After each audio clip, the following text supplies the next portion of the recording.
Oui, non, mais c'est en français, ça. Alors, on va juste parler un petit peu de Audioblast Festival. I'll speak just a little bit about Audioblast Festival, because it's something that we started at the end of 2011, December, with the idea of creating a space for online creativity, well, music predominantly at that time. as a venue in itself. So we did open calls and invited artists to propose what they wanted to propose over one. This sort of progressed and became more and more strong with a bigger community. And then we had COVID, which massively increased the numbers of people following online activity. I think it was about an increase of 130% or something for us, which was pretty good. But it also made us consider whether we would stay purely within the realm of music or start to open up to something that was more visual, audio-visual performance and stuff, and play with those spaces online, which is where we find ourselves today. Okay, so no, we will introduce the slides. I think we're already running out of time, so we might just introduce, we had a longer introductions, but I think public were stuck down there, so we might just shorten up the introduction. So you want me to read a bit of this? Okay. So I have a little text. So I would like to thanks first. I would like to thank for this 12th editions of this festival, the ensemble of the partner, the CNC, Ville de Nantes, Drag Pays de la Loire, pour leur soutien, je mélange tout, okay. Pour leur soutien, mais aussi le lieu unique et les ateliers de beach pour leur accueil. Enfin, nous souhaitons remercier chaleureusement l'ensemble des artistes, des intervenants, des chercheurs, des participants à l'événement et bien entendu le public présent.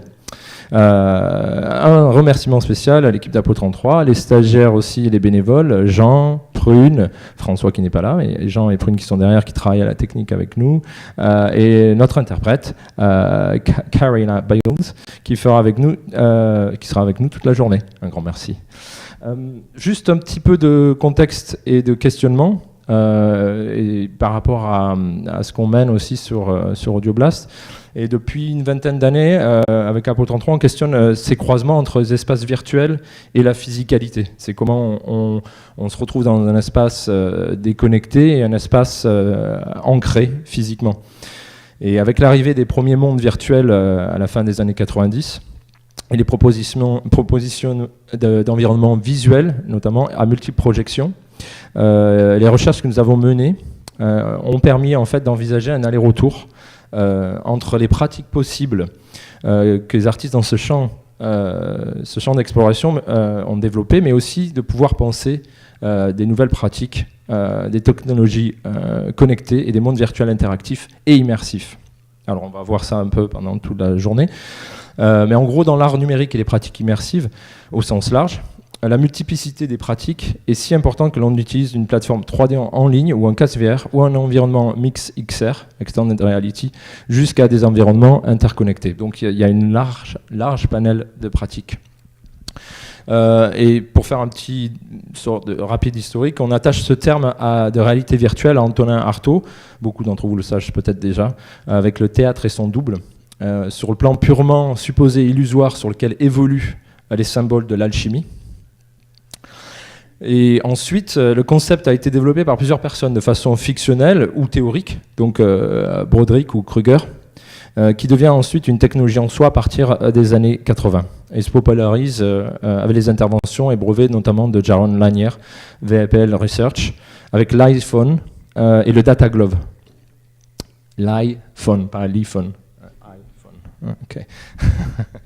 C'est déjà dans les années 80.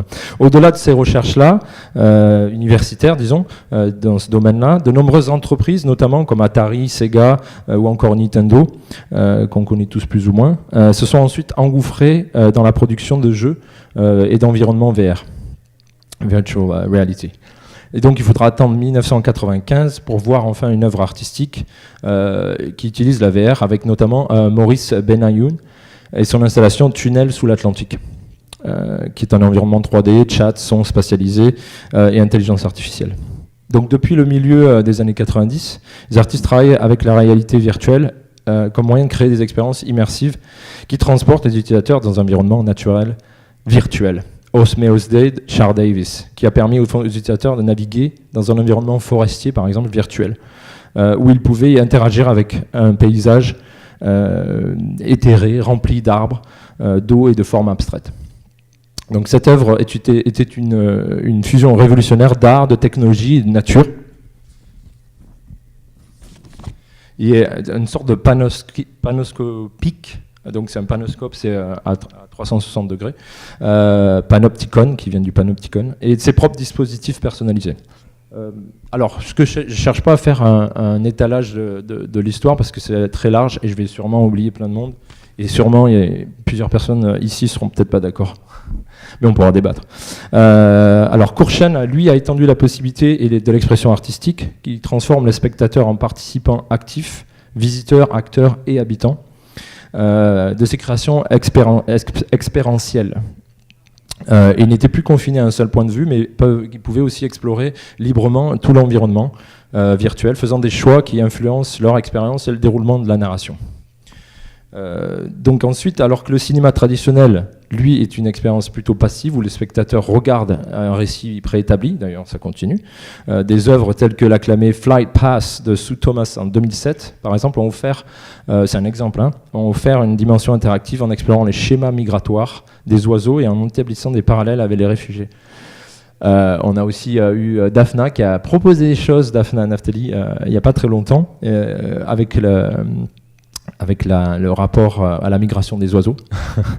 Et donc voilà, les utilisateurs pouvaient alors à ce moment-là, dans cette œuvre-là, s'engager activement avec le récit en fonction de leur déplacement dans le monde réel et leur déplacement dans le physique.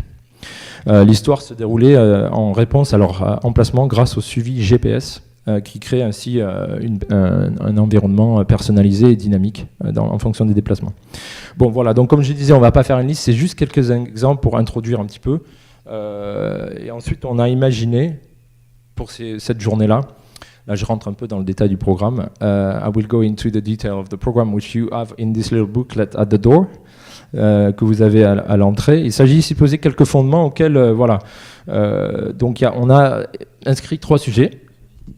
Pour ceux qui parlent anglais, il y a aussi, elle fait la traduction, il y a aussi les choses pour que vous pouvez suivre. You spoke to them in French. In French, okay. I don't know what language I'm speaking.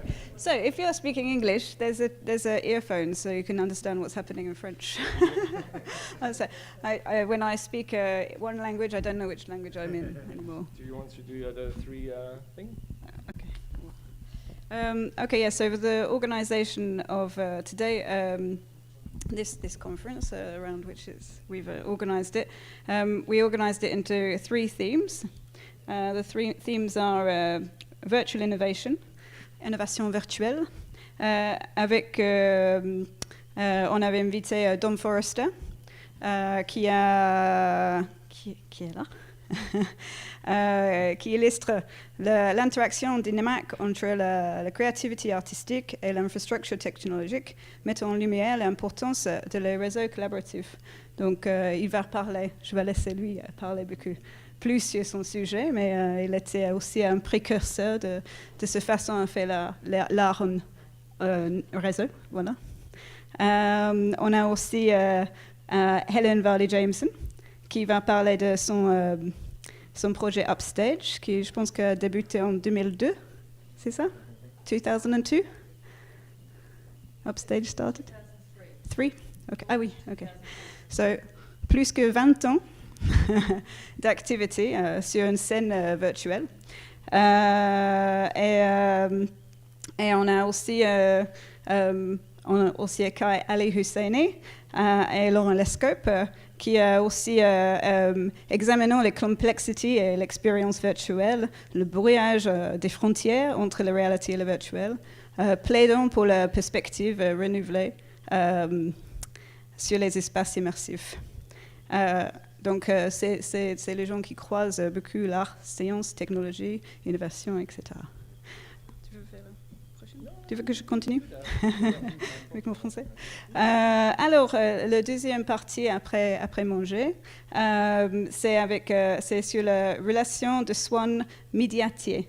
En anglais, c'est où là? Mediated care relations in virtual reality.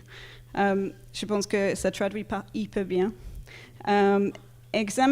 C'est examen l'environnement virtuel peuvent promouvoir le soin et la connectivité. Donc, Jean-Marie Dallet, qui est là, va parler d'utiliser les perspectives géologiques pour critiquer les médias numériques et concentrant sur la terraformation. Si j'ai bien... et puis, on a aussi Nicolas Kizik-Aguirre qui examine le potentiel d'autonomie de la robotique dans les arts, et Marinos Koutsoumakalis qui étudie la radio comme une forme de soin, analyser le spectre des radios complexes et les villes à travers les différentes approches, y compris l'archéologie et les médias et le spectre. Je pense qu'on a le futur spéculatif qui va être présenté par... on a des différents artistes qui vont présenter ces approches dans ces médias. Donc, Gail Priest, qui est là-bas. Je ne trouvais pas le truc, donc j'aide un peu. Guy, qui je pense qu'il n'est pas encore là, qui est un artiste local nantais qui travaille beaucoup sur le monde virtuel, mélange les récits rétro-futuristes avec les esthétiques classiques et physique dans l'espace numérique. Et pour terminer la journée, on a Shuli Cheng, qui n'est pas arrivé non cours, qui met en accent sur les performances interactives, collaboratives, l'activisme environnemental, souligner l'importance de l'engagement artistique en réseau. Donc elle est aussi un travail qui est assez spéculatif et fictif dans son approche. Merci, on va laisser la parole à Don Foresta. And so we will start, and then we have a pause for lunch, and then after we continue. And tomorrow, I stay in English. Tomorrow we also have a round table here. We will organize in a round table, and then we could discuss more the subject in depth if we don't have time here to ask questions. Which we will try, depending on the timing. Otherwise, tomorrow, 10 to 12:30. Don Foresta? Merci.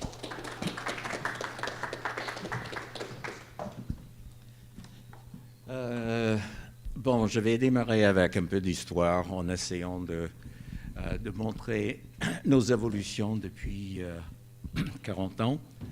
Oui, thanks. Bon, je vais le faire en français.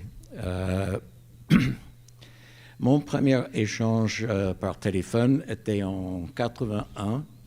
C'était un échange d'images par téléphone entre le Centre américain à Paris et le Center for Advanced Visual Studies à MIT. On a échangé les images, c'était les photos de presse des présidents des deux pays coupées en petits morceaux.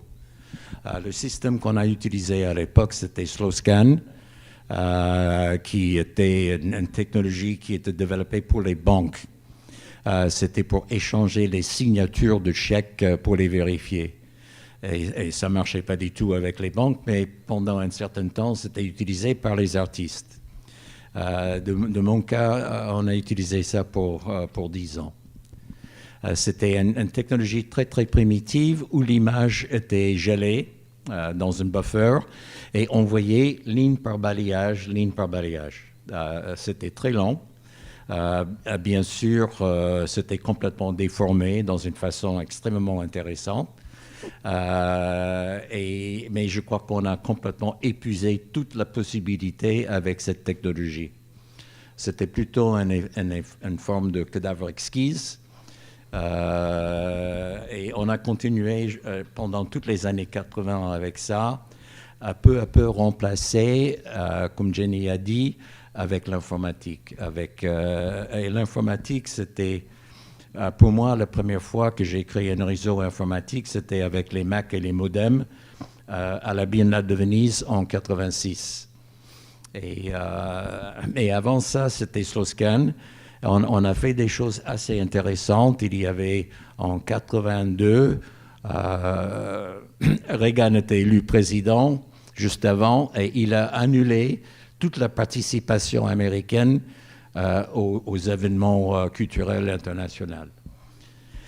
Et Georges Boudaille, le président, m'a demandé d'imaginer un expo américain. Et on l'a fait entièrement en ligne. Et on a amené le travail de 12 artistes américains, photographes, à Paris par téléphone. Et comme j'ai dit, à Venise en 86, avec Roy Ascott et Tom Sherman, on a monté tout un labo d'expérimentation avec les moyens qui existaient à l'époque.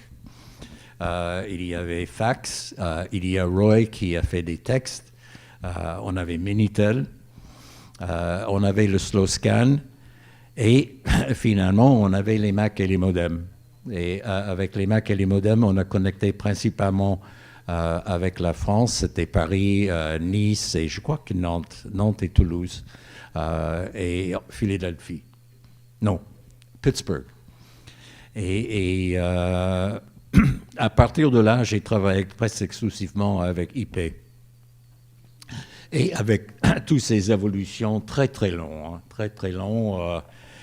au début des années 80, on a décidé de travailler avec les formes d'art qui étaient déjà interactives, comme la musique. Et on a commencé de travailler avec les musiciens à distance qui ont joué ensemble avec les instruments acoustiques. C'était très long.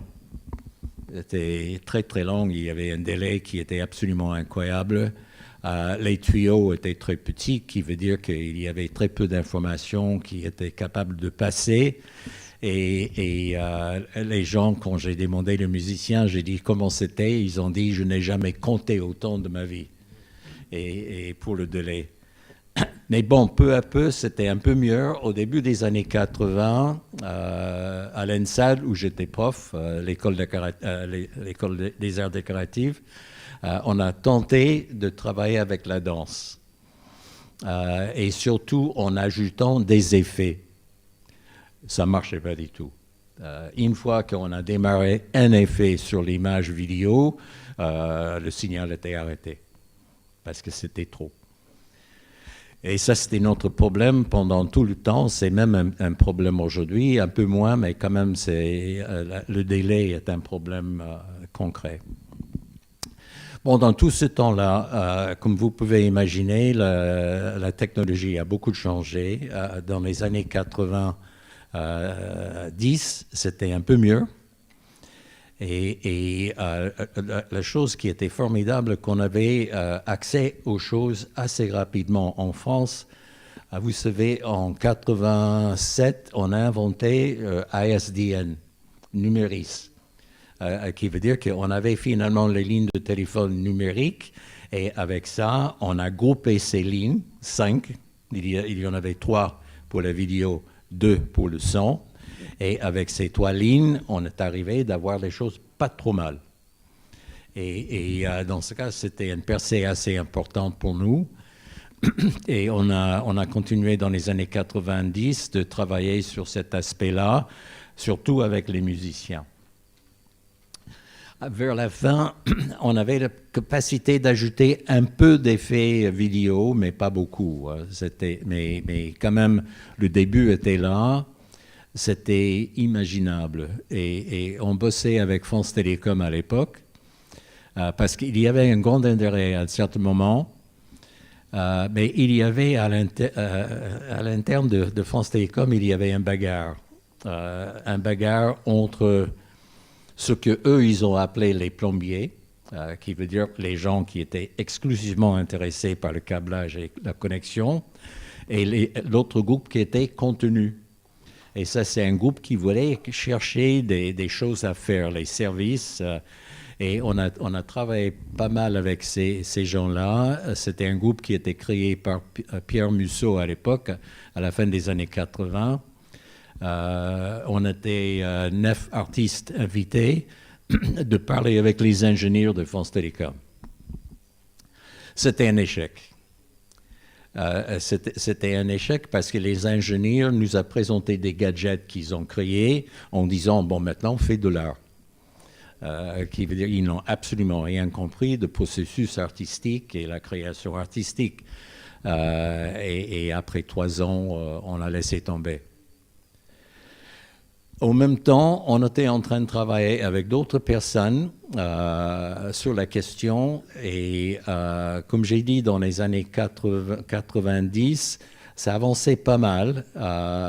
Mais en 96, j'ai décidé d'arrêter mes activités et de travailler sur la notion d'un réseau permanent, parce que j'ai compris que si l'art allait avoir un impact sur la technologie, et à partir c'était une conférence que j'ai organisée à Prague avec le Conseil de l'Europe. Et j'ai arrêté, comme j'ai dit, à Souillac, des spécialistes, il n'y en avait pas beaucoup à l'époque, et pour parler de cette idée-là, comment on peut monter un réseau permanent pour l'art. Et j'avais 2 bourses. Il y avait une bourse en France au Fresnois en 98-19. J'ai commencé de créer ce qui est devenu notre réseau Marcel. C'était suivi par une autre bourse de recherche en Angleterre, the Arts and Humanities Research Council. Et avec ces 3 ans-là, j'ai créé Marcel.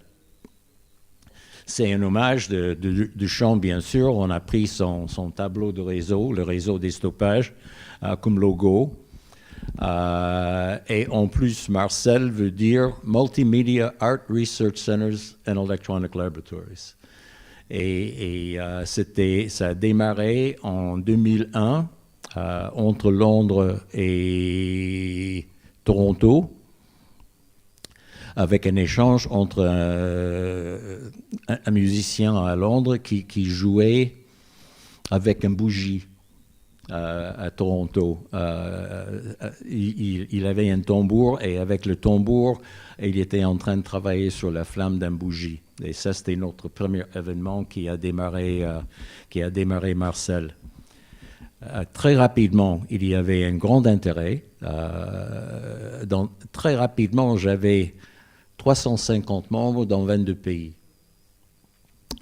Ça n'a pas duré longtemps, parce qu'on a compris très, très rapidement que la technologie n'était pas à l'auteur. La technologie n'était pas du tout à l'auteur de l'imagination des artistes, parce que les outils n'existaient pas.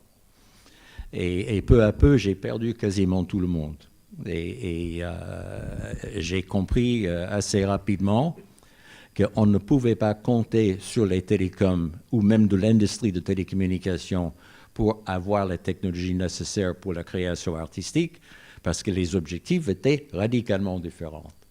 Et il y avait un moment où les télécoms ont même bloqué Multicast, qui était notre outil principal. Multicast, comme vous pouvez imaginer, c'est plusieurs à plusieurs, et avec le même débit. Ça existait. On avait une plateforme au début des années 2000 qui s'appelait Access Grid, qui était une plateforme multicast assez performante. Il y avait une fois, j'ai travaillé dans le labo de Access Grid Boston University, et il y avait 60 personnes connectées. Souvent, c'était les salles vides. Hein. C'était une caméra ouverte dans une salle, mais c'était au milieu de la nuit, il n'y avait personne. Mais quand même, la technologie était assez efficace. Encore une fois, un vrai défi pour la création artistique, mais quand même, on avait une base multicast. Et on a travaillé avec ça pendant plus que 10 ans. Toujours avec l'idée qu'on pouvait l'améliorer. On pouvait travailler avec ça, qu'on a fait. On a fait même une interface avec MaxMSP. Et c'était pas trop mal. Mais en même temps, on avait un rejet total chez les télécoms. Et on est en train de travailler avec pas mal. D'abord, France Télécom, British Telecom, Swiss Telecom, les Espagnols. On était en train de travailler avec pas mal de télécoms, mais on a compris qu'il y avait un problème avec le multicast. On a fait les demandes à la Commission européenne. On a été rejeté 2 fois. La dernière fois, il y a 8 ans, je pense. Oui. Et dans des conditions un peu bizarres, on a eu une évaluation technologique de notre projet. Ils ont dit que notre choix de technologie était obsolète, qui n'était pas du tout le cas. Je savais très très bien que ce n'était pas le cas. C'était n'importe quoi, très franchement, l'évaluation. J'ai fait une recherche. J'ai trouvé dans l'université Toulouse-Sabatier un jeune chercheur en télécom, et il m'a expliqué que les télécoms étaient en train de cacher le multicast parce qu'ils ne savaient pas quoi faire avec, ils ne savaient pas comment gagner l'argent avec, et c'était caché. Et parce que les jurys de Bruxelles sont bourrés des gens de l'industrie, ils ont voté selon les désirs des télécoms, qui veut dire qu'on a été rejeté 2 fois. Et encore une fois, avec les excuses qui n'étaient pas correctes. C'était simplement, franchement, des mensonges. Et j'ai compris pourquoi. Le tabou chez les télécoms pour le multicast était cassé par Zoom. Parce que la personne qui a inventé Zoom, c'était un ancien le grand fabricant de routeurs. J'ai un trou. Cisco. C'était un ingénieur de Cisco, et Cisco a intégré le multicast dans le routeur déjà en 2003. Dans ce cas, techniquement, c'était tout à fait possible, mais politiquement, impossible, bloqué.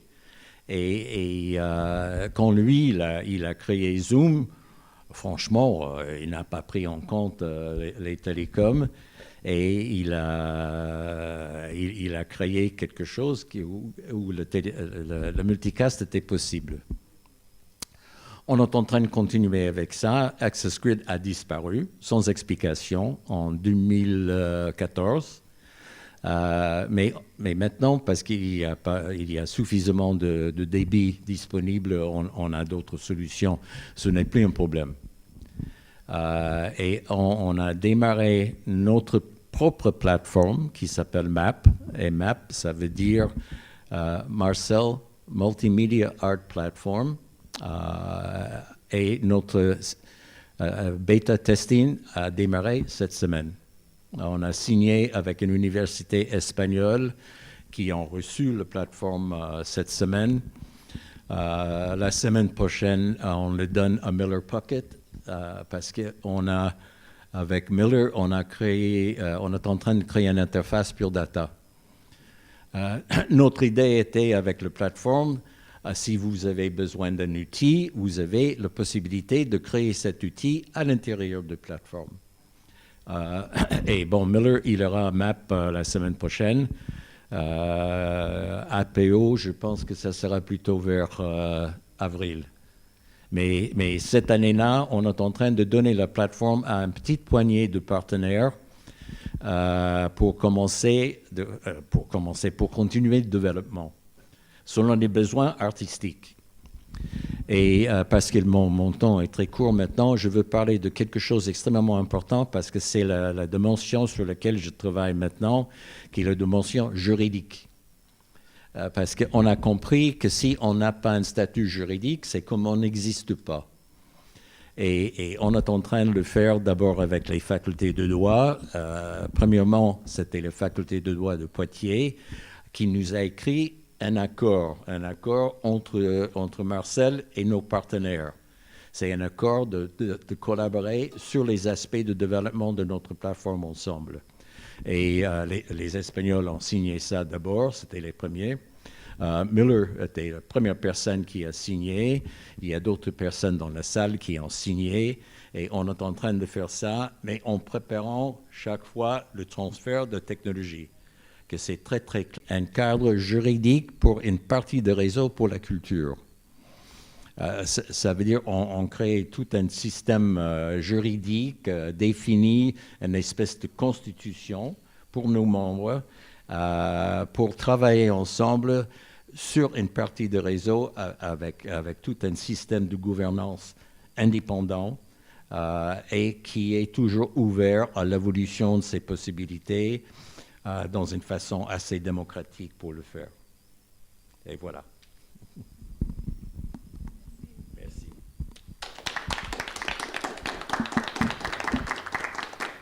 Les questions sont après.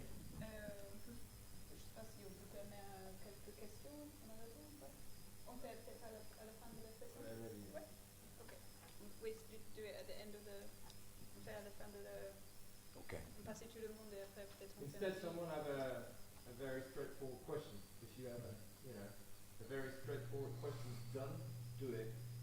Or we wait. Okay. Thank you.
Where are you sitting? So I have to look in five. You're going to be sitting over there, just so I know. Yeah. Yeah. Okay. Hi, I'm Helen Varley Jamison, and thank you, Jenny and Julianne, for the invitation to speak. And thank you, Don, for your talk. It was really interesting to hear. I actually am or was a member of the Marcel Network, and I think we've emailed at some point, but never met. So that's really interesting to hear. And yeah, I think we're coming from really similar places, but also quite different. So I'm coming from the quick and dirty, do it yourself with what you've got side of things, and try and get money and fail, but do it anyway. And not wait around for the universities to take notice, just get on and do it. And, oh, I've got to, hang on a sec. I've just got to get my screen up.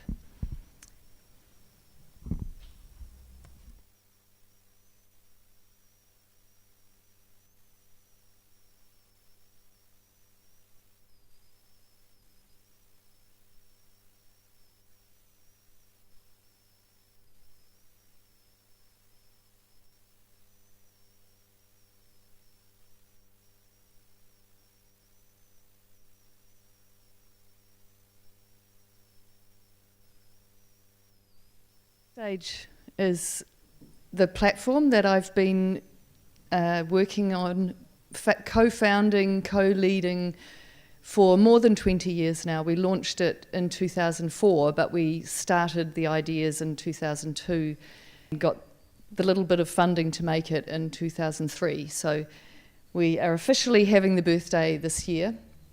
And it grew out of me working with other artists who wanted to do live performance on the internet, or what I call cyberformance. So it can have a proximal component with an audience in a space, but the fundamental thing is that the artists are coming together over the internet in real time, and it wouldn't happen without the internet.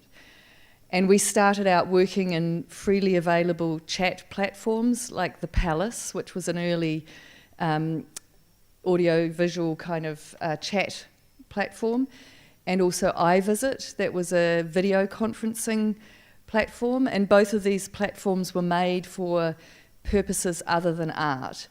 So iVisit was primarily for business, for meetings, and the Palace was primarily a social chatting environment. And both of them had really good features, and both of them were free. But both of them required a download and install, and when we were using both of them together at the same time, it was impossible for people online to actually attend our performances because they couldn't know what we were doing with the two platforms together.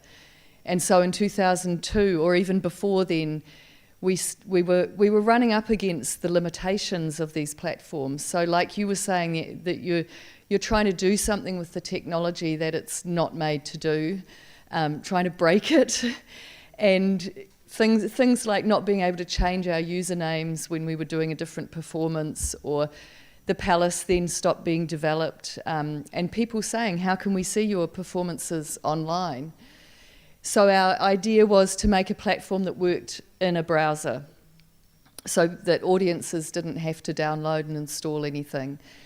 And also, for a long time, we had at least one person who was living very rurally and only had dial-up internet. So we were always working to the sort of lowest common denominator. We wanted to do things that were that speed, you know, that they were all going to receive the information at the same time, rather than have something very rich graphics and intensive kind of data. So Upstage was born in 2004, and we're now celebrating 20 years. There's been a lot that's happened, and I won't try to talk about everything, but on the website, if you're really curious and you want to have a look, you can go into the events and the festivals, and then this is from 2000 to 2012. There was, I don't know how many performances in total, but over 100. And there's sporadic bits of documentation, because we're always so focused on actually doing the work that the documentation is the thing that gets fallen off at the end. But you can explore the site and find a lot of information. But I want to just touch on 3 projects in particular, because they tie into the theme of resonant futures, in that they are dealing with topics from plastics and consumption and disposability, and through now to the one that I'll talk about with dealing with mobility and demobilisation. And actually 2 of these projects were presented here in Nantes, so it's really nice to come back and talk to them more than 10 years after they were done, which is a long time in internet history.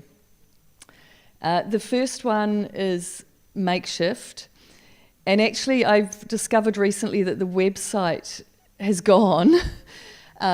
My colleague Paula Crutchlow, who has a theatre company in the UK, was responsible for looking after the website, and I guess after 10 years they thought we don't need it anymore. So I put together some things on my own site about it, and there's a video documentation at the bottom. But this piece, which was about disposability and consumption and plastic, a lot about plastic, we made in 2010 to 2012. And in this piece, Paula was in a house in the UK, and I was in a house somewhere else in the world, once in Nantes, but also in the US and New Zealand, Australia, India, Serbia. I did it in Italy and Germany, and I can't remember where else. And we would find people who wanted to host this performance in their house.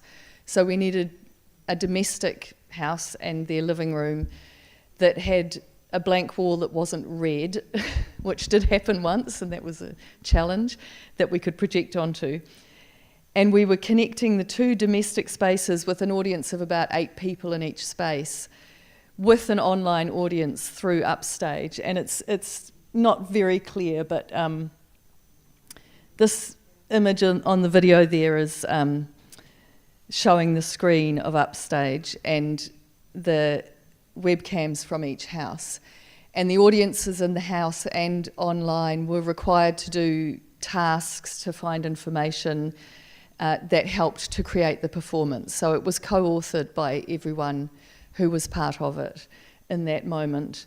And at that time in Upstage, we did not have live streams. We had something called Motion JPEG, because we were using Flash initially in Upstage to serve everything to the browser. And it just wasn't working to make live video work with this.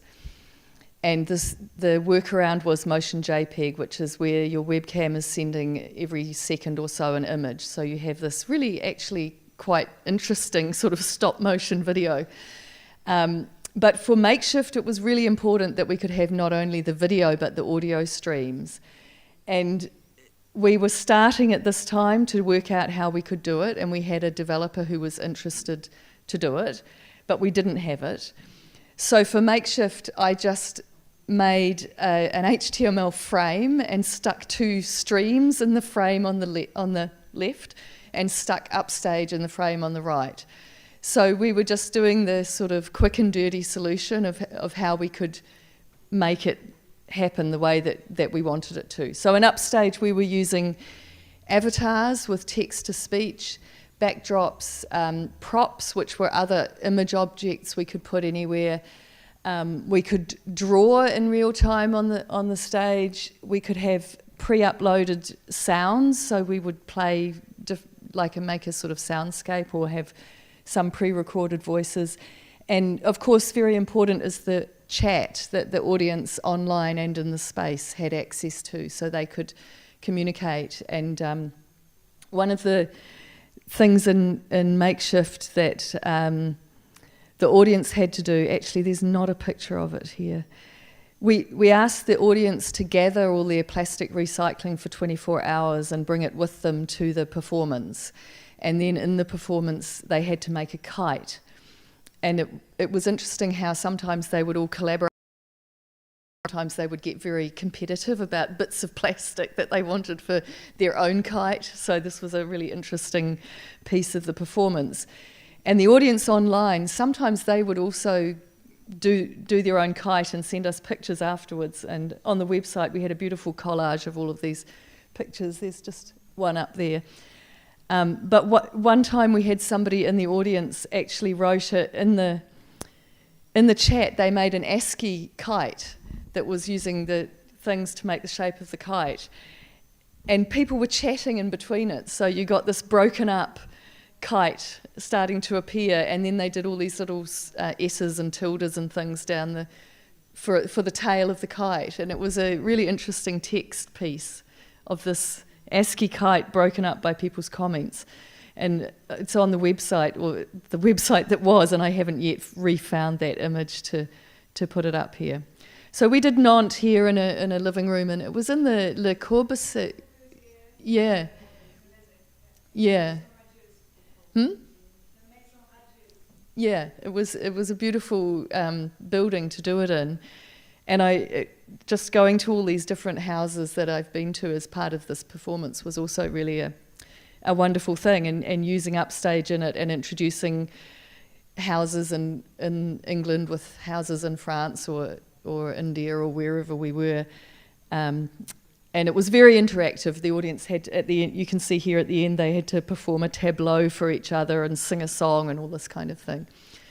And this is also, we were talking a lot at the end of the performance about the issues, and this is where I started to come with this idea of networked conversations as activism. So getting relatively small groups of people, there would usually be maybe 15, 20 people online and around 8 people in each of the houses from very different places in the world. And so they would start talking about issues of recycling and people in Turkey saying what the situation of recycling was there to people in England or in other countries. And this is the idea of proto-political engagement, which is about people starting to actually make really tiny changes inside themselves about how they think.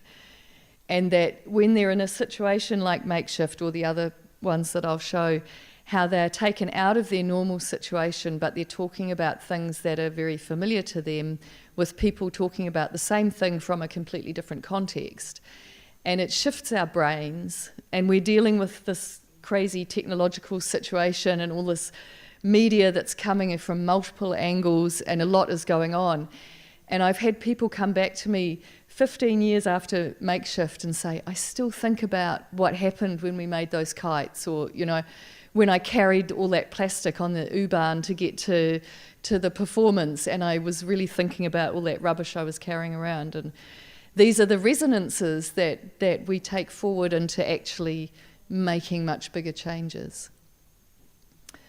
And I'm not looking at Jenny to see how far through my time I am, but we'll just talk next about, we have a situation. So this performance was a collaboration between Apo 33, Schambad Atelier House in Graz, and Eva is here collaborating with me again, and she was part of that collaboration and has also been part of Upstage for even longer. And MAD, Emergent Arts Centre in Eindhoven, and Furtherfield in London. So these 4 organisations came together and got a little bit of money, and it was this project that allowed us to finally develop audiovisual streams in Upstage, even when we were still working with Flash. And again, I won't show too much because we do still have the website. We have a situation.net, and there's a video there. There's some other documentation too. And we did the 4 situations at the beginning, which were in London, Nantes, Eindhoven and Graz. And following that, I then got invited to do this project in Rio, Coventry and Northumbria in the UK. And the concept again was bringing together a local group of activists and artists who would decide on an issue that they wanted, that was like an urgent issue, a situation. And in Nantes we did recycling aeroplanes, and it started out from the controversy around the new airport. But we couldn't really talk about that because it was too political, and then we went down this tangent into what happens with aeroplanes when they die, and found out all this information, including a French guy who ate an airplane, some French person who ate glass and metal and ate an aeroplane, and all kinds of crazy things. So we would spend time researching this topic and gathering digital materials and developing a performance. And the one that we did here in Nantes, I'll just see if we've got some pictures. I think there might even be a little video. It's a couple of minutes. Shall I play the video? Have we got time? We've got 5 minutes left. Or maybe I won't. You can go to the website and look at it. But we were in the platform, and we set it up so that it was like an aeroplane. So the audience was seated in rows of 3 seats with an aisle down the middle. And they had to enter through a fake security thing, which we were webcamming into Upstage. It was a metal detector. And the structure of the performance was around a flight, with all the in-flight entertainment was this information about all the different things to do with the recycling of the aeroplane. Jenny made an aeroplane cake, which got trolleyed down the aisle and served to people. So the people online were seeing the webcam of all of the things in the space, and there was multiple things going on. So this one, the other situations were dealing with e-waste in London. In Graz, we were looking at the industrialisation of agriculture. What did we do in Eindhoven? I'm having a blank. Migration. Yeah, and then in Rio, it was at the time of the Olympics there, and we did water pollution, which was really big in the news. And then in Coventry, it was about social community issues, and also in Northumbria, it was about nationalism and to do with migration as well. So all of that is documented on the website. And then just quickly, I'll touch on Mobilise, Demobilise, which is the current project. That's a Creative Europe funded project with Eva's group in Graz and a theatre company in Sweden. And we deliberately made a really broad theme so that we could do whatever we wanted thematically within it. And we went kind of in the direction of climate change quite quickly at the beginning, and a lot about cars and the space that cars take in the city, and how cars are this status symbol of wealth and success, and at the same time as being, this big destroyer of the environment, and how reluctant people are to let go of their private car, as well as things like rising sea change, rising sea levels, and many other things that have fed into it. And this project has allowed us to completely rebuild Upstage. We applied for the funding in 2019 and got it in the middle of 2020. So by the time we actually got it, the world had changed with the pandemic, and we didn't know that was going to happen, but it did. And it was a weird time actually for Upstage, because suddenly a lot of people there was a new burst of interest in it. But because before we got this funding, I was actually thinking maybe this is the end of Upstage. We can't keep going with Flash. It basically doesn't work anymore, unless you really know how to make it work. And we had tried for 10 years to find funding to rebuild it without Flash. And just a side tangent, that it's an open source platform, and it would never have kept going for this long if it hadn't been open source, because we have depended on the generosity of a few key people that have very kindly maintained it and patched it up so that we could even still in 2020 use it with Flash, because we had a few nice developers that would, fix the bits that were falling off as they fell. And I feel that also the fact of it being open source has meant that I'm not a developer by any stretch of the imagination, but I've collaborated intimately with the developers over the years. And, your comment about the telco engineers just sort of saying, here's the technology, do what you want. I'm really fortunate, I guess, in that we've had developers that have kind of got a bit excited about Upstage. We brought Martin, the one that did the video, we brought him here, and he was part of the performance as well. And we now have a really wonderful lead developer, Gloria, in the US, who actually, her day job, she works for NASA. And it's like, wow, we have this NASA programmer working on our little platform. It's great. But we also have some really amazing guys in Vietnam who are really wonderful. I've got to stop. Okay. There's a video on the website. What we're going to do tomorrow in the performance, Eva and I, is taking some of the materials from a video installation piece of Mobilise, Demobilise that didn't actually use Upstage. Using Upstage with it, it's going to be quite experimental, but it'll give you a little bit of a taste of the material and what we've been working on in that. And hopefully you'll also be able to interact in Upstage. We have to actually sort that out today. Yeah, so thank you, and have a look at the websites for more.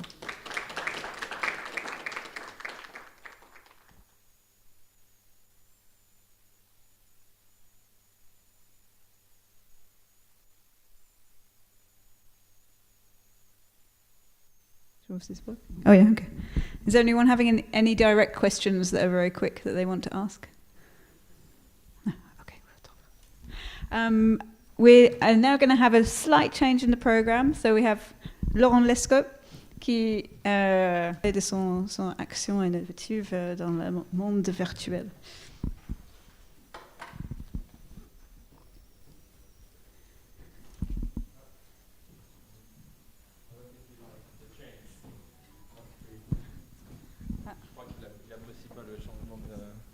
Je te laisse faire.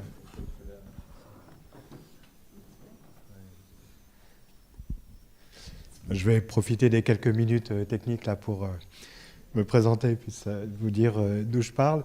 Donc moi je suis professeur à l'école d'architecture de Nantes, je suis architecte et la façon dont je vais aborder les choses va être un petit peu différente, c'est-à-dire que en fait on va répondre à la question qui était posée par... je travaille sur la question qui était posée par Julien tout à l'heure, c'est-à-dire la connexion entre les mondes virtuels et les mondes réels. Et on le fait en travaillant sur les dispositifs. C'est-à-dire que c'est moins la question de la production du contenu que de la production du contenant. C'est sur quoi nous travaillons. Alors, en fait, c'est venu d'un groupe de recherche que nous avions créé. Alors, je regarde si je peux mettre en full screen.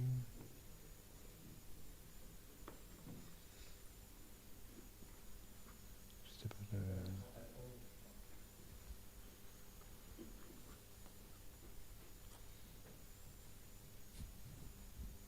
À peu près. Ah oui. Voilà. Un groupe de recherche que nous avions fait il y a un petit peu plus de 10 ans, qui s'appelait le GERSA, avec Marcel Fredfond, qui était de regarder la question de l'immersion à partir du théâtre et d'un lieu particulier du théâtre, à partir de la cage de scène. C'était vraiment de l'élément technique du théâtre et d'observer ces questions-là et de faire le lien entre vraiment l'objet théâtre et les technologies immersives qui commençaient à se répandre de plus en plus à ce moment. Voilà, donc alors, en fait, notre question, c'était de savoir effectivement comment on franchit ce que Svoboda appelait la ligne de partage des eaux. Alors, on a vu qu'en anglais, c'était un peu compliqué à traduire cette expression de Svoboda. En fait, c'est passé de l'autre côté de l'écran. On a beaucoup d'expériences qui sont faites, vous le savez, au cinéma, de films comme ça qui présentent ce désir de passer de l'autre côté. Et on voit que c'est assez compliqué et ce n'est pas toujours une expérience heureuse. Et pourtant, quand on regarde la presse actuellement, vous n'avez pas une exposition qui n'est pas immersive ou qui n'est pas innovante et immersive. Ça devient le mot-clé. On se demande si on est capable de proposer quelque chose maintenant, si on n'est pas innovant et immersif en même temps. Alors, par rapport à ça, effectivement, ce passage, c'est-à-dire qu'il y aurait une espèce de frontière et on va le traduire sous la forme d'une topologie, en fait, de cet espace entre l'espace du réel, si on veut, et l'espace diégétique, l'espace du récit. Savoir comment on franchit, comment on arrive à vaincre cette frontière. Est-ce qu'on vraiment on passe cette frontière ou pas? Et puis, que se passe-t-il lorsque l'on a traversé cette frontière? Alors, j'aime beaucoup cette image de Matrix qui est issue du dernier Matrix, où on voit à la fois la référence de cette ligne de partage des eaux et la référence à Alice au Pays des Merveilles, où vraiment on franchit cet espace-là. Alors, en fait, il y a toujours, on regarde devant et puis c'est super intéressant de regarder derrière aussi et de savoir d'où on vient et qui s'est posé les mêmes questions avant nous. Et moi, j'aime beaucoup me référer au panorama et à l'histoire des panoramas parce qu'on y trouve à la fois toutes nos questions et des éléments de réponse tout à fait fascinants.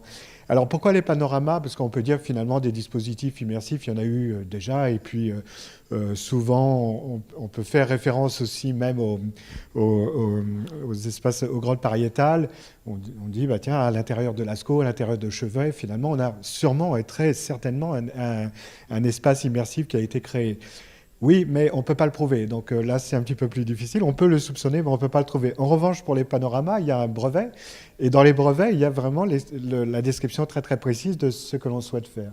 Et ce qui est particulièrement intéressant par rapport à cette connexion entre le réel et le virtuel, c'est l'amorce, en fait. Et c'est ça qui, très, très souvent dans les dispositifs que l'on voit, et je pense que vous l'avez expérimenté aussi, on se dit, c'est super bien, mais il y a quelque chose qui bloque un peu. Et en fait, dans les panoramas, il y a, alors c'est une description de Babs qui justement, dans la description des panoramas, le précise très, très bien. En fait, il y a un avant, il y a quelque chose, on entre dans le dispositif, et ensuite, dans le panorama, on a un couloir qui est sombre, voire obscur. Ensuite, on monte un escalier, et là, Babs a cette phrase merveilleuse, il dit « Et le public est émerveillé et ébloui ». En fait, il utilise le terme « ébloui » qui est à la fois le changement de lumière et soudainement ce spectacle qui est donné à voir. Et ce qui est tout à fait passionnant, c'est ça, c'est cet espace de préparation qui amène à au spectacle que l'on va voir. Et très souvent dans les dispositifs virtuels, en fait, c'est ce qui manque. C'est-à-dire comment j'amène petit à petit mon public à cet espace d'éblouissement et comment je l'aide à traverser. Alors si on regarde les panoramas et leur histoire, c'est tout à fait extraordinaire. Vous avez celui de Colosseum de Londres où on voit la ville. Alors, panorama, ça veut dire aussi qu'on apprend à voir le monde. C'est-à-dire qu'on dit, mais le monde que l'on a autour de soi est un spectacle en soi. C'est quelque chose qui est tellement précieux que l'on peut passer des heures à l'observer et on va aller le découvrir. On va le découvrir de façon virtuelle, on va le découvrir pour de vrai pour le Colosseum. Et les panoramas ont aussi intégré très très tôt et tout le temps toutes les nouvelles technologies qui arrivaient. On arrive à faire du mouvement. Allez, on va faire la restitution d'une bataille. C'est le vengeur. Le public va être dans un bateau. Le bateau va bouger. Le public va vomir parce que ça va bouger de trop. Enfin bon, on retrouve les choses que l'on a actuellement. Et puis, on va incorporer la lumière, on va incorporer le son, on va incorporer la lumière électrique, etc. Et puis, peut-être que le sommet est atteint en 1900 pendant l'exposition universelle, avec ce dispositif qui est tout à fait extraordinaire, qui est le cinérama. Imaginez, on est quelques années après l'invention du cinéma, et Grimoire Sanson propose un dispositif où vous avez 10 projecteurs synchronisés qui projette une image périphérique tout autour, et le public sur une plateforme a l'impression de s'élever dans les airs et de faire un voyage en ballon. Alors, fabuleux. Dans la réalité, en fait, ça marchait une fois. La deuxième fois, ça marchait moins bien. L'image a été décalée, les gens ont commencé à être malades. Et la troisième fois, les pompiers sont venus en disant bon, vous arrêtez votre cirque là, parce que vous allez mettre le feu à la maison. Et donc, ça s'est arrêté. Mais il n'en reste pas moins que finalement, est-ce qu'on fait mieux aujourd'hui que ça ? Je ne sais pas. Alors, vous avez le Maréorama également, où c'est un voyage en bateau. Et puis là encore, on a tout le dispositif sensoriel qui est mobilisé, avec les embruns, avec le son, avec les odeurs, et puis le paysage qui se déroule de cette façon-là. Alors, les panoramas ont complètement disparu avec l'arrivée du cinéma. En fait, les bâtiments eux-mêmes ont été détruits, sauf le cirque d'hiver à Paris, mais le Colosseum de Londres, quand on va à Londres, j'étais chercher le Colosseum, il n'y a plus. Et puis, le cinéma a essayé de faire du grand écran, et puis finalement, on voit que cette projection grand écran, il a fallu presque un siècle pour y revenir et pour faire ce que l'on fait maintenant. Alors, rapidement, en fait, on a ce saut techno et puis voilà, le casque virtuel. Et puis le casque virtuel, alors si vous avez vu ou lu Ready Player One, vous savez que Klein a dit lui-même que le temps que le film sorte, que le bouquin sorte, en fait, toutes ces propositions étaient déjà dépassées et que ça, de toute façon, il était déjà en retard par rapport à la technologie. Alors, on se souvient de nos premiers émois avec le cardboard. Et puis, c'est intéressant de retourner aussi en arrière, de voir ces premiers dispositifs. Alors, le kinétoscope d'Edison, qui est un peu alors, pas un casque virtuel, mais en tout cas, un dispositif de cinéma personnel, on va dire. Le mutoscope également. Et puis, le kinorama des frères Lumière. Et ça, c'est assez passionnant parce qu'on voit que les frères Lumière, finalement, sont dans une direction avec le cinéma, de l'autre avec un système plutôt unipersonnel avec le kinorama, et avec cette confrontation de scènes, finalement, qui sont assez semblables. On regarde ce qui se passe en ce moment avec les gens sur leur siège et puis les autres avec le kinorama. Et on se dit, ben, il y a une grande similarité. Et ça nous pose des questions aussi parce que, finalement, le mutoscope, le kinétoscope... ça n'a pas tenu face au cinéma, face à l'expérience collective. Et en fait, l'expérience individuelle a du mal à survivre face à une expérience collective. Et finalement, on peut se dire que même par rapport à nos casques virtuels, l'expérience collective va être l'arbitre, finalement, dans l'avenir, je pense. Alors d'autres, ça on connaît maintenant avec tous ces éléments. Et puis, moi j'aime bien montrer ça pour dire que l'évolution se fait par tâtonnement. On va dire les choses de cette façon-là. Alors, tout à l'heure, il était évoqué effectivement que la première référence au terme réalité virtuelle viendrait de l'ouvrage d'Antonin Artaud, le théâtre et son double. Alors c'est souvent ce qui est référé, et en fait, je peux vous dire qu'il existe une référence déjà qui existait auparavant, puisqu'on va la trouver presque 50 ans avant, même plus, presque un siècle avant, 1847, avec cette référence dans la philosophie allemande où Wilhelm va nous parler de la réalité virtuelle. Et c'est pas étonnant, en fait, de trouver cette... enfin, c'est pas étonnant, je veux dire, on trouve cette référence avant, mais je veux dire, c'est pas étonnant de la trouver dans ce contexte-là, puisqu'il s'agit de signifier la question du rapport de l'être à son monde. On est dans la philosophie de Kant, et donc on se demande où sommes-nous, nous, en tant qu'êtres, par rapport au monde. Alors, une fois à l'intérieur, il y a une question qui se pose et que nous avons eu beaucoup en question, parce que j'ai travaillé sur des dispositifs. Donc on a fait... oui, je ne l'ai pas dit, puis je n'ai pas mis l'image, mais on a à l'école d'architecture un dispositif à 360. Donc nous avons notre panorama, et notre panorama est ouvert, et nous vous invitons à venir travailler, créer au sein de l'école avec grand plaisir.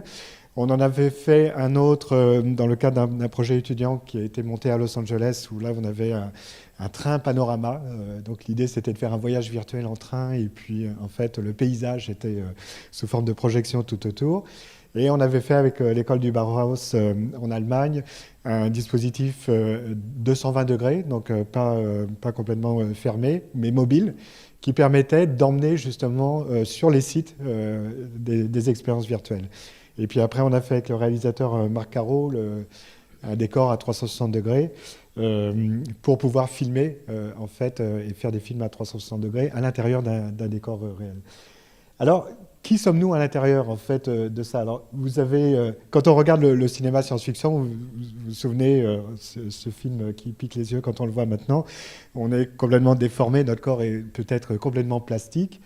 Mais il y a d'autres expériences tout à fait passionnantes qui réinterrogent finalement qui suis-je à l'intérieur de cet espace-là et qui j'incarne finalement. Et ce n'est pas une question anodine. Donc Inaritu propose dans Carney et Arena d'être un réfugié qui essaie d'échapper à la police américaine. Vous avez dans Notes on Blindness ce qu'est une expérience aveugle, quand on est aveugle. Et puis vous avez ce gender swap qui est c'est intéressant où finalement on prend le corps d'une femme si on est un homme et d'un homme si on est une femme, et on explore finalement l'altérité. Cette histoire de qui on est, elle se mesure par exemple dans les expériences en archéologie, quand il s'agit de faire des voyages dans le temps par exemple.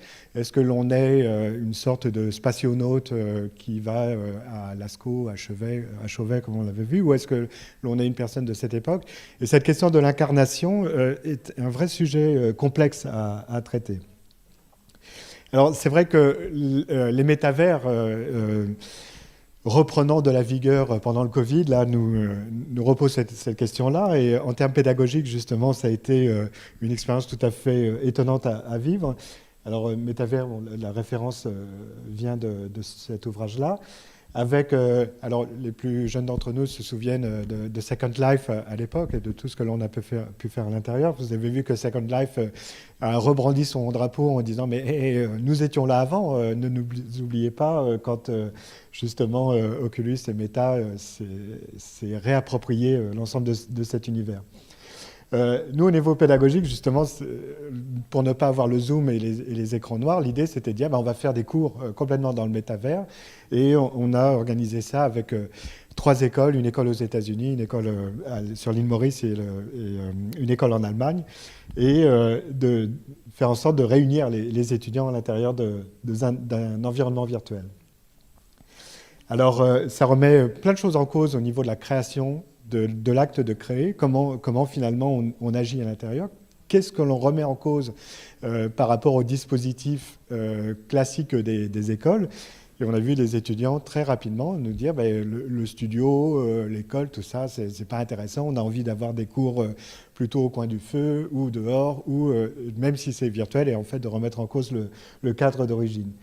Mais le plus surprenant, et là je reviens à mon histoire de corps, c'était que, et particulièrement les étudiants américains, nous ont dit, mais En fait, avatar, ça veut dire que l'on a un masque. Et si l'on a un masque, finalement, on peut être qui on veut.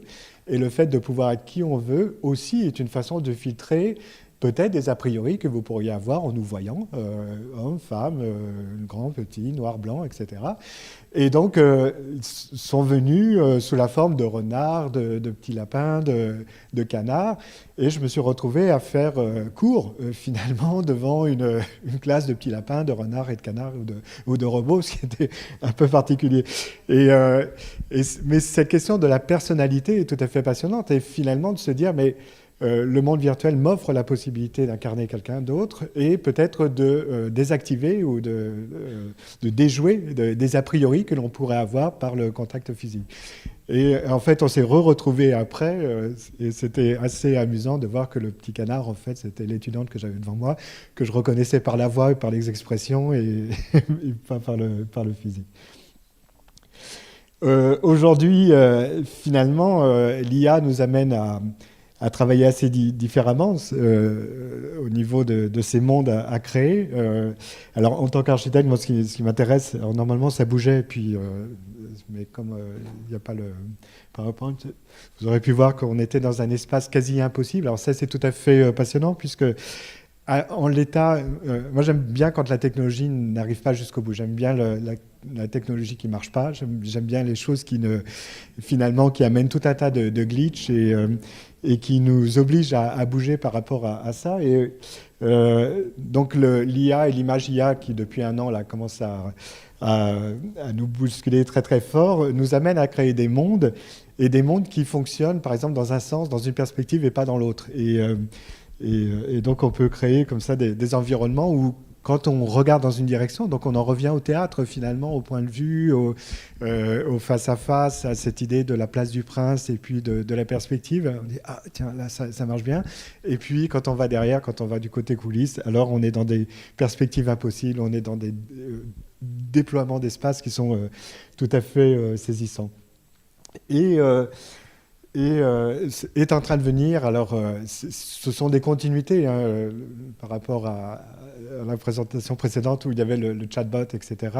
Là, on commence à voir des choses qui nous amènent aussi à reprendre cette piste-là et en même temps nous amènent vers des choses qui sont un peu ou terrorisantes ou en tout cas des gouffres.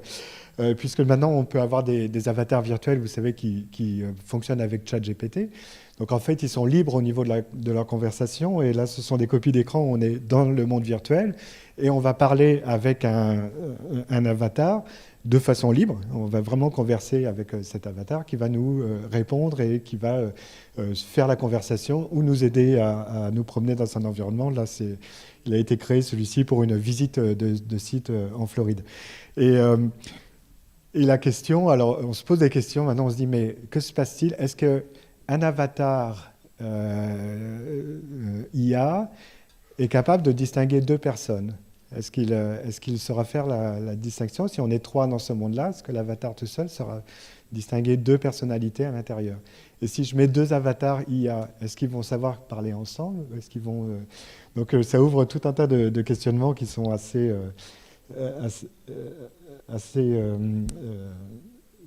étonnant.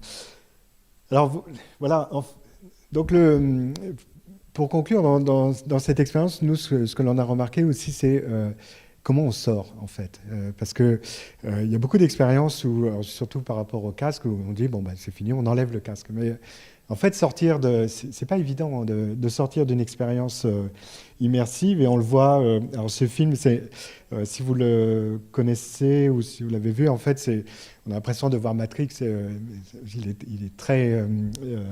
C'est un peu la source de ce que l'on a vu, de ce que l'on voit ensuite, Matrix, Inception, etc. Vous l'avez dans ce Simulacron 3. Et le fait de sortir, c'est de se dire aussi, mais c'est un peu comme dans le Magicien d'Oz, c'est comment je reviens, et peut-être se dire que pour ne pas avoir le syndrome de Stendhal, peut-être qu'il n'y a rien de mieux que ce que l'on a à la maison. Mais en tout cas, ça veut dire que quand on crée des dispositifs, nous on fait toujours attention de laisser à la personne ou aux personnes qui l'utilisent le bouton stop. Le fait de pouvoir dire, d'avoir le switch. et d'avoir toujours le contrôle de l'arrêt de l'expérience pour pouvoir à chaque fois se dire « Ok, je sais que je suis dans ce monde diégétique, mais je garde toujours le bouton d'évacuation. » Donc voilà, alors Jenny me fait des grands gestes sémaphoriques là, pour me dire qu'il est temps d'arrêter. Donc effectivement, je vais pouvoir m'éteindre moi-même et puis parce que je vais garder cette fonction d'auto-extinction. Merci.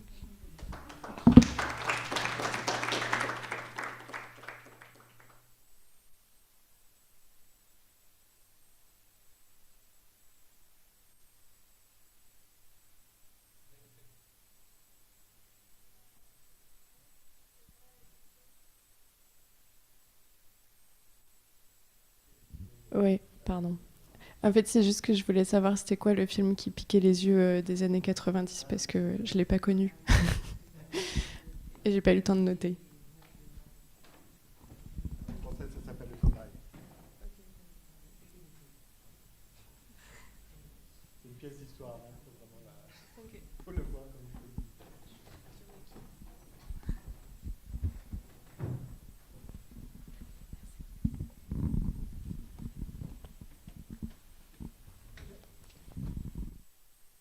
Alors,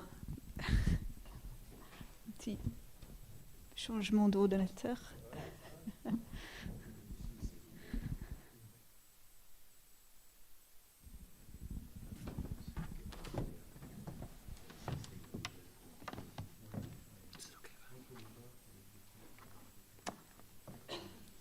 So the sound is coming through here. So do you want to?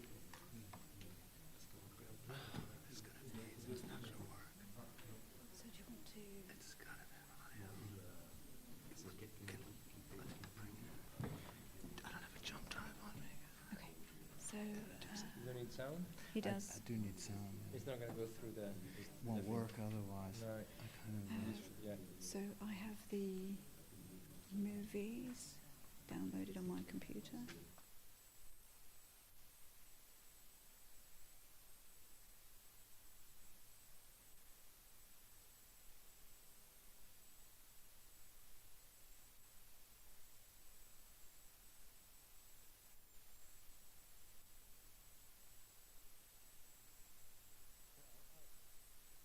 Is the mic live? Yeah. While we get some of the text set up, I'll just start to talk. This is going to be a more philosophic conversation in the sense that I face, in a personal one, because I face a dilemma, actually, in working on media technologies and mediation. And it's an ethical dilemma. And basically, for some context, probably my first ecological awareness came when I was about 10 years old, 1972. And a few years later, I wrote my first computer program. And just for context, that was on punch cards in COBOL on a mainframe using a terminal. and the two things that I learned from that, but didn't understand quite what the implications were as a contradiction is in the organic world, put very broadly, plants take energy from the sun, sequester it, store it in carbon bonds, and then grow.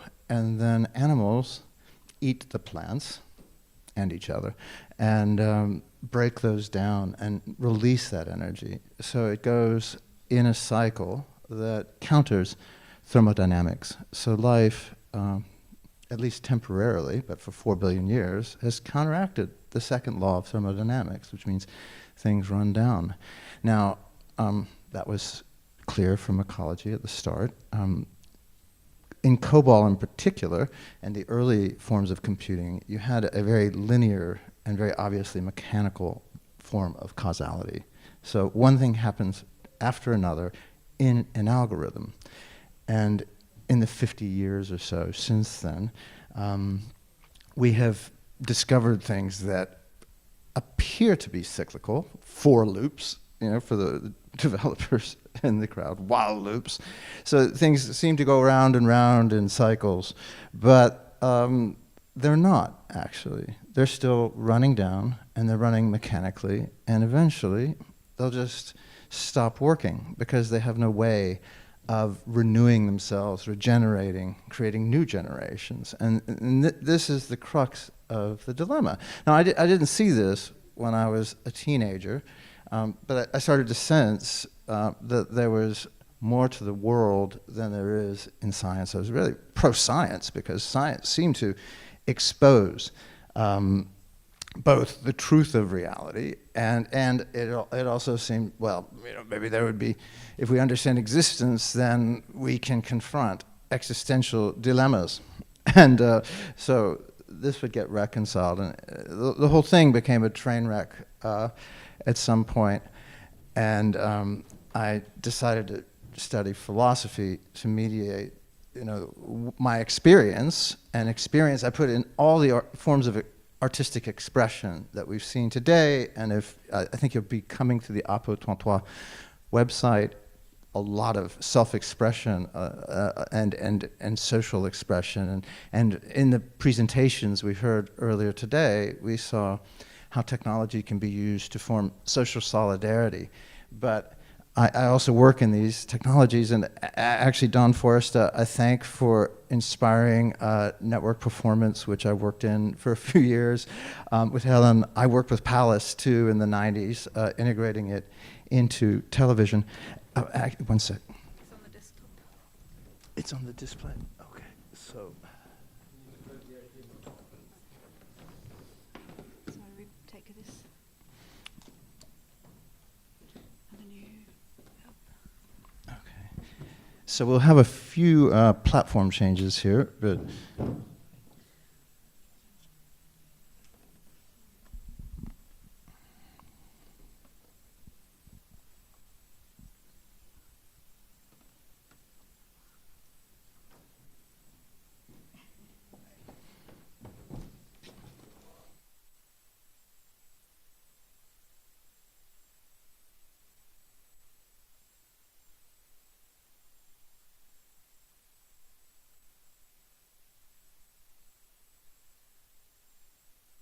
So the first clip that we'll show is from a piece called Epiphany, but I'll finish up the introduction, which I will, again, it'll be personal, but I say it's personal because in a way it's hard to talk about the ethical. When you talk about the ethical in general, you move from the personal to the institutional, and it's easy to move into these abstractions where you wonder whether you're really going to have an effect. So I think each and every one of us in this room and anybody who's watching online also needs to think, well, what do I do today? What's its impact going to be? Because in my experience, you really only know the impact of the things that you've done. And as we move into collectives and politics and institutions and project ourselves as individuals into a collective, it becomes very, very difficult to judge outcomes. So I think the one takeaway I'd want to take from the presentation is that our choices every day really matter. So let me now show you a video from one of my works, Epiphany. Let's see.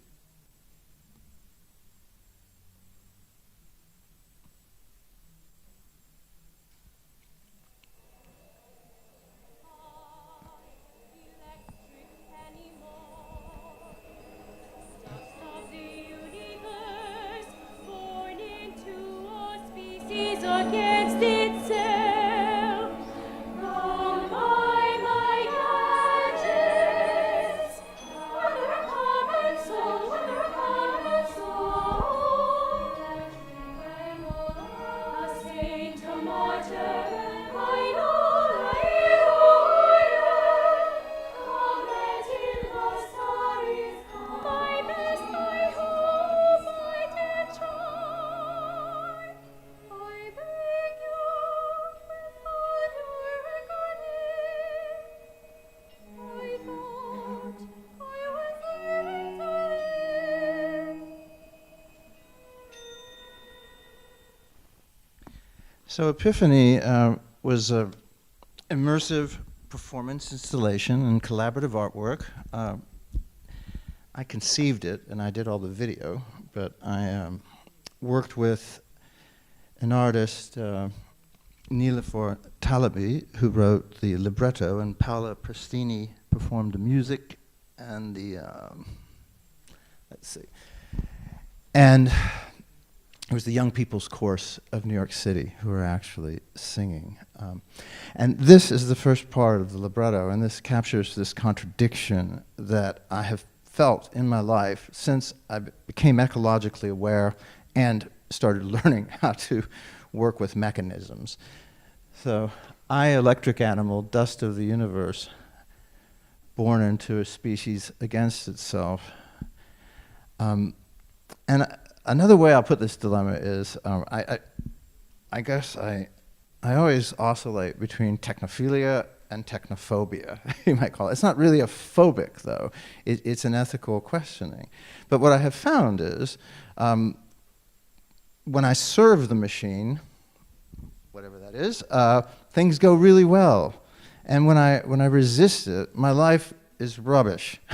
And when I'm actually growing spiritually and trying to communicate that, I don't get rewards. Whereas when I do things that sort of serve the network and the spread of technology, then things go really, really well. And you might want to reflect on this in your own life if you've sensed that. And I've tried to understand why.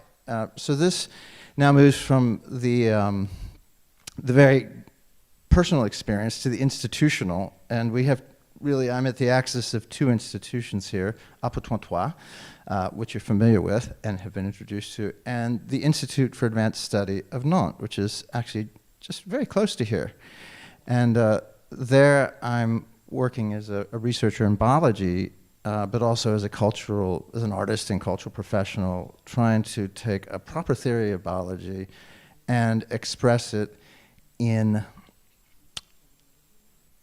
a cultural form that lets us honor the world that gave birth to us. So Epiphany was about accepting mortality, accepting the fact that we're part of a cycle, that we're going to dissolve back into the earth again. And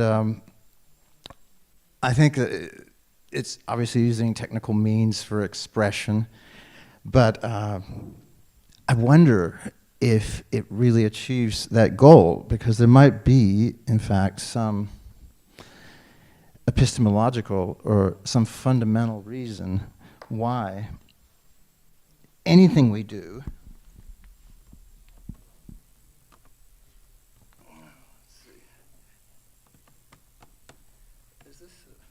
I think the machine is resisting me now.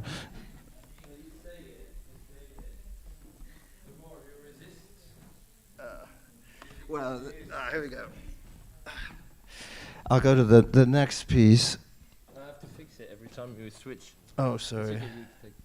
Okay, so I'm now working in two capacities, one as a digital artist and the other as a researcher, trying to reconcile the life world to this mechanized disaster, actually, that we've created. I mean, there's some wonderful things in terms of self-expression that we've done, and I work in it myself, and I love the work of my colleagues, but let me let this piece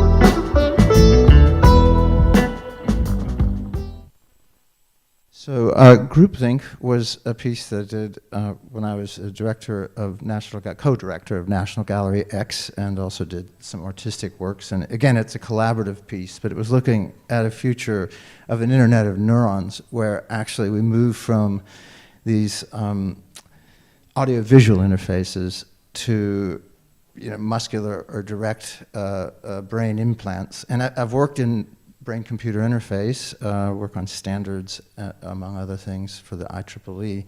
And the advances in materials technology are getting to the point where we'll definitely be able to connect into the internet through our brains. I mean, you've probably been reading about it. It's actually happening, and it's happening much quicker than I'd imagined, because you have a convergence of materials and science and artificial intelligence. So I guess after this half century of exploring it, now I've been frantically trying to understand what's happening and maybe avert some of the worst of it. Because if we look at how we've handled the natural environment, it's been pretty disastrous. And if we start to integrate even our brains into these like channelized systems that are actually pretty impoverished from a sensory perspective. I mean, people have practically lost their sense of smell. Think about it. I mean, people look at these dates printed on a food package to tell if they can eat it. I mean, your nose will tell you if you can eat it. Believe me, I've tried both, and so we're actually hobbling ourselves, and we're hobbling and mediating our relationship with nature. In a way that I think is quite dangerous. And I don't know if it's reconcilable. I mean, I hope we can have a dialogue about this, because this is something that I'm torn between, which is one thing, oh yeah, it's great to be a brain in the vat and, sort of have all these synthetic experiences. On the other hand, are we going to do the same thing to our minds that we've done to rivers? You've seen what happens when we straighten a river and get rid of the marshlands and the wetlands. Actually nature's fury is visited upon us, and we are seeing the revenge of Gaia right now. So part of what I'm looking at is not only to have a scientific understanding, but to think, well, maybe we need religion. Maybe we need to have a reverence for nature. So we start to form an intuition or an instinct around it. Knowledge is so fragmented. And I actually think that, in fact, we can't know everything. That we may not be able to figure these things out, so we'll just have to go on instinct, the way humanity successfully managed itself for a good 100,000 years since Homo sapiens emerged. That said, I really like some of this stuff, and I should just tell you, I'll show you a bit of groupthink, but what we did is since we can't do BCI, it just wasn't practical to do it directly, we presented it as part of Ars Electronica Festival, and instead of using BCI, brain-computer interface, we used hemodynamic monitoring, and it's astonishing what you can find out from a webcam. If somebody's face is fixed in a webcam, there's this vein that pulses in their head, and you can find out their heart rate. And from their heart rate, you can deduce all kinds of things. So what we did in groupthink was have musicians who also are technologists, really sophisticated neurologists and computer scientists, informaticists, performing but working towards a visual score that was generated by the audience reaction to their music. And in a way, this was a very kind of Neil Stevenson kind of thing, where you have this rave and this exuberance. And just so you know, there's video installation there. This was done at the National Gallery, so we made a special training set that combined my own images of the organic world with excerpts from thousands of trees and tangled roots that show many species which have now disappeared actually from the planet. So we were trying to show the enduring relevance of the artistic canon, not just as aesthetics, but as a record of what has been and what we've lost, but also combine it into this possible future, and to get people thinking about what happens when we really connect into a network mediated by artificial intelligence and all kinds of other limitations, some of which we've heard about with bandwidth. I think both of the previous speakers where Don and Helen were talking about that, and looking at latency and routers and things. And then I was really gratified to hear about immersion, because you've seen I do immersive video, which is a proxy for VR. And one of the reasons I like it is because people share the space and can smell each other. Oops, wrong one.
That was Shama Rahman on the sitar and Mick Grierson on guitar. And they're networked in with the audience through a physiological interface that generated and actually dictated a lot of both the visual score and how the AI video was displayed. So I'll probably just end now. I want to leave you with a few questions, one of which is, do we really understand nature?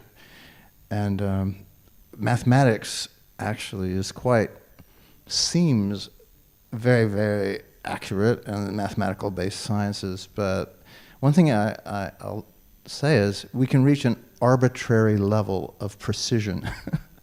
The ontology of number is not exactly the same as that of the physical world. We actually don't know what that connection is. With set theory and axioms, you can generate numbers, but we don't really know why the physical world conforms to them.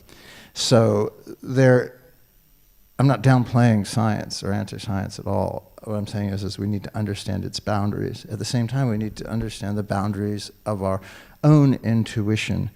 And we could be reverent for nature, but we also need to understand that we're social, technological beings, and we're going to manipulate it. So how do we take this responsibility? And I think it starts with these personal decisions. It becomes an institutional projection. And I've got to say, we have you've seen Jenny and Julian on stage here, and they have taken their own personal ethos and projected it into an institution that I think is quite important, Apotentoi. And, but I really want to discuss the question of whether we can and should be doing things, and in fact, how we do it. How can we start to do this in a more responsible manner that always takes a step back from what we think we know so well? Thank you very much.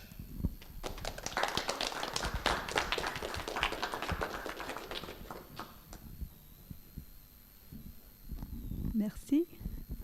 Merci tout le monde. Do you want to... Yes, I have a question. Yeah, there's another mic. Yeah, you can come. Oh. Alors, je vais être la personne avec le micro. Et s'il y a des questions pour la personne qui a parlé ce matin, on peut discuter tranquillement maintenant. Yes, we could discuss. But oh yeah, I think Jenny's been very good at organizing the time so well that we are actually in advance. So well done for the efficiency. But now we have time to discuss. We will have more time to discuss all together, but we could take more questions if you have some, or people join the stage, or there's not so much people. So, does anyone have any question? Question over there.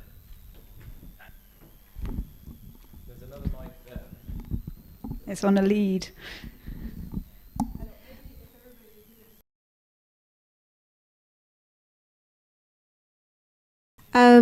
My question is to return the question to Ali, not in the way that I necessarily have an answer to it either, but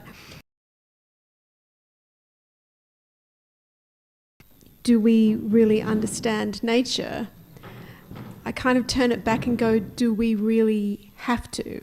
And I don't mean that from a Luddite position of going, ignorance is wonderful, but it's this idea of almost like an arrogance of the fact that we ever could, if you know what I mean. In order to try and pursue the fact that we will understand nature, and I'm not at all saying you are this, but it implies that same kind of empirical and imperial impetus of going, we must understand it in order for us to be able to deal with it, as opposed to being able to live with the uncertainty of not understanding something. And of course, I'm not meaning let's not have science and let's not, try and fix things that are broken. But I suppose it's part of that idea of an endless progress narrative of having to understand everything. And maybe we don't have to understand it, we just have to respect it, maybe. Well, actually, I'm really glad you said that, because that was the point I was trying to make, is that we need to start to understand our boundaries. And they say nature abhors a vacuum. Actually, nature doesn't. Humanity does. So I think I'll just repeat your point and condense it, that we need to understand our boundaries. We're inquisitive creatures, so we'll probably continue to inquire. But early on, Pythagoras said, all is number. And actually, we have deployed this Pythagorean program ever since into advances in science, and which turn into technology. Actually, technology usually drives science and engineering. I agree. We just need to respect it. And I was trying to suggest that this either respect or even reverence will fill that vacuum. But I think knowledge and experience is perhaps inherently fragmented. We strive for unity, but maybe we need to accept boundaries and even fracturing of experience. So maybe somebody else wants to address that.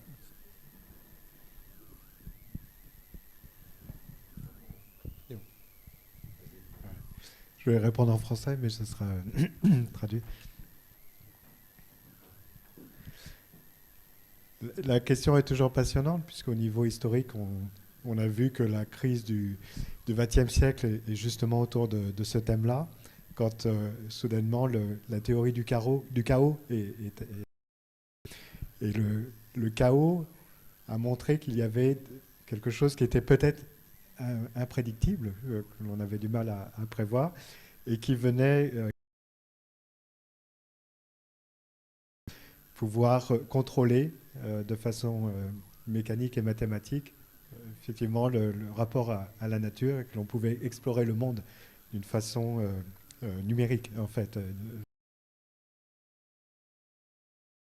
C'est l'expression d'une crise, puisque le chaos vient avec la guerre de 14-18 et vient soudainement dire que le monde devient imprédictible.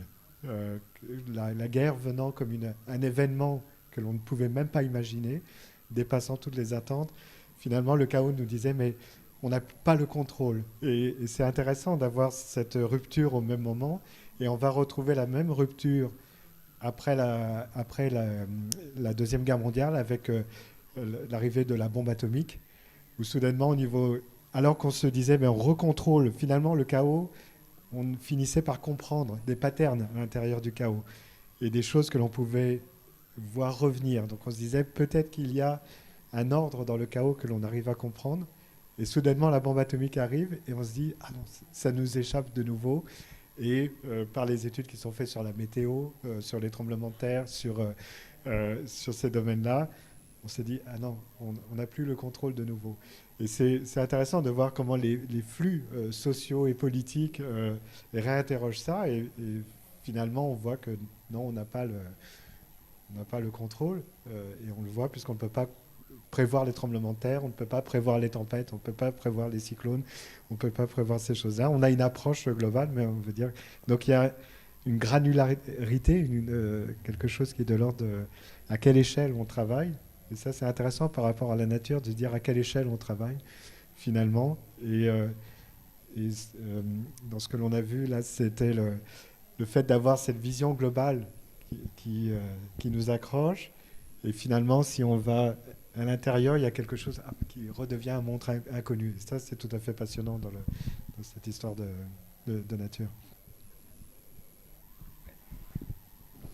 I'll switch to English. I was in a conference last summer of artists and scientists. And the scientists, of course, defended themselves in the usual way by starting out with cogito ergo sum. And my response was, what about sensio ergo sum? Because this is what's happened with our society since the Enlightenment. It was we forgot half the human being. And that half the human being actually represents nature in a more direct way than cogito. Cogito is kind of like the exception. And then another example of that for me, which is, I belong to a group, what's called a groupe de réflexion at the Collège de France. And we did a book. And in the book with my partner, we talked about needing a new mythology. And the new mythology that we proposed in the book was kind of a neo-animism, where we understand that everything is alive and connected. And people need that. I mean, we need mythology because that expresses a certain side of ourself, which the new technologies has tended to ignore, which is what you were talking about. We tend to reduce everything to measurable quantities, and that's where the emotional part, the sensio part, gets lost. And this is where we are, and this is like an incredible pressure on us because so many people make money out of it. And this is what they've done to us. And to me, the only way to fight that mentality and this domination of mathematics is through art, is through sensio. And I had a meeting last night with Alain Suppiot, who is a legal specialist, a jurist. And we're talking about this, what I mentioned earlier about the legal approach to the network and how you define it. And in that conversation, it came out once again, because Alain's major book is called Governance by Numbers. And his question is, do we want to be governed by algorithms or by human beings? That's the key question for us today as a society. And the tendency over the last 3 centuries has been the algorithm. And they've sold this to us. And we genuflect in front of algorithms now that tell me what to do and how to live my life. I mean, how many damn announcements do we need on our phones and our computer screens telling us to do something at that particular moment? I don't want to be told by a machine how to live. But this is what we're confronted with, and this is, I think, the major, major problem with Western society today.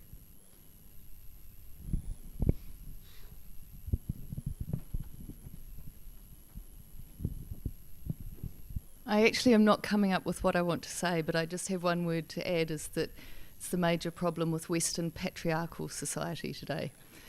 I'm trying to come up with something much more intelligently feminist, but my brain is not working fast. Actually, that just inspired me, because one of the things that I left out of my presentation was self-organization, and natural systems. Our body is self-organizing, and your body is an ecosystem. But patriarchal thinking is always about control and the projection of an individual, and an algorithm is a really simple way of controlling things and may have good short-term effects, but it interferes with the cyclical form of nature. And actually there was a publication that just came out that inspired a lot of this talk. I was asked to contribute to a book called The Work of Art in the Age of planetary destruction. And I wrote about Epiphany, that first piece you saw. But when Gail was asking her question about limitations, all of a sudden I was thinking, oh yeah, that's right. Art, what art can do is also not just be exuberant, and my art is always very exuberant, so it might seem like a celebration of technology because we're using networks. Actually, I'm building on the work of some of the people on this stage in my own work. With network performance and other explorations, expressive platforms. But maybe art should be about drawing those boundaries and making us aware of our limitations, and also inducing that religion, mythology, reverence, respect, the neo-animism. I've tried to be sort of an animist. It's a little hard when you've been agnostic, to all of a sudden believe in something. But maybe we need to. Maybe we need to dismantle the patriarchy. We definitely have. Well, I'll say I've been working on dismantling the patriarchy in myself because it reproduces in the generation. So I completely agree with you. We need to do that, and that's an individual thing, especially as women need to exert power, and sometimes that's going to get ugly. You have to take power. It's usually not given. Men need to somehow cede it. But it's hard when you're in the middle of something actually to achieve another perspective. So that's why I think communication, dialogue, and art and literature are there to put us in the shoes of others. So yet another role for art. And does that answer your question? I think it's a bigger thing for tomorrow. Yeah. I've got quite a lot to say tomorrow.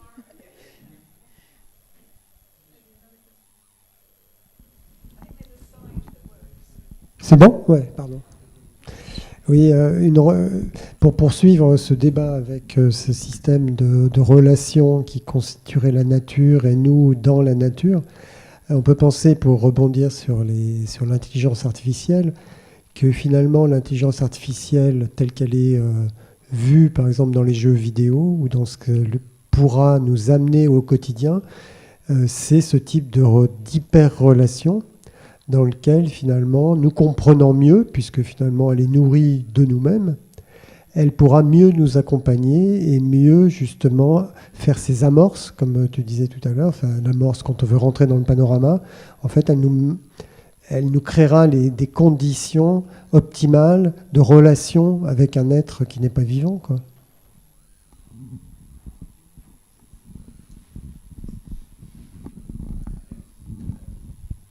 I didn't get the question completely.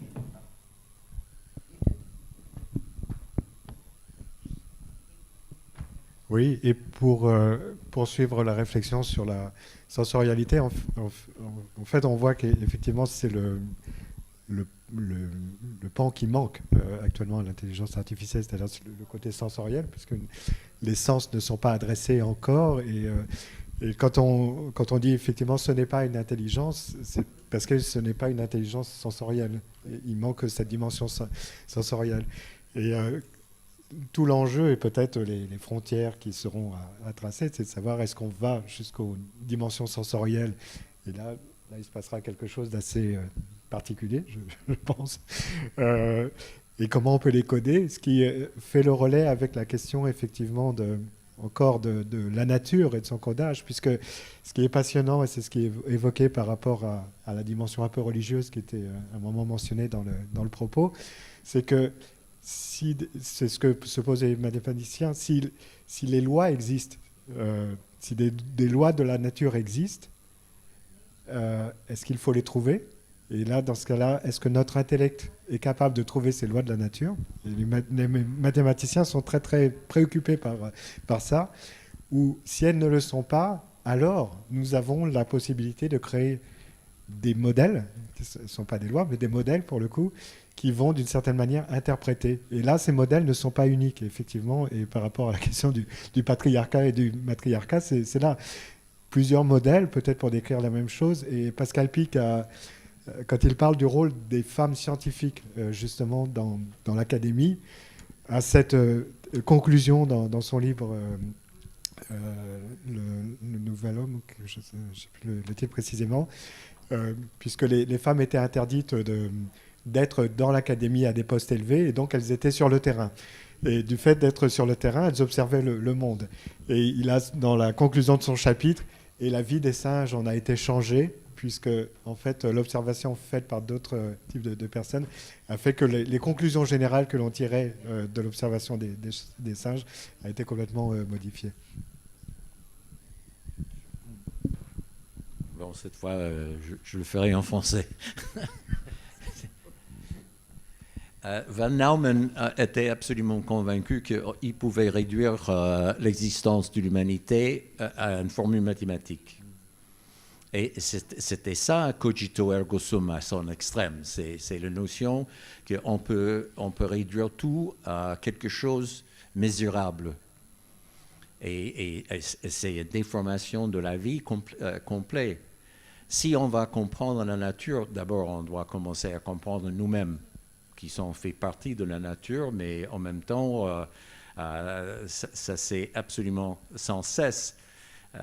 Parce qu'encore une fois, j'ai dit l'importance de sensio ergo sum, la notion de ce que je peux sentir pour me définir est absolument fondamentale, mais notre société est méfiante vis-à-vis cette idée-là, parce que les émotions sont considérées comme dangereuses. Mais on ne peut pas les ignorer. C'est ça le problème. Si on prétend que les émotions sont à écarter, ça veut dire qu'on a déjà une déformation qu'on est en train de vivre franchement depuis 3 siècles. Et on est en train de réagir contre cette domination de l'intellect qui a complètement déformé nous-mêmes et la nature. Et on doit réagir contre ça. Et moi, je suis en train de faire un article maintenant vis-à-vis cette notion de l'intelligence artificielle à travers 4 artistes, 2 couples qui bossent ensemble dans le même domaine. Parce que je crois que ça, c'est quelque chose, et toi, tu as tes très, très petites références à ça. Les gens qui travaillent contre la technologie, les artistes qui prennent une technologie pour le détourner, pour faire quelque chose que la technologie, pour faire quelque chose contre ce que la technologie a été fabriquée pour faire. Et ça, c'est une idée absolument fondamentale, parce que l'art est toujours en train de travailler dans ce sens-là, de trouver d'autres sens dans un truc. Et ça, c'est le XXe siècle et la création artistique avec les nouvelles technologies. C'est absolument ce problème-là, parce que toutes ces technologies étaient fabriquées pour faire quelque chose de spécifique. Quand les artistes ont pris ça, la première chose qu'ils ont fait, c'est de détourner ça. C'est pour ça, souvent, le produit artistique, en utilisant ces technologies, était rejeté par le public, parce que le public comprend que cette machine n'était pas créée de faire ça. Dans ce cas, il y a presque un rejet automatique et naturel. Mais quand même, c'est la seule façon d'explorer ça. Et pour moi, l'intelligence artificielle est déjà une contradiction profonde, parce que l'intelligence est vivante. Quelque chose d'artificiel est mort. C'est une imitation. Et l'intelligence artificielle est une imitation de notre intelligence, qui veut dire déjà limitée. Et de se plier devant ça est malade. Si on l'a créé, on peut le contrôler. Et ça, c'est la grande erreur, mais c'est une erreur que la société nous vend, parce que ça gagne beaucoup d'argent pour une petite poignée de personnes. Et on est plein dedans. On est plein dedans. Et je crois que ça, c'est la plus grande mythologie déformante de notre société aujourd'hui, de se plier devant la machine en disant, ça vient de Wiener, hein. Ça vient de Wiener parce qu'il a dit après la guerre, après la Deuxième Guerre, que c'était évident que l'homme était incapable de se gouverner. Et il fallait donner ça aux machines. Même lui, il est revenu contre ça après. Mais c'était cette mentalité qui domine aujourd'hui. On est faible, Et on est incapable de nous gouverner. Dans ce cas, il faut le donner à une force neutre, qui est soi-disant la technologie. La technologie n'est jamais neutre.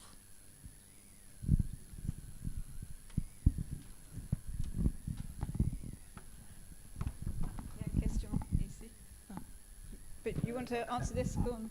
Yeah, okay. I would just say I'm not an AI expert, and I think it's something that is certainly here, so we can't ignore it, and it's useful, but it's also dangerous and needs a lot of consideration. And I think also when I look at some of it, I think why are we handing over to a machine things that we can do? We have people, we have unemployed people, we don't need a lot of what it can do, but at the same time it can be useful for some things.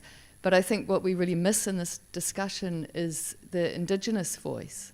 And we were talking before about how we can understand nature, and the conversation has gone around a lot, but I'm just thinking like so many, all Indigenous cultures have knowledge systems that actually, like religion or like whatever their culture is, and I'm thinking of the Aboriginal people in Australia who lived through 10,000 years of extreme drought and heat, and had songs and other systems, which you probably know more about than I do, that enabled their culture to survive and thrive through this really extreme environmental situation. And how AI and these kind of technological, the idea that technology can fix our environmental problems is just kind of like a really dumb idea. Like, who on earth would really believe that? And actually, why are we not talking to these people that are part of humanity and that have been there or been in similar situations? People have lived through all kinds of extreme things and survived because we've had whatever kind of cultural beliefs or systems of knowledge, understanding and knowledge transmission that existed way before everything. And that would be, I'm sure that there are conversations happening with Indigenous people in AI. I don't know them personally myself, but I think it would be a good voice to add to this discussion. Actually, I'd like to make one more point that because you've triggered a lot of thoughts in synthesizing this idea of the laws of nature, Indigenous societies, myths to live by. It made me think about this historic juncture between animism and then theistic religions, which really, there may have been patriarchal societies before, but they couldn't really exert power until you had these technologies that enabled the patriarchy to beaucoup d'argent. I did understand that much French, to accumulate capital. And you still, actually, to Helen's point, it's capital accumulation that AI is doing. It's finally upset the historic balance between capital and labor.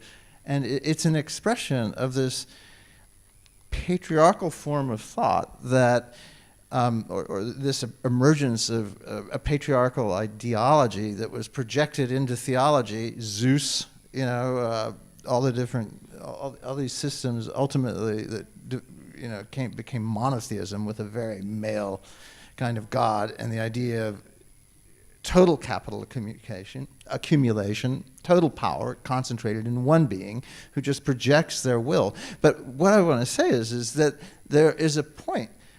In the animistic world, everything has agency. Rocks have agency even, but definitely plants and animals have agency.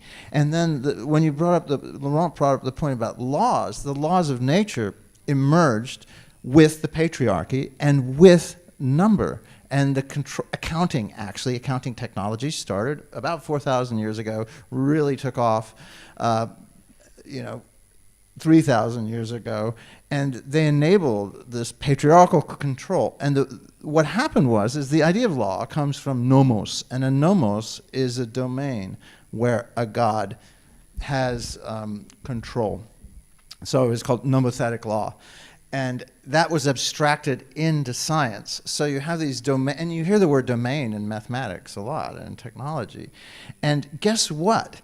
The way that we define number is by these domains. In set theory, we don't really know what's a number and a quantity, but the way that we do it formally is just through possession or extension or belonging to a set, and it's just an operation that's repeated, and then we've abstracted these into laws that are not neutral, that are not harmonious with nature, and created this linear projection. So, in fact, life co-creates this environment.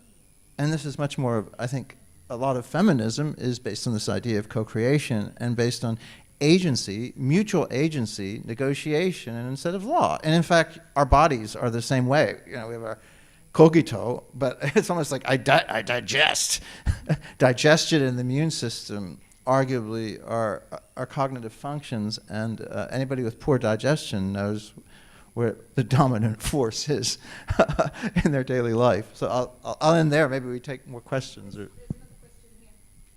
I'm just building on, I think it relates to everything you're saying, but back to, I'm sorry, my Latin is terrible, but I think therefore I am or I feel, and I reject that it has to be a divide in my own work, maybe because this is not my area. I'm not doing artificial intelligence. I'm not doing any of this. I'm a musician. So for me, in all my work, I tend to trust my ears first and then go look for the explanation. And I think it doesn't need to be one or the other. It makes me also think, since you were talking about indigenous cultures and feminism, this ancient McLuhan article talking about the eye versus the ear, and that the ear is immersive, and that the eye is linear and reading, and that at some point in our Western cultures, we decided that reading, or maybe this kind of male form, it feels a little bit like men think and women have bodies that do mysterious things that nobody really understands. So I think we need to find some place in between, because we're women and we also think, right? So it's not one or the other, and I think it would be better if we all found a place, someplace in between. So sorry I don't have any fancy words for that, but I think I understood what you all were saying. And I'd love to hear, anything that, Don, I really, especially what you were saying. One or the other. No. No, it's not one or the other. It's both. I mean, and what positivism has done was ignore one and concentrate on cogito. And that's what deformed really our whole society, by thinking that the only things that counted were things that we could measure. And anything other than that was too vague. It was just, magical thinking. And so we have a completely deformed society, and that deformed society has deformed nature. So it's kind of suicidal. I mean, I think it's totally suicidal. And I have no idea how we're going to come out of it. But I have a lot of faith in art for testing these things, for really kind of going into them, because art is a very contrary thing, because art doesn't have to prove anything. Art just does. And I think it's the only way to explore these technologies and to actually expose that myth that we have to go along with this stuff. And because this is inevitable. It comes from a neutral force, so it's inevitable. This is what we're told. And I see in every day ourselves being more and more conditioned to accept this notion. I mentioned announcements that come up on your phone all the time. I've got one that comes up like every time I turn my phone on. Safeguard your material. I know. But we're constantly being led by these things. I went to the supermarket the other day, and they finally have managed to get rid of cashiers. It's all machines now. So they've eliminated a whole human activity replaced by another machine because it's cheaper. And this is what's driving this nonsense. And I mean, I'm a little bit prejudiced because I'm in the art world, but I think that art is one of the principal tools that we have to stand up against this kind of stuff and to show it for what it really is. But that also makes art even more controversial. and rejected by people who are more or less conditioned by society. So it's a problem.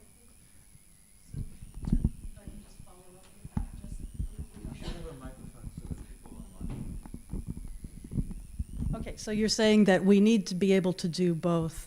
I mean, because I don't think that art doesn't have to prove anything, but to be good artists, we do have to interact both with the physical world, unless you're doing AI, I guess, and also use our brains so we can not waste time doing the same thing we did last time, if that makes sense, and being able to predict things. So, okay, thank you very much. It's wonderful to hear your take on that. Peut-être juste une petite réaction par rapport à ça. En fait, nous avons quand même deux notions qui sont en nous et qui sont les difficultés premières pour accéder à ça. La première, c'est que nous sommes faits d'histoire. Et les neurosciences montrent vraiment maintenant que en fait, notre rapport au monde passe par des histoires que nous racontons sans arrêt. Et si nous ne sommes pas capables de faire ces histoires, de produire ces histoires, alors nous sommes dans un trauma psychotique très très fort. Donc en fait, nous changeons perpétuellement notre rapport au monde pour l'adapter à des situations qui vont nous plaire à certains moments. C'est ce qui fait qu'un bruit désagréable va être masqué quand on va se concentrer, qu'on va oublier un certain nombre de critères et qu'on va... Et il y a une autre notion, et puis je ferai le lien avec l'art, c'est la question du temps. Puisque en fait, la question du temps, c'est ce qui actuellement nous pose le plus de problèmes dans cette accélération qui a été décrite et que l'on peut percevoir dans est-ce que j'accepte justement par rapport aux tribus primitives ou considérées comme telles. C'est dire est-ce que je prends le temps de m'adapter par exemple au changement du climat? Est-ce que je n'allume pas le chauffage ou la clim, mais je laisse mon corps une demi-journée prendre la température? Est-ce que j'accepte finalement d'attendre? Et cette question de relation au temps est très problématique actuellement. Et c'est elle qui crée la plupart des problèmes qui ont été évoqués ici. Donc cette question de relation au monde et de temps fait que, et surtout grâce à la musique, parce qu'il y a des temps incompressibles, et c'est là où la question féminine est aussi intéressante, c'est que la période de gestation ne peut pas être compressée, on n'ira pas plus vite. Donc il y a des résistances comme ça de la nature qui sont tout à fait intéressantes, parce que là on dit non, quoi que fasse l'argent, quoi que fasse la société, j'espère, en tout cas, il y a des choses où le temps restera le temps, et la musique est un outil formidable pour...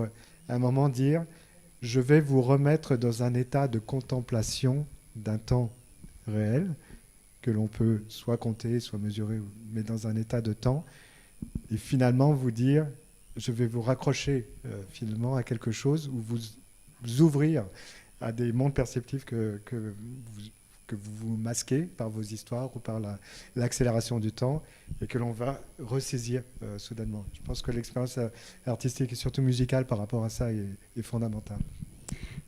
Je m'excuse, avec ces problématiques de temps, je voudrais remercier nos conférencières, Don Forrester, Lauren Lescope, Ali Hosseini et Helen Farley-Jameson. On va se retrouver ici à 14h, après manger bien, pour qu'on peut digérer la pensée. OK?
Alors Jacques, on casse la radio.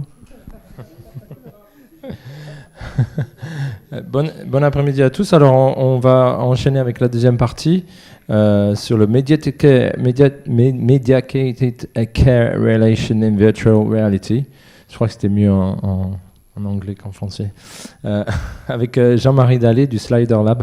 Voilà, je lui laisse la parole. Merci Julien, donc merci Jenny pour votre invitation, merci à Pourtant 3, merci à vous d'être présent pour cette présentation que j'ai intitulée Digital Earthwork, Major Theme and the Dance of the Purple Data comme sous-titre. Ça vous rappellera sans doute la chanson de David Bowie. Alors, je ne suis pas un spécialiste de la terraformation. Aussi, je prendrai dans cette intervention donc une position artiste et proposerai, sous couvert d'une relecture de certains de mes travaux plastiques, augmentés de quelques-uns provenant de ma famille artistique proche, un voyage poétique à travers des notions habituellement rattachées à la terraformation. La terre, la réanimation, le voyage, le robot, l'univers, le biome, l'écologie, la géo-ingénierie, la computation, l'ordinateur quantique, l'intelligence artificielle et la fameuse bille bleue du Major Tom. Le point de vue poétique, bien sûr, n'est pas scientifique, au sens où il dédramatise les enchaînements et ouvre ainsi sur un espace potentiel de collision anarchique, de changement de dimension, de déformation d'échelle.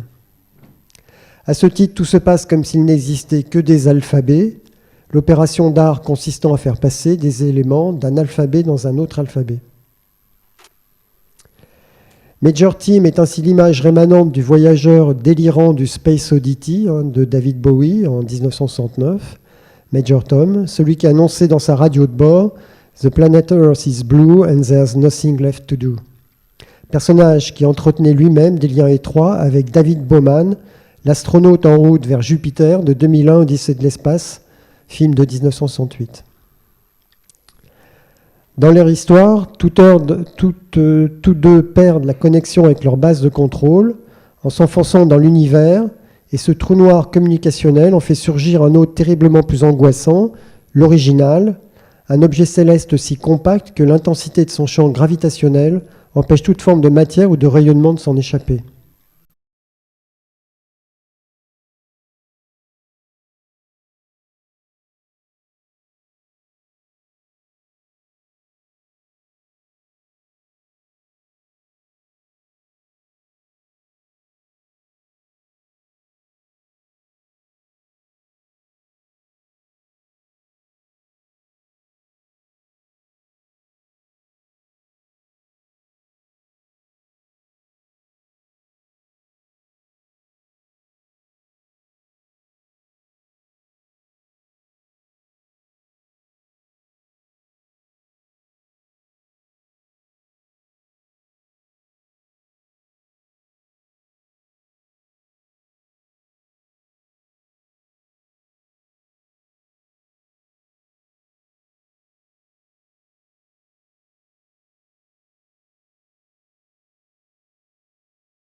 se transforme en une caméra, une gigantesque caméra, une gigantesque oreille.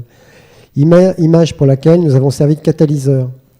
Cette image décentre l'homme de lui-même, ce n'est plus l'image de la bille bleue, elle lui offre un extérieur qui n'est plus son double réfléchi dans un miroir, mais l'abîme dans lequel les humains ne peuvent jamais être réfléchis.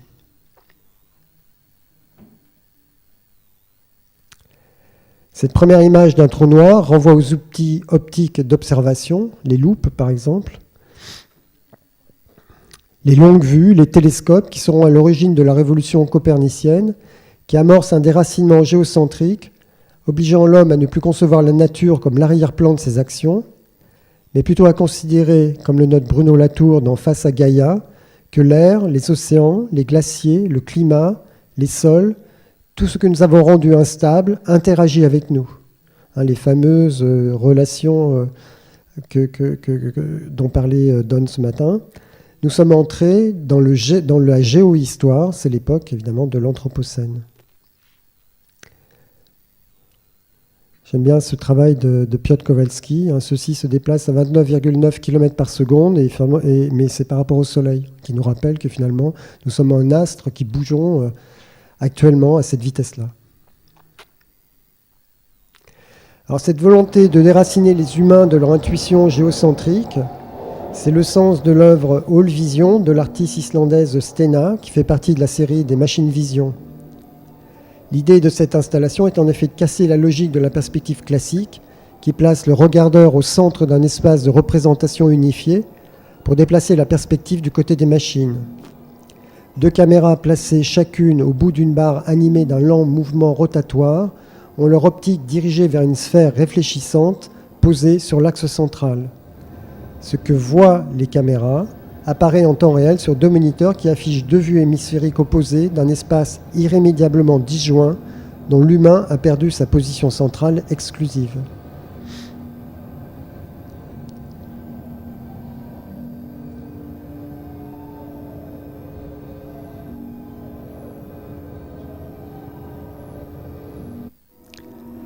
Le décentrement opéré par les machines se retrouve encore dans les plans du film, toujours de Stena. Tout d'abord parce que All Vision sera mise à contribution dans la production de séquences du film. Ensuite, parce que les vues du radiotélescope Very Large symbolique de 27 mètres chacune renvoient vers un ailleurs, un extérieur en dehors de notre galaxie, le radiotélescope ou le réseau de radiotélescopes constitué à travers le monde, permettant la captation des ondes radioélectriques émises par les astres. La mise en réseau des radiotélescopes, comme des télescopes du programme, transforme la Terre en un outil effectif d'observation de l'univers. Elle devient caméra astronomique, oreille astronomique. Elle est alors plus que la simple bille bleue qu'observe romantiquement le Major Tom. Elle peut maintenant s'envisager comme une entité amodelée collectivement par les hommes, avec un but commun, sa survie, à travers les techniques de la géo-ingénierie.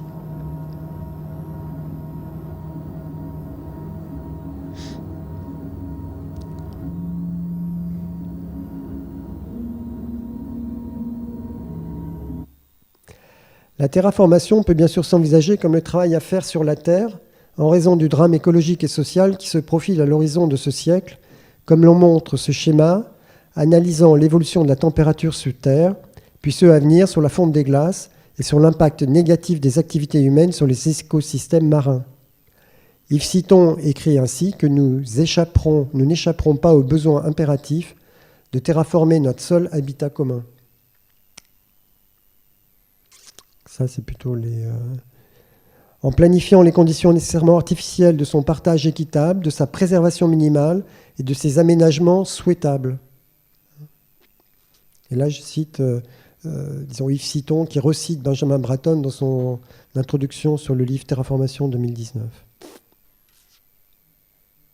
Donc ça, c'est la fonte des glaces, et puis ça, c'est les estimations de l'impact humain sur les écosystèmes marins, où tout ce qui est très rouge est forcément très négatif. Donc la géo-ingénierie est ainsi appelée à la rescousse pour réparer et gouverner la vaste machine terrestre qui s'est déréglée parce qu'elle n'a pas été assez contrôlée.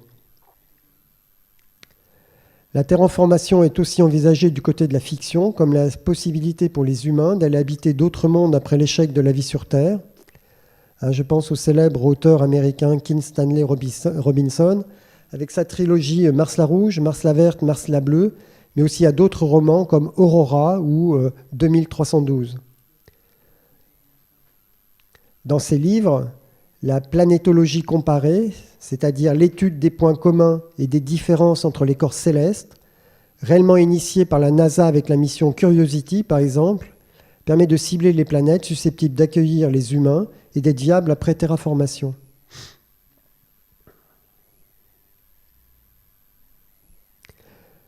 L'accident, d'ailleurs, est une des métaphores utilisées par le collectif d'artistes auquel j'appartiens, le Sliders Lab, une préfiguration de l'accident général qui menace, pour être plus précis, l'accident informationnel.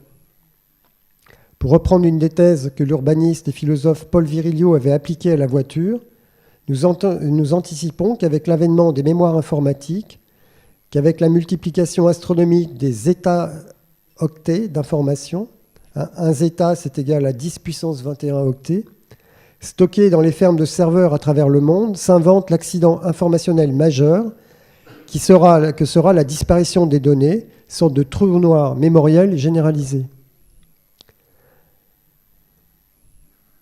Ainsi, dans l'œuvre générative Topomovies, les formes en déplacement dans l'espace sont des météores dont la roche est constituée d'images mouvements provenant de la perte généralisée des données à la suite du fameux crack informationnel à venir. Les images arrachées à l'histoire du cinéma apparaissent alors, de manière prémonitoire, comme les fantômes d'un passé disparu et à jamais inaccessible.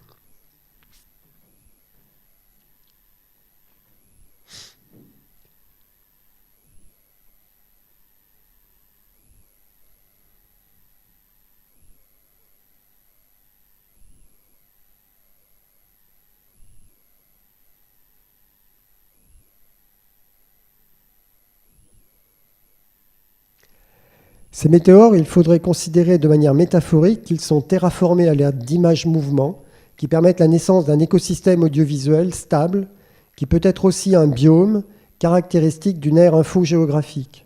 Les films d'action, par exemple, le cinéma en général, ou encore des images de l'univers de l'artiste Udi Vazulka. Les structures 3D que nous mettons alors en jeu sont des modèles relationnels que nous pouvons faire varier pour obtenir d'autres espèces qui réagissent mieux aux images qui les travaillent.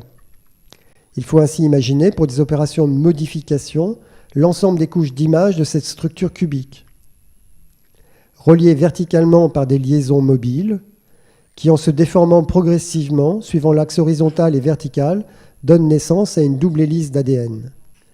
C'est ce type de processus qui a été mis en œuvre dans la création de l'installation Topomovies visualisée avant. Ce principe de transformation d'une forme dans une autre en fonction de la variation de relations trouve une origine dans le domaine géologique, dans celui qui intervient lors de la formation et de la transformation des roches observables.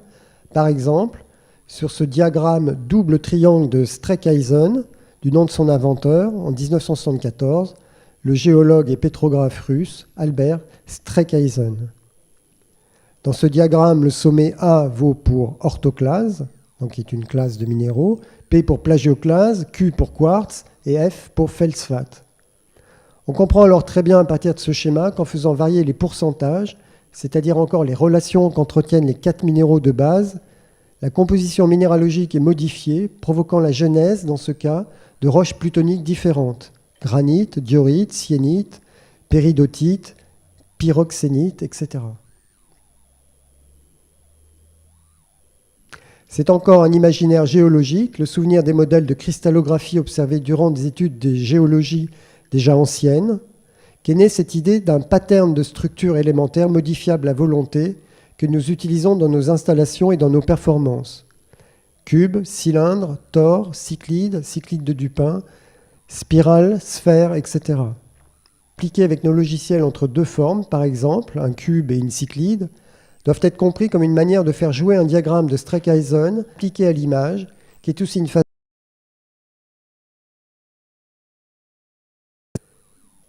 Les enveloppes des coquillages et les squelettes calcaires perforés des foraminifères, protozoaires marins de très petite taille, participent aussi de cet imaginaire déclenchant d'irrépressibles. chacune des sphères présentant un air de famille avec sa voisine. Cette idée n'est pas si absurde qu'elle paraît être au premier abord si l'on sait que la reproduction de ces êtres microscopiques passe par la duplication d'une nouvelle structure sur la structure mère. Il n'y a pas de père ici. Ces idées scientifiques et géologiques trouvent leur place dans la formation de nouvelles espèces de minéraux pour créer toujours de nouveaux types de paysages,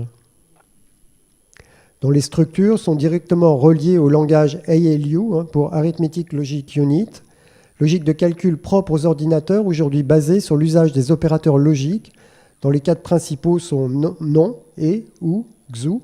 C'est le ALU, c'est ce qui fait fonctionner cette machine jusqu'à présent, et tous les ordinateurs presque tous les ordinateurs sur la planète. Ce faisant, avec cette collection, on teste les potentialités logiques et poétiques du langage binaire. Je vous le montre, alors on est parti justement, vous voyez les photos qui sont le plus à gauche de l'image, ont été faites en 1978 par Udi Vazulka, au moment où il quittait, où le numérique rentrait dans l'électronique. Donc c'était une manière pour Udi, à ce moment-là, de voir que son langage, qui lui était vidéaste, changeait, et il voulait voir s'il y avait une possibilité finalement de poésie avec ce nouveau type de langage. Donc on a travaillé, nous, avec Udi et Stena, mais quand on a vu ce travail de Udi, on a voulu le réactiver pour voir comment on pourrait aujourd'hui remettre en œuvre cette idée de poésie à partir de ce langage initial ALU. Voilà. Donc ça a donné finalement un ensemble d'œuvres. Donc vous voyez, là on a recréé toutes les formes qui étaient des petites photos.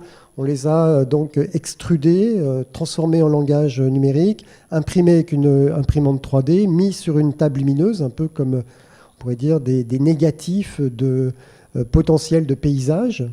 On en a fait aussi, on les a projetés dans un espace virtuel.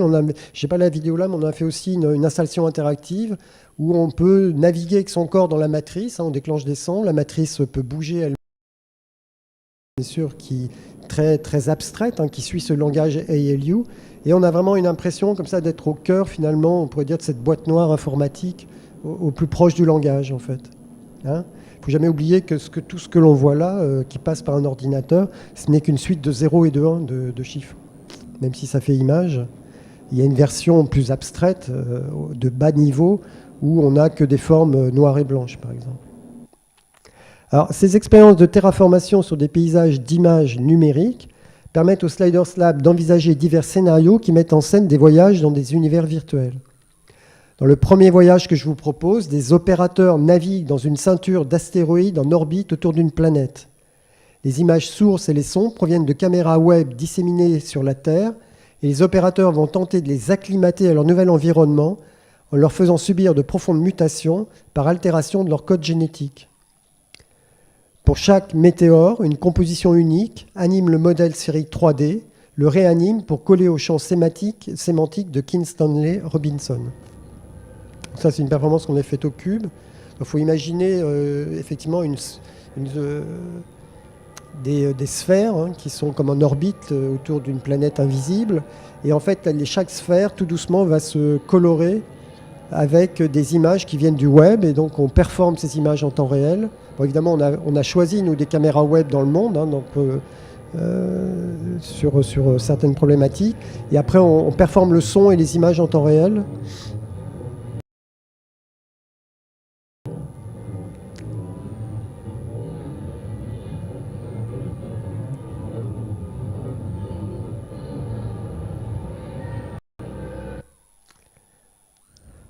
D'autres voyages nous entraînent dans d'autres biomes, avec des biotopes plus orientés vers la sauvegarde de mémoire. Bon, ici, celle d'un des pionniers de la vidéo.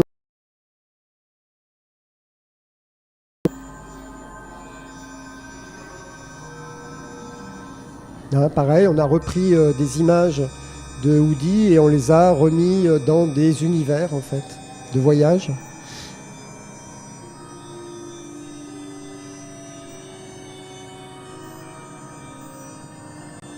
Il y a des images, par exemple celles du centre, qui sont assez célèbres, puisque c'est les premiers synthétiseurs d'images, en fait. Donc c'est 1974 pour ces images, qui proviennent souvent de sons qu'on rentre dans une machine, qui était le Rotetra Scan Processor, et il ressort des images, il photographie les images, et après ils en ont tiré des photos que j'ai aussi avec Woody, qu'on a refaites en 2019 au Frénois. En fait, on les avait toutes refaites.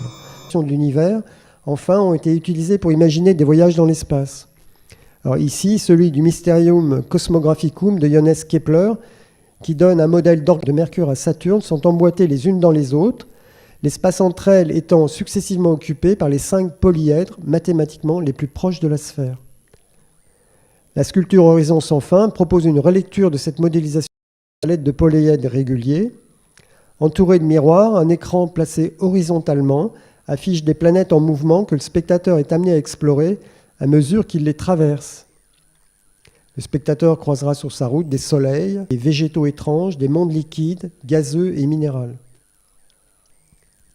Je suis vraiment désolé, je suis obligé d'accorder. Au Moyen-Âge par Lulle, on obtient des combinaisons de concepts. L'artifice est simple, mais il est révolutionnaire par sa tentative de représenter le mouvement dans la psyché. C'est la première fois, en effet, que l'on applique le concept de mouvement à la connaissance. Des séries de concepts. Ces roues par élévation constituent aussi des tours dont on peut faire une archéologie de ces mutations. Véritable tour de Babel qui concentrerait tout le savoir humain.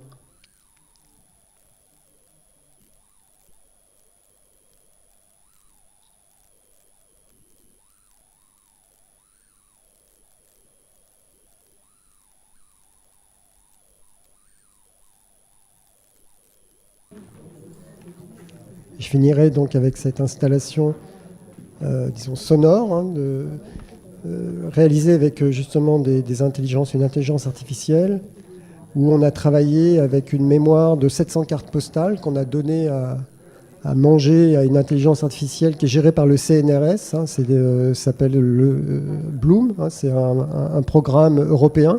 Hein, c'est pas ChatGPT, mais c'est un programme spécial. Donc on a travaillé avec une ingénieure et donc on lui a demandé que le programme puisse créer automatiquement des cartes postales, en fait, des textes de cartes postales. Hein, et donc on a travaillé avec une série de cartes postales de Royan de début du XXe siècle jusqu'à 1980. Et après on a, disons, automatiquement fonctionnera. Merci. Ils vont venir nous voir. Nous avons le soleil, le beau temps. Tout le monde est content. Chers parents, j'arrive du Cap Ferret et je vais vous écrire. Maison de maître. Vous pouvez penser que les enfants et moi avons bien mangé et bien dormi. Aujourd'hui, nous avons eu de la pluie et des nuages. Tout le monde se porte bien. Je parle à...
Okay, I'm going to speak in English.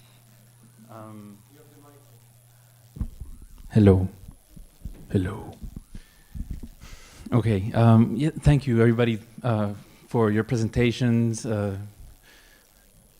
Apo 33 for the organization of this gathering and this exchange of ideas. My name is Nicolás Quisic Aguirre. I am from Peru, but I'm coming from Seattle. I do my PhD at the University of Washington in the digital arts and experimental media program. I'm going to speak about my research project, Disobedient Robots. First, I want to do a very quick outline of the presentation. I'm going to explain a little bit about disobedient robots and then some ideas that fuel my research, some of which are artistic references, others are theory.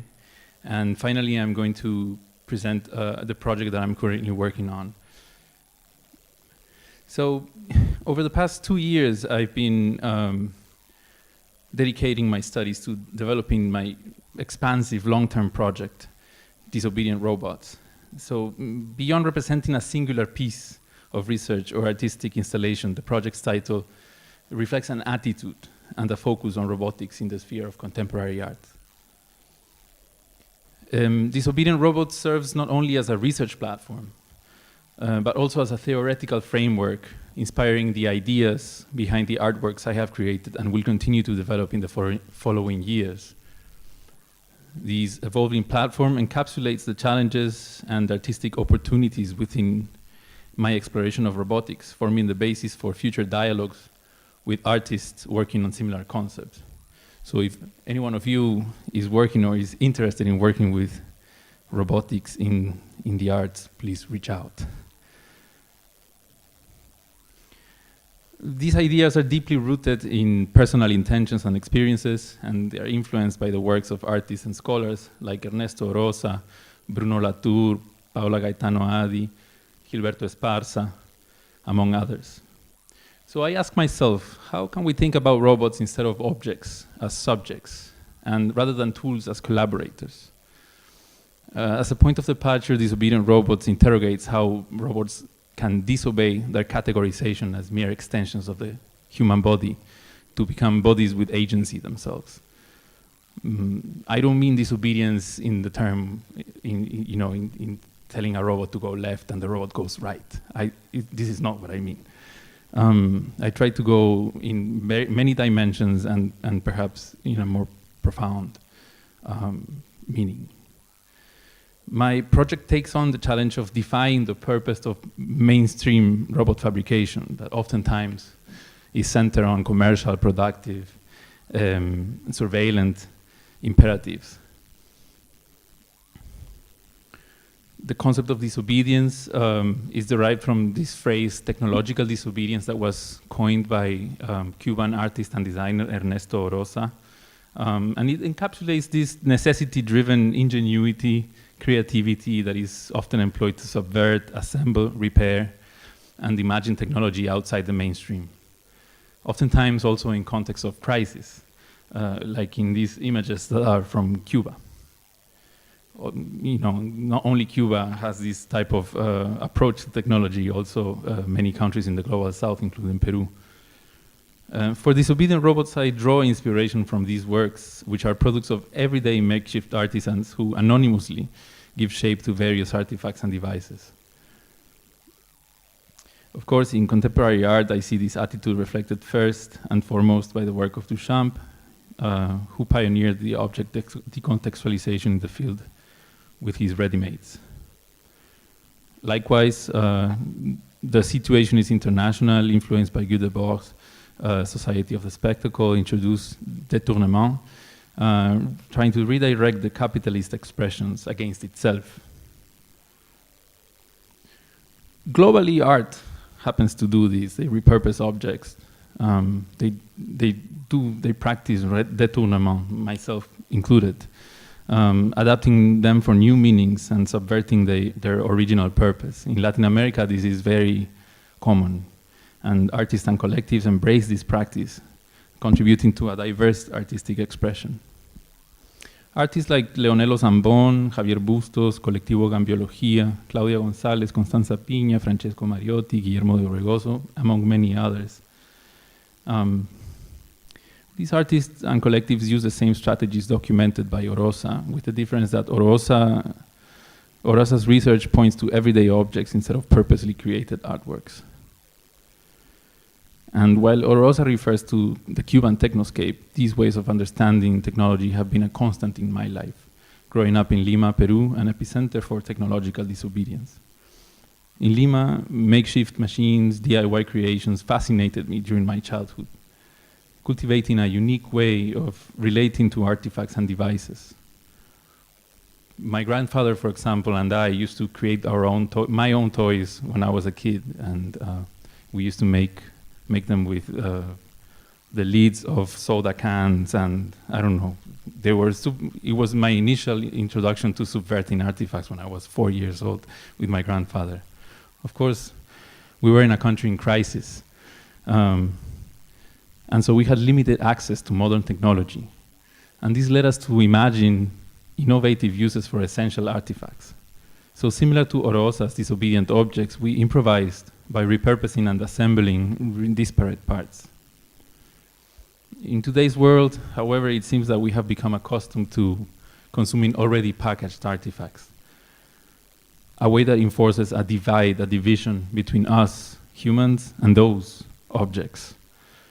This is a little bit similar to when we go to the supermarket and we buy chicken that is already packaged, and we never end up thinking about how this chicken ends up coming from nature itself, So this division,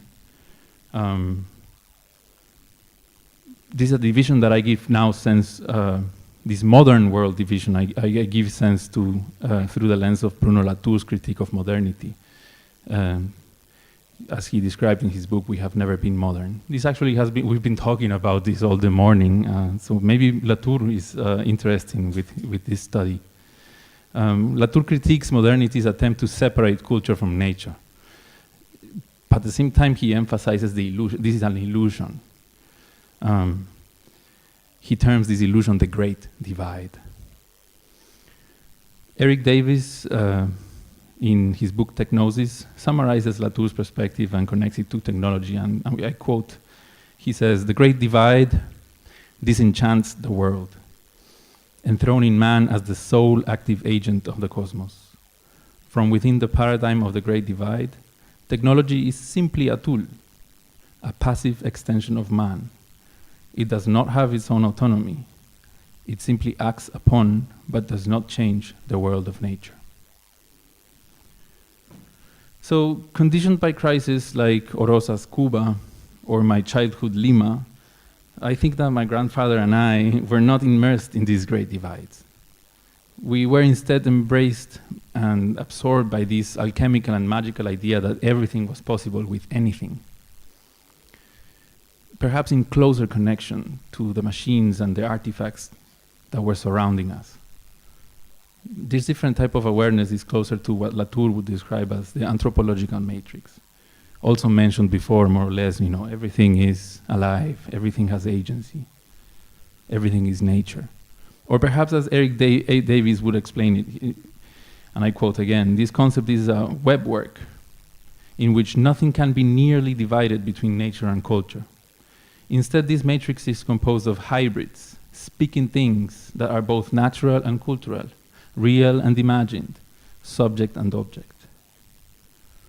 So Latour sustains that we have never been modern, never genuinely immersed in this great divide.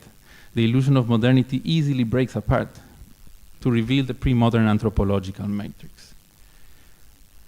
But through capitalism, market-driven economies, the obsession for money-making, the project of modernity, the Western-centric project of modernity, fights to prevail. And I think that we need energy and intention to fight back, especially as artists. So with this spirit, Disobedient Robots calls to transgress the great divide, to dismantle the imaginary walls that create an illusion of modernity. And this approach requires a conscious relationship with the hybrids that surround us, by recognizing their agency and hybridity in the first place.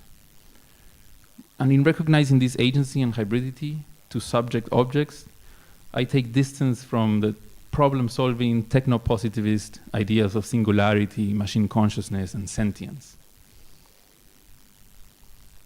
You know, as of lately, large language models like ChatGPT have been correlating with increasing questions and hopes of machines becoming conscious. We're surrounded by artifacts that are equipped with large language model-powered verbal articulation. And even though they speak, these voices are far from approaching the idea that we were talking about, the hybrid subject-objects or speaking things. Large language models are impressive models that are specialized in generating, and I quote Shanahan, statistically likely continuations of word sequences. And by doing so, they have become outstanding mimickers of human language, thus creating the impression that they are human-like. But this creates a temptation to anthropomorphize algorithms, regardless if they're embodied in robots, objects, or not. So this oversimplified anthropomorphism can be problematic because it can even reinforce this great divide. When objects are merely seen as mimicking human characteristics without recognizing their agency and unique perspectives, anthropomorphism perpetuates that humans are the sole agents of the cosmos. And on top of the human-like, the mimickers, of course. So to go beyond this risk, I like Eduardo Viveiros de Castro's perspectivism. Eduardo Viveiros de Castro is a Brazilian anthropologist. And so he defines this as an ontological framework that helps revise oversimplified anthropomorphism. And I emphasize oversimplified because Viveiros de Castro specifically challenges Western anthropomorphism without denying the same concept to Amerindian societies. So perspectivism is a way of understanding the Amazonian indigenous cosmologies. It highlights the existence of different beings, human and non-human, while they retain their perspectives and agencies on the world they exist in. By the way, this text is really good. I recommend to everybody. It's a little bit difficult to read, but it's fine. Disobedient Robots embraces indigenous perspectivism, as described by Viveiros de Castro, and to contribute to, from the viewpoint of robotics in the sphere of contemporary art. César Calvo, a Peruvian poet, Peruvian Amazonian poet, with his book Las Tres Mitades de Inomoxo y Otros Brujos de la Amazonía. It's a book that contains and communicates teachings on Amazonian perspectivism. And according to Bonaldo and Pereira, a couple of Brazilian researchers, from the Amerindian ontological viewpoint, large language models could be perceived as a cannibal spirit, an intelligent weapon, a data-hungry machine. This is a quote from them. While this view does give agency to artificial intelligence, it also suggests a predatory relationship between humans and AI. So to achieve one of the Disobedient Robots' goals of understanding our relationship with robots as collaborative instead of predatory, I believe it is necessary to move beyond the imposition of human language and communication into machines. Another classic, Pierre Bourdieu, perhaps interesting to understand how he explores some power dynamics. So Bourdieu argues that language is a form of social capital that can be wielded, for example, in colonial domination. Through linguistic domination, colonizers are determined to undergo a process of erasure, essentially silencing the voices of the colonized population. So drawing a parallel with large language models and robotics, in imposing a human language, mainly English, I believe that we might be missing the opportunity to help robots find a voice of their own. This has brought me to create a new project. So all of this I've been saying to give the theoretical framework of the project, one specific project that I've been working on within the Disobedient Robots General Research Project. Realidad Mutada mutated reality, is kind of like the genesis of this robotic alternative world. And this alternative world results from some experiments in linguistic disobedience, employing a machine unlearning process I followed to render language mutations. Machine unlearning is not a technical term, it's a poetic term, but perhaps more useful poetically than technically. Again, César Calvo and Las Tres Mitades de Inomoxo y Otros Brujos de la Amazonía, using natural language processing, I included this book and a collection of other books that poetically distort Spanish, because in part they highlight not only the linguistic disobedience, but the beauty of linguistic disobedience. These poetic distortions, especially in the Peruvian Amazon dialect. So César Calvo narrates a magical realist story in the Amazon. I also recommend this book, but I'm not sure if there's a French translation, and if there is, I'm not sure how good it is. But if you read this story set in the Amazon, heavily influenced by the sacred experience of ayahuasca. And in this world, the indigenous cosmovision of the Amazonian people additionally teaches us about the possibility of an ontological Indian perspectivism. These are beautiful paintings by Santiago Yahuarcani, an artist also from the Peruvian Amazon, an indigenous artist. The material counterpart in Realidad Mutada is human, part machine, multidimensional sculpture. So with this artifact, I invite participants to become one with the dispositivo de realidad mutada, or the mutated reality device, by inhabiting the artifact while surrendering their sensorial perception. Inside, the narrow borders of the microcapsule are counterbalanced with an ambisonic acoustic experience that renders the illusion of an alternative world based on the Peruvian Amazon.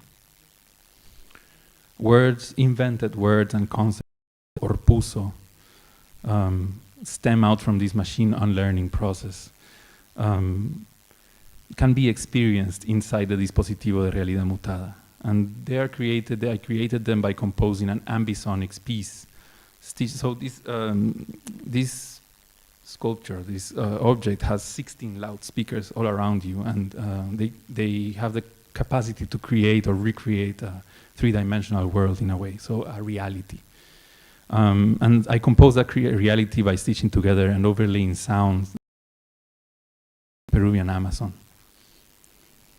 I received the blessing and guidance of my friend, Shipibo Conibo artist Rawa Muñoz, to capture the acoustic reality surrounding him. Rawa also gifted Realidad Mutada with his magic sacred song, the Ícaro. These couple of images that are coming are they're work in progress, so begin to imagine for themselves. And I am pleased to experiment with the construction of a fabrication system that creates artifacts and machines with a similar material language. Triangle here is the module that creates the body of the robots, creating a body or one being in multiple bodies, perhaps, and expression. And this work is in progress, and I'm looking forward to continuing the growth of my robots as they expand on the realities and share them with us in this world. Thank you.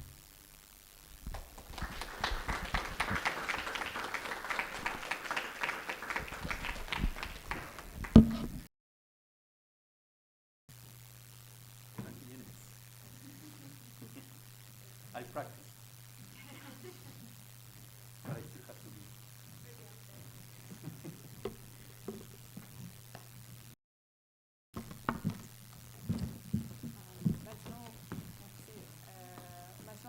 Marinos technicales estudiando sí.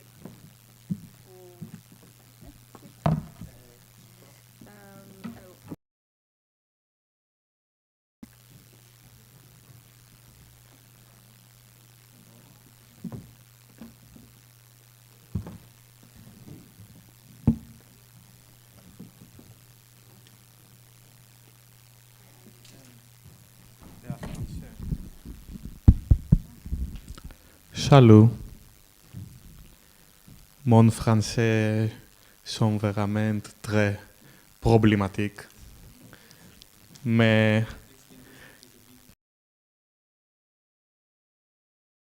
quand c'est possible, j'essayais à parler un petit peu du français.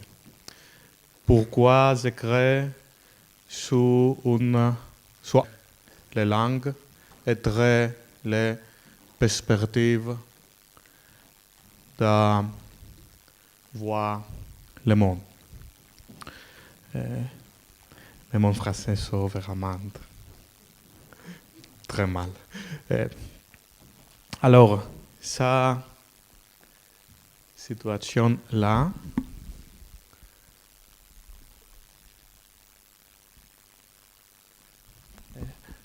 how can I do a slideshow of all these things? This.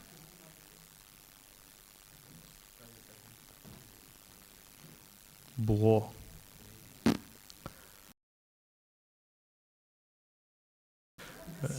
Non. Ça, sans son, peut-être.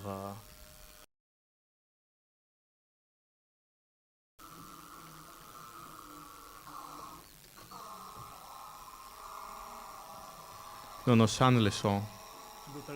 Non, pas. Sans son.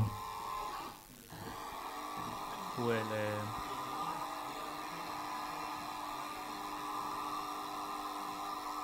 Alors, oui.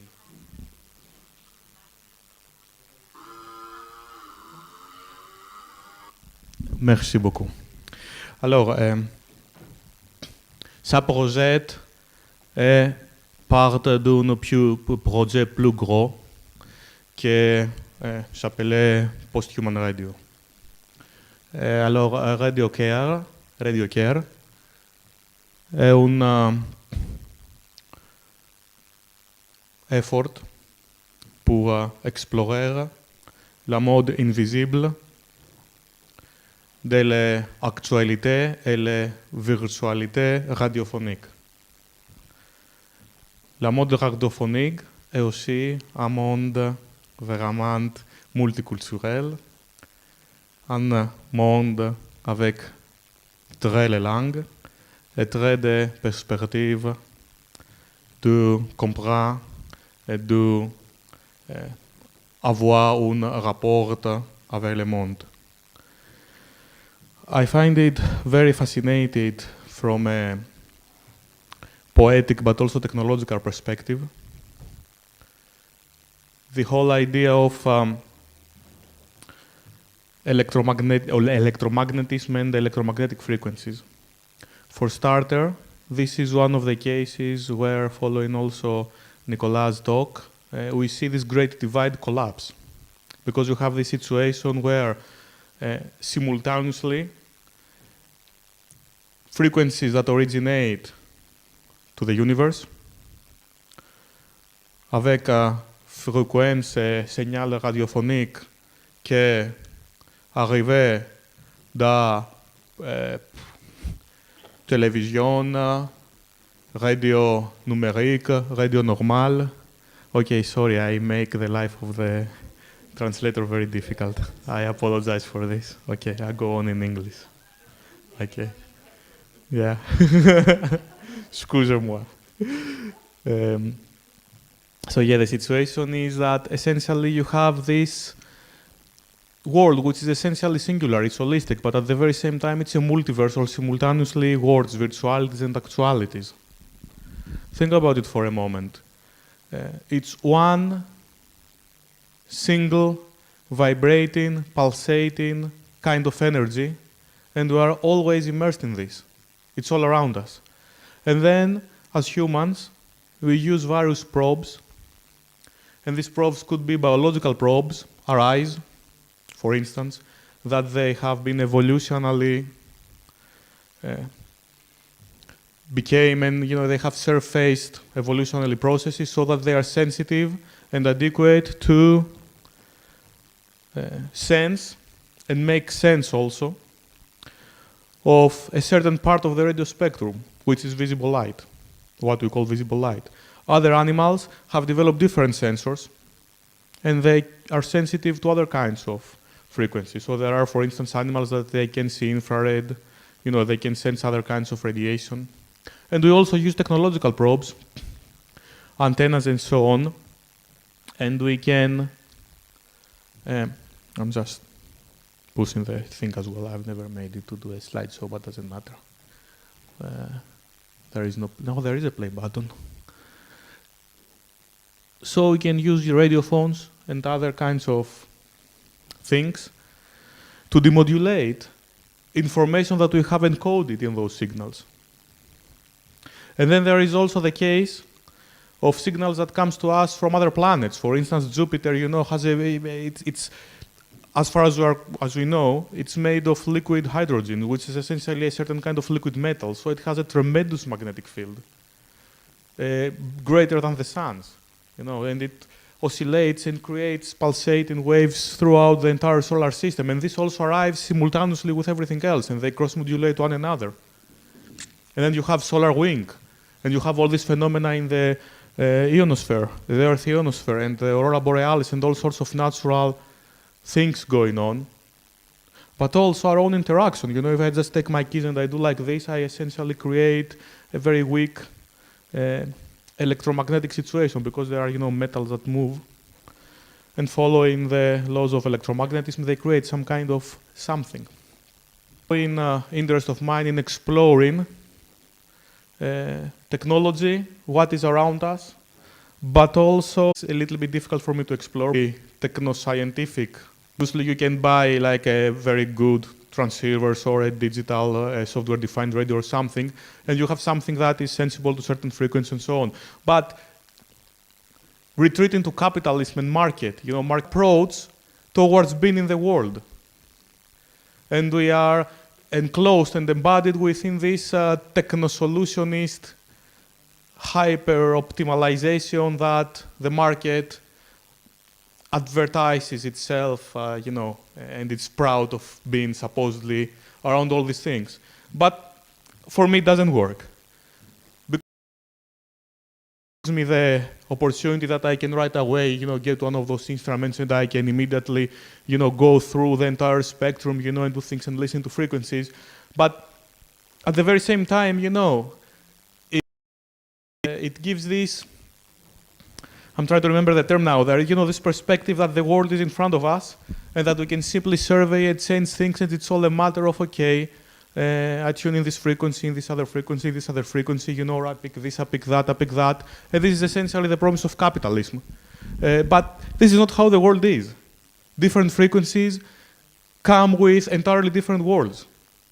And different worlds in terms of how radio signals propagate in the world, and entirely different kinds of technology that is necessary to sense and work with the signals, and entirely different kinds of policing, because a certain part of the spectrum, a big deal of the spectrum actually, is controlled by governments, and it's very strictly monitored.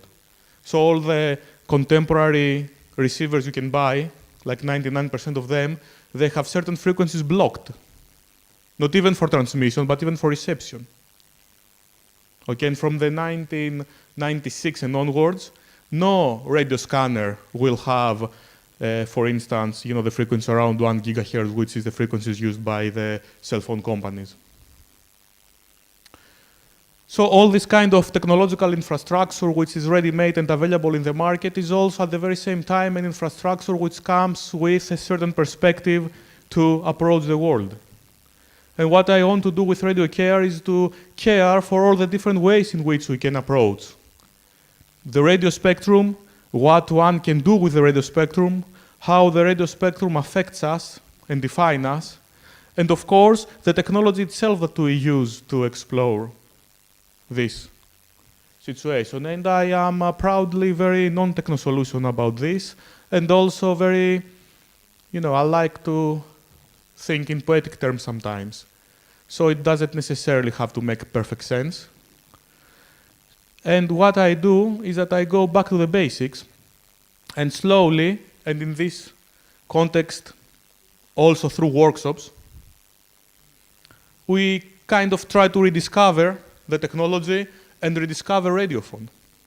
from ground up, but also, in the opposite way. So if you notice here, we simultaneously work with state-of-the-art contemporary transceivers, but also, designing our own radio receivers that they are not meant, and in reality they don't work very well.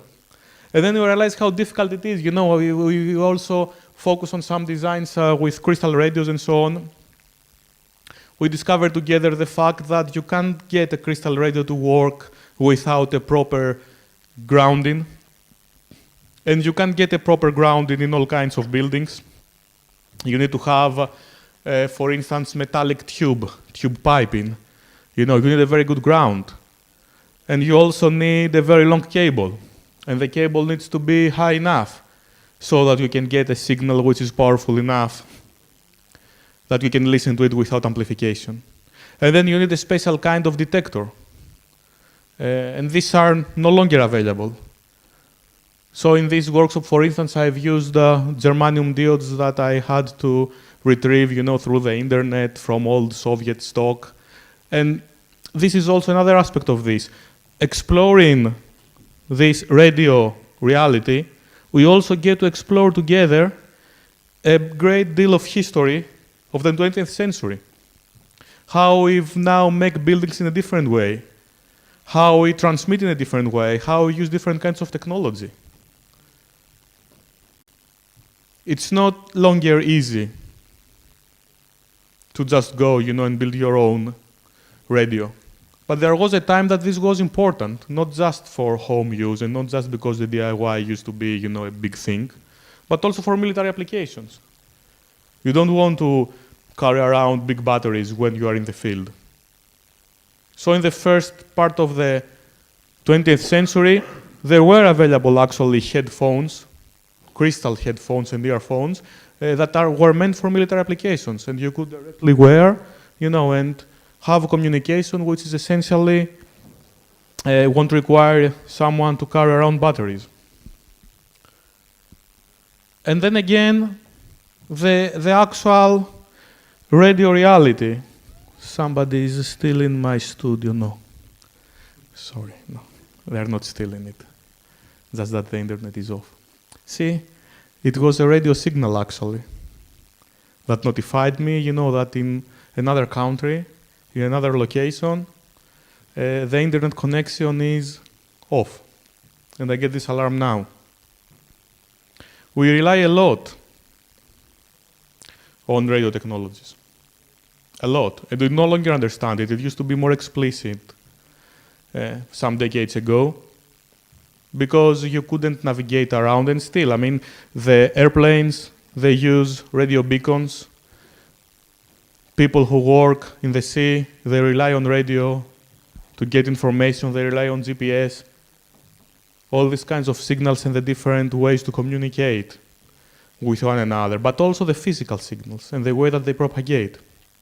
So delving into this world, we get also to learn a lot of things about what is information and the specific ways in which humans rely on that kind of information to establish a culture which is partly virtual in the sense that you can't touch it, partly energy, partly situated in concrete reality, and by this I mean objects you can touch, partly by means of transportation and conversion around all these things. Different languages, different cultures, different civilizations.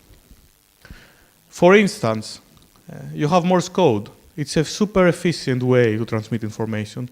You need a very short, small bandwidth.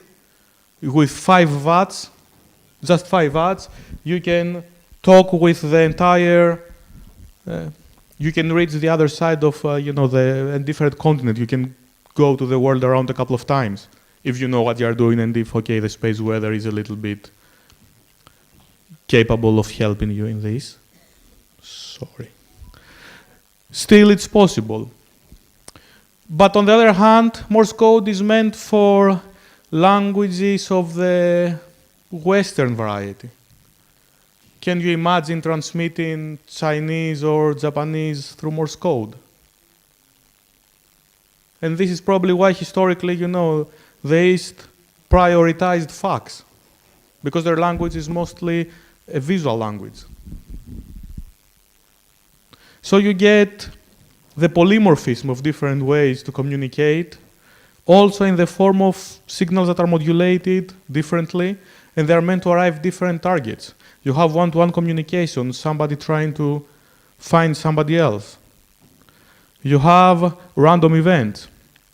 You have industry that relies on the radio waves to exist. Airplanes, flights, marine, submarines, they rely. You have utility radio, ambulances, police, fire squads, and so on. So this project is about re-exploring the technology, and essentially we break it down to 4. Here in NAND we only had the chance to explore these 3 aspects of those 4, but so to say there are 4 vectors, and borrowed by the notion of, by the paradigm of the first radio receivers. You need an antenna, something to catch, to sense the electromagnetic wave. And through the workshop, we tend to understand that, electromagnetic waves, they transcend our school understanding of electricity. And it can be magical, that you may have like the ground in 500 meters, and they have the antenna here, and you explain to people that this is how the circuit is closed. Because 500 meters, might seem and are indeed a lot, in order to have like a torch light or something. But for a radio wave that has a wavelength of 2 kilometers, it's nothing, it exists simultaneously here and there. So you get to get into this understanding, of what an antenna is and how electromagnetic waves exist around us. And then you need a detector. In this case, we didn't focus a lot in this. We just worked a little bit with the germanium dues that I had. But I plan in the future to also focus on how we can create, how we can find, random pieces of metal, random minerals, and see if we can make our own detector by experimentation with these things. It's not the easiest thing, but it's possible. And of course, it's not a question of making work. Even if it doesn't work, you get to learn a lot, and we can understand a lot about the technology of the radio phone and the radio phone as a way to approach the world. I'm done in 30 seconds. And then you have the filter. And in this case, we worked a lot with building DIY capacitors, like what you see right now. It's a DIY capacitor. You can't really find these days, capacitors that are suitable for radio. It's kind of difficult because nobody's interested in them these days, that you have software-defined radio and everything is digital, but still it's quite interesting. So we build DIY's antenna, DIY capacitors, DIY coils, and we get together to re-explore and to kind of break down this myth of the market, that everything is out there and you just grab your hand and you take it. No, we go on and we try to rediscover that the length of the coil, the material qualities of the components we use, they all relate to what we can do and to our particular mode of existence within this radio world. I think I stop at the moment. I stop now. There is more to say, but it'll take ages. Thank you.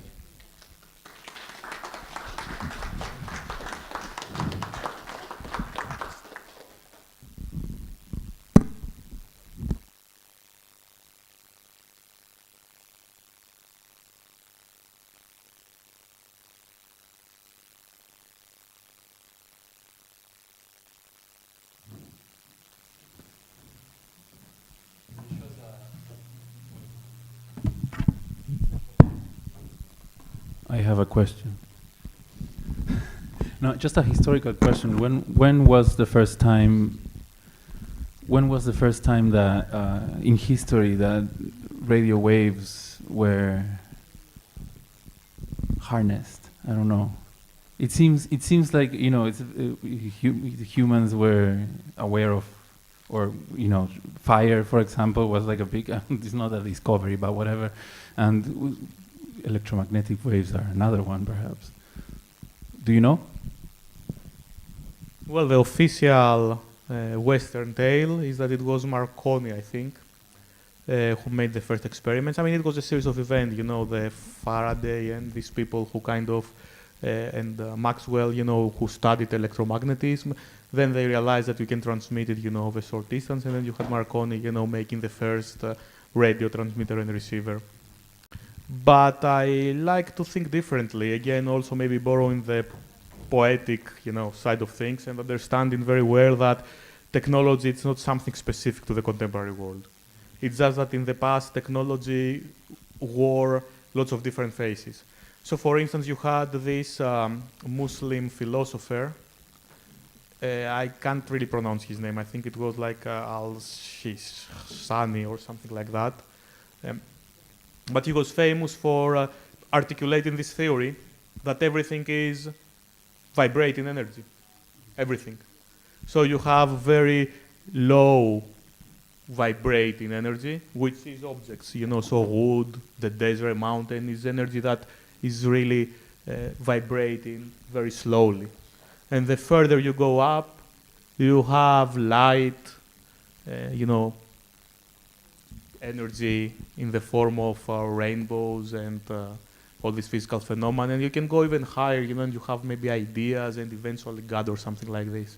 So I guess that what I want to say is that I think that if we go through the historical sources, the well-known texts like the Bible, ancient Greeks, ancient Egyptians, and so on, there is certainly a lot there, not about harnessing electromagnetism per se, but about the idea of either transmitting information through a distance in some medium, and also the idea that there is something intangible, and that the world is not just what we see, but there is a certain kind of energy that could be spiritual energy, could be something entirely different.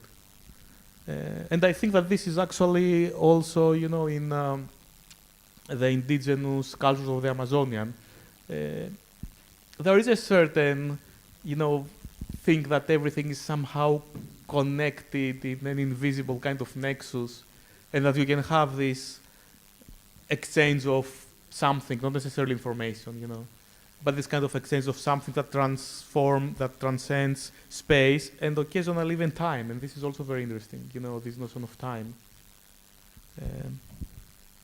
Yeah.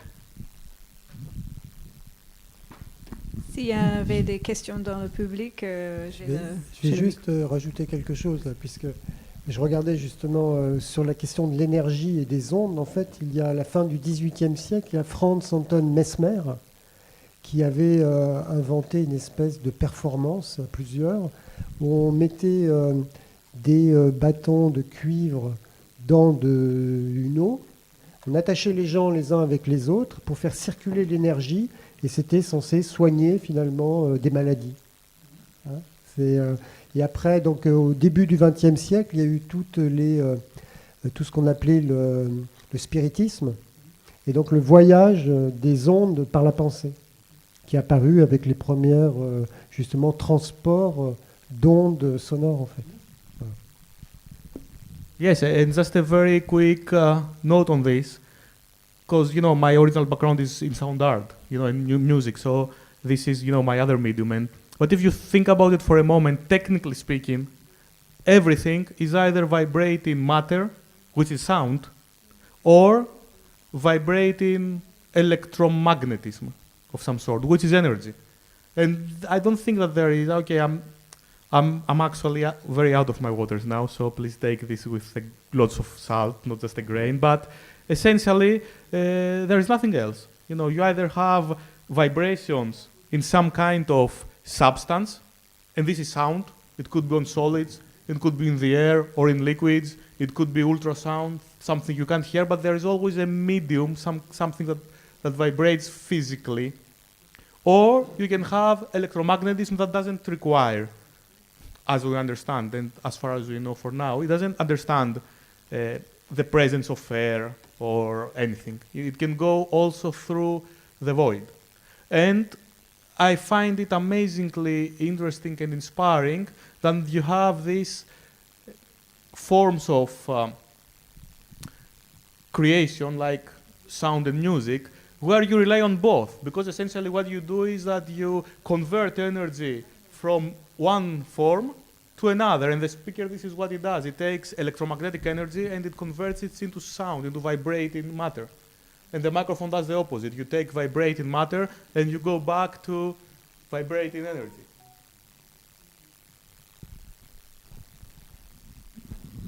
Est-ce qu'il y a des questions dans le public? Bon, pour n'importe quelle personne dans le panel aussi.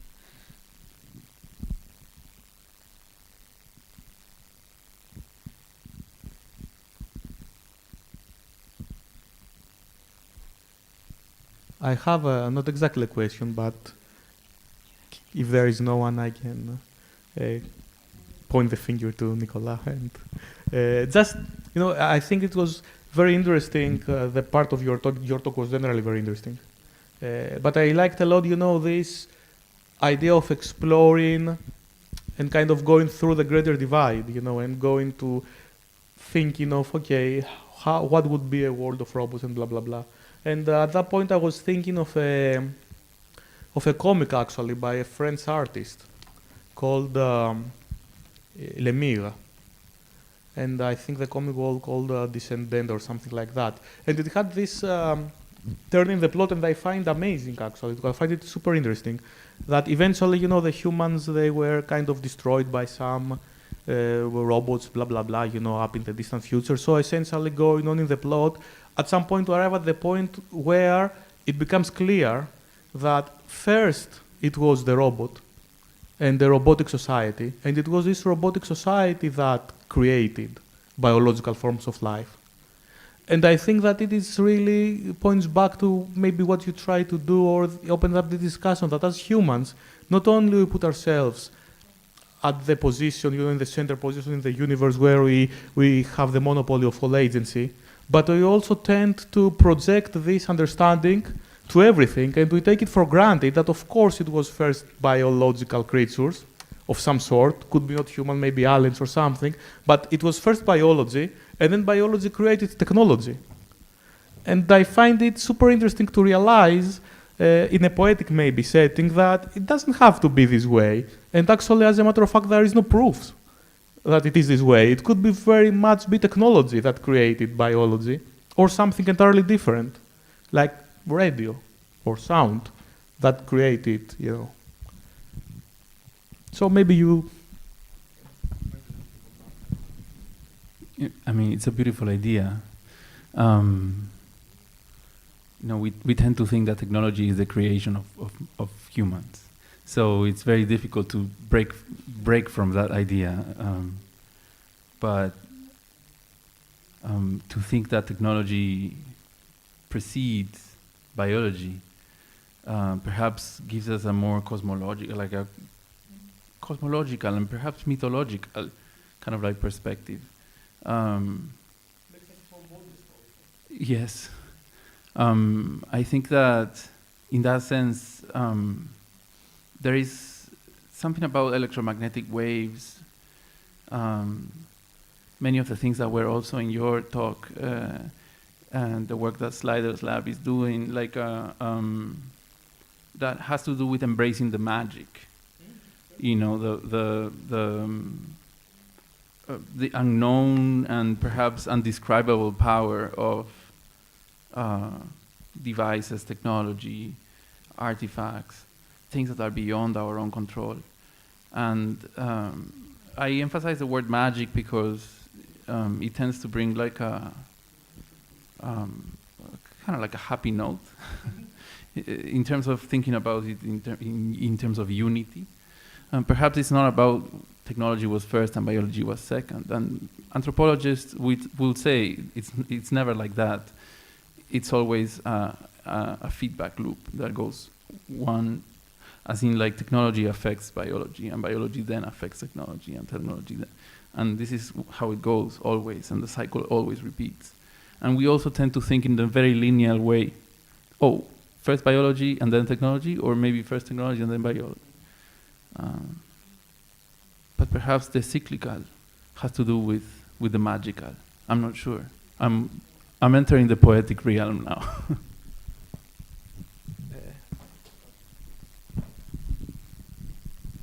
Je parle toujours en français. Hein, pour répondre, disons, à ce cycle, comme ça, biologie, technologie, etc., il y a ce roman de 2001, Odyssée de l'espace, hein, 2001 Space Oddity, de C. Clarke. You have at the beginning the big black parallelogram, and this is a technology, an alien technology, who come from the space, and it touch the savage who feel some flu, and they develop something different than the other. And this is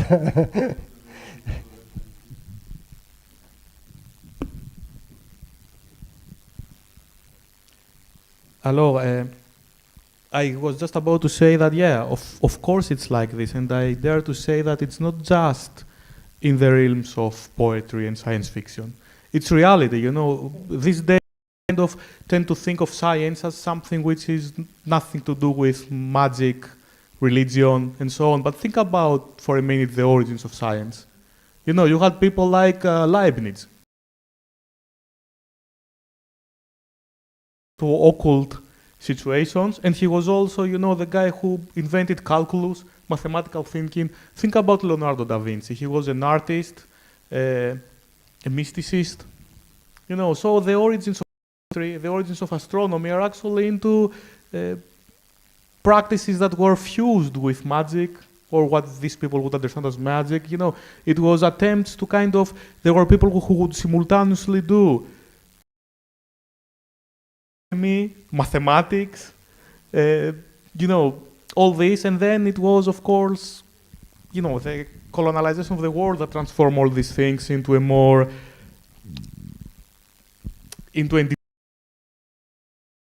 all these connotations. Recently, I read something that Isaac Newton himself, he actually made some translations and wrote a few things on the revelations, you know, of St. John. So it was not at all, you know, this notion that we have like the clear distinctions between science and the occult and the magic and so on is a very mistaken way. It is probably the case now, maybe, because if you read some theoretical physics and things like that, you will see that all these people very well, you know, jump into the realm of, you know, posing questions like what is knowledge, how can be sure about this quantum state, you know, blah, blah, blah. So they very easily go into philosophy. But, okay, these days it's probably more stratificated. But back then in the day, you know, when science emerged as a prominent field of study, it emerged out of practices that they were holistic and fused with all these kinds of things. So I don't think we should be afraid to acknowledge the fact that, yeah, technology has always been very poetic, very occultist, very fused with religion, with magic, and with power also. That's also, you know, with politics. And you can see that very well in people like Leonardo da Vinci, who would do all these things simultaneously.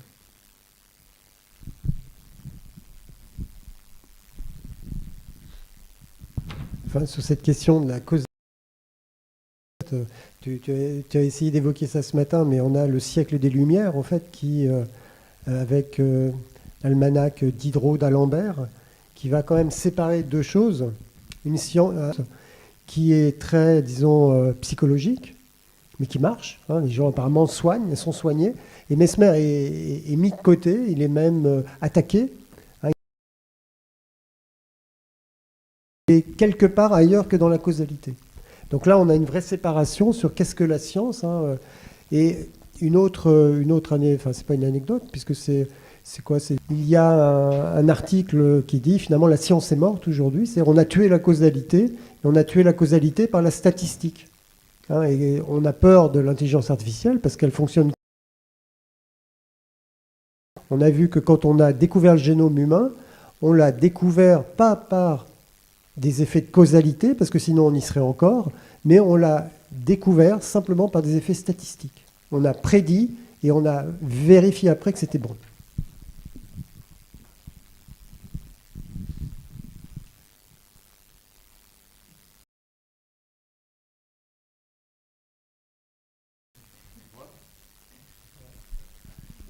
Ok, donc s'il n'y a pas de questions, là, on va prendre un petit pause, un quart d'heure de max, avant qu'on va continuer avec nos artistes Lucas Segui, Shuli Cheng et Gail Priest.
2, 1, 2, 1, 2. Yeah.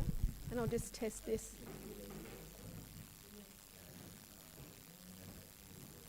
Jean?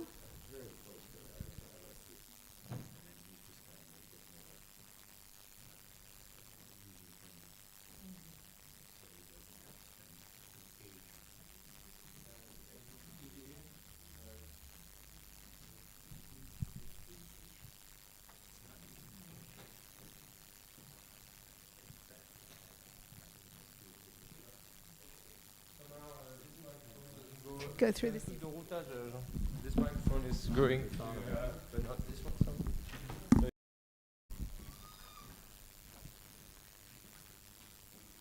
Situ.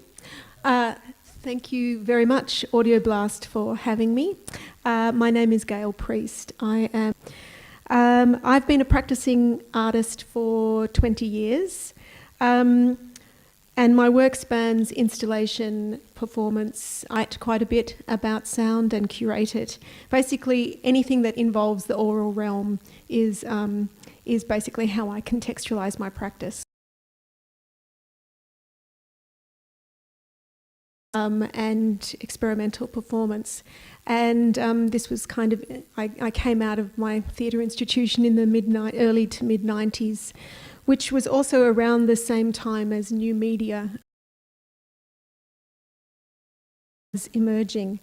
And so as I decided to remove myself from the stage, I did this basically by firstly making soundtracks for my own performances, and then eventually removing myself altogether and either making sound for other people's performances, but eventually finding my own way to sound as its own entity, and to sound art as its own entity. But within that, I still always retained a kind of idea that I think comes from having been originally kind of passionate about performance, which is that I'm always thinking about the listener or the viewer more as an audience member rather than like a transient gallery visitor. And so I'm always trying to make context slightly more theatrical constructs to do that, like quite a lot of one-on-one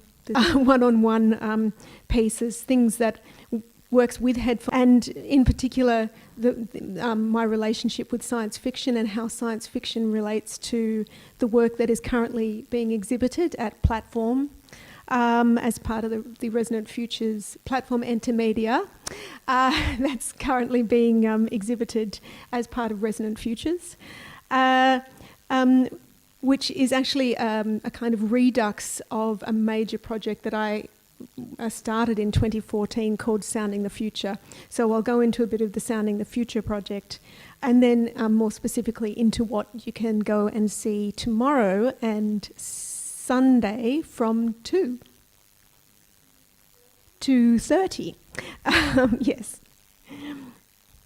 So in order to do that, I just thought I'd kind of have a little analysis, mini analysis of science fiction. But before that, yes, I am going to do that. The fact that I emerged as an artist in the mid-90s at the same time as media art was developing is, I believe, kind of quite significant as to how this project came about. Because that was also the time when I started reading science fiction. I had not been a science fiction reader as a child, and I particularly came to it through cyber fiction. And what was interesting was there was this real beautiful fluidity between the cyber fiction writers, theoretical writing that was going on in new media art. And so in the same magazines like Wired and Artbyte and 21C, you would see Mackenzie Walk or Darren Tofts or the academics that were actually working in that same area. And so for me, it was the same idea of speculation, like we were speculating about and actually doing what they wanted to do. They were kind of always this idea of saying this is the potential of what this work may be, and it's not going to quite reach it yet. idea of speculation and kind of moving beyond what is actually possible now that really inspired me and related to my science fiction writing.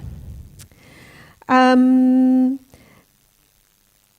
so within, this slide, within science fiction, I draw upon some of the writing of Darko Suvin around the poetics of science fiction.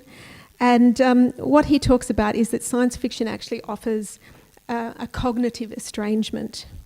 And this is a mode that he actually relates back to Bertolt Brecht's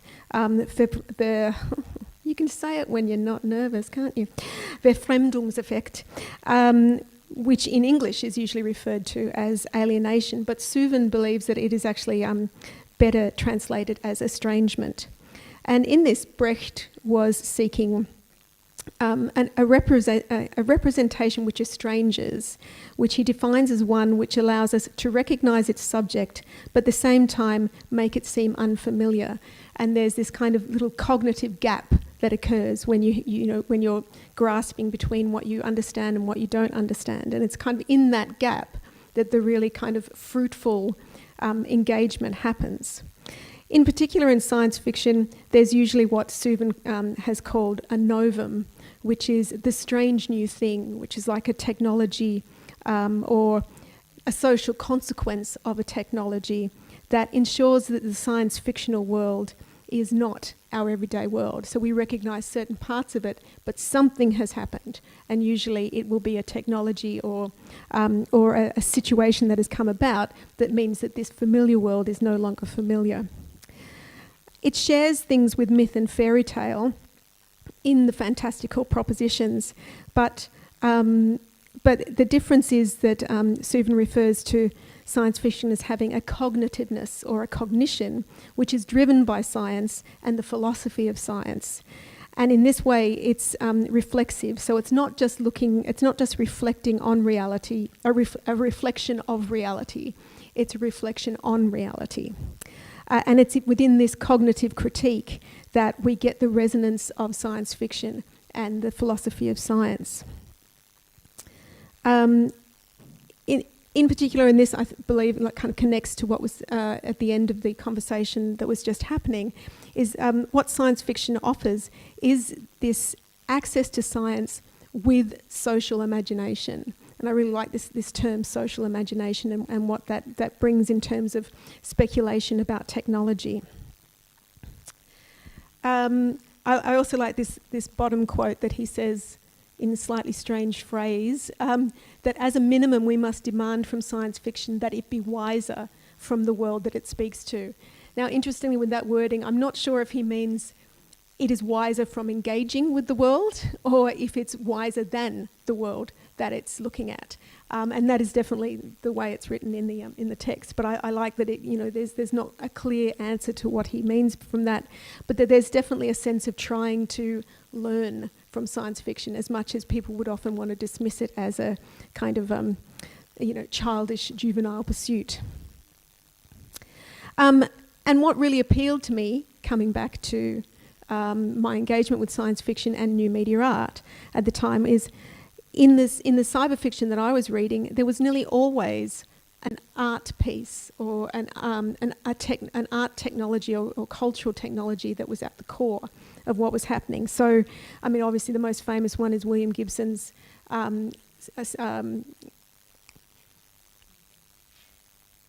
that's Neil Stephenson. The fact that he invented the internet. Yeah, neuromancer is the internet. I mean, that's a cultural paradigm, but he describes it in a very kind of audio-visual way. But William Gibson in particular, always has an art novum. So in Count Zero, he has these beautiful Cornell boxes that are crafted by an AI intelligence. He's the first one to kind of leap upon the idea of augmented reality in pattern recognition. That's in Spook Country. And in pattern recognition, he's dealing with these kind of mysterious film fragments that have appeared on the internet. It's like a kind of, the meme culture as it's first appearing. And he wasn't alone. There's Pat Cadigan, a female science fiction writer that doesn't get anywhere near as much glory as she should, has a novel called Sinners, in which they are VJs, but the VJs actually directly hallucinate the audio-visual, the visual material to go with the sonic material. And in Jeff Noon's Needle in the Groove, he writes about quite a standard kind of indie rock band in Manchester that have some amazing device that remixes their music into this kind of altered reality, and you enter an altered reality state while you're using it. The thing about that book, he has actually made a soundtrack that goes with it, as has Ursula Le Guin for her text, which goes with the Kesh, which I seem to have not written down here. But there is Ursula Le Guin, one of her books, I think, comes with a CD that's just recently been re-earthed in about 2015 of the songs of the Kesh.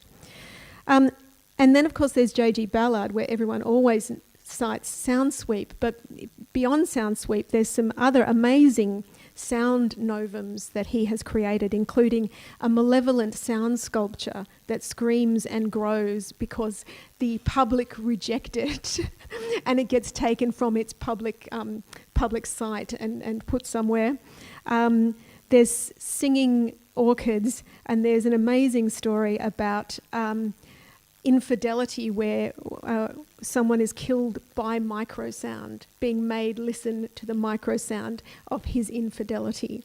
So there's some really lovely precedences of how art acts as this device that can really send us into this speculative realm.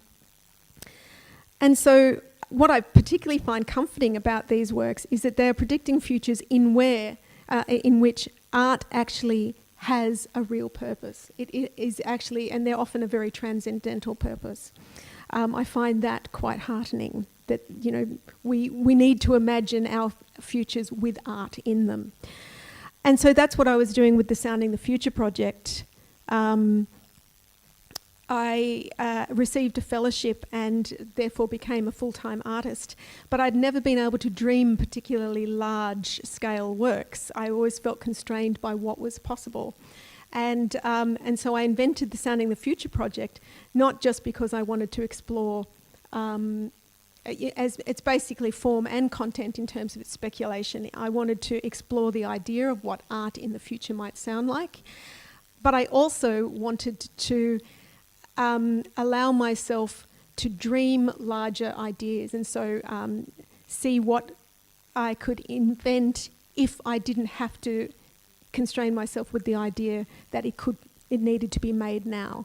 What could I actually think of that could be made in the future? So I did about a year's worth of research on basically, levels of near future technology that we were approaching, getting close to, and I did quite a bit of travel. And the final outcome of the piece, the main one, is an interactive installation that is for solo listener with wireless headphones. And I combined 10 fictional speculative scenarios that are audio and visual, basic visual material. And it's like a choose your own adventure, basically. So you choose between the 10 different scenarios, but then you can also drill further down into the non-fiction resources that fed into those scenarios. And also I did interviews with 8 Australian sound artists around what they thought the future might sound like. So it's quite a huge body of work that you experience, kind of like an interactive, little web page. I will play a little bit.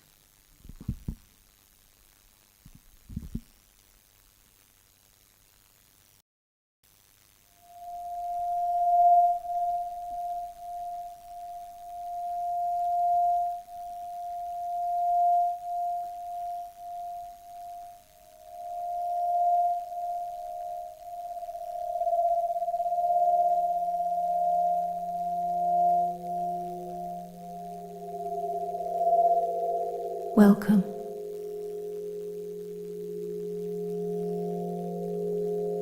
While it may seem like the beginning, you are in fact in the middle.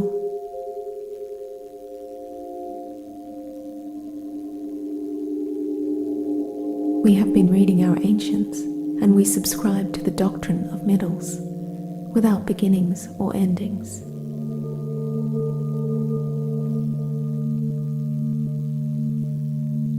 In this now, on this plateau, one of thousands, we can go in any direction.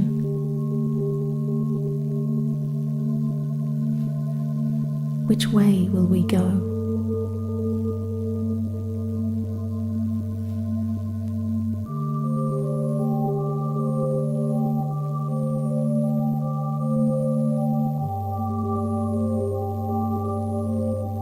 Are there new sounds to be found out there? It's all already happening now. We just can't hear it.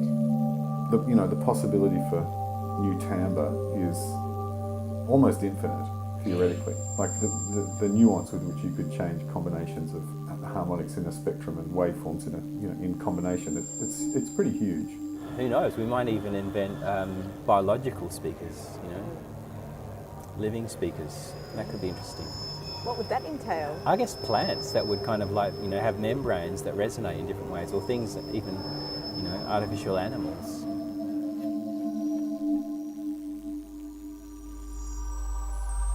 It's not music, rather a sonic space, an environment of layers and levels that can be traversed in all directions without ever reaching an end. Evie's mind, Evie's soul, Evie's whole is now sound.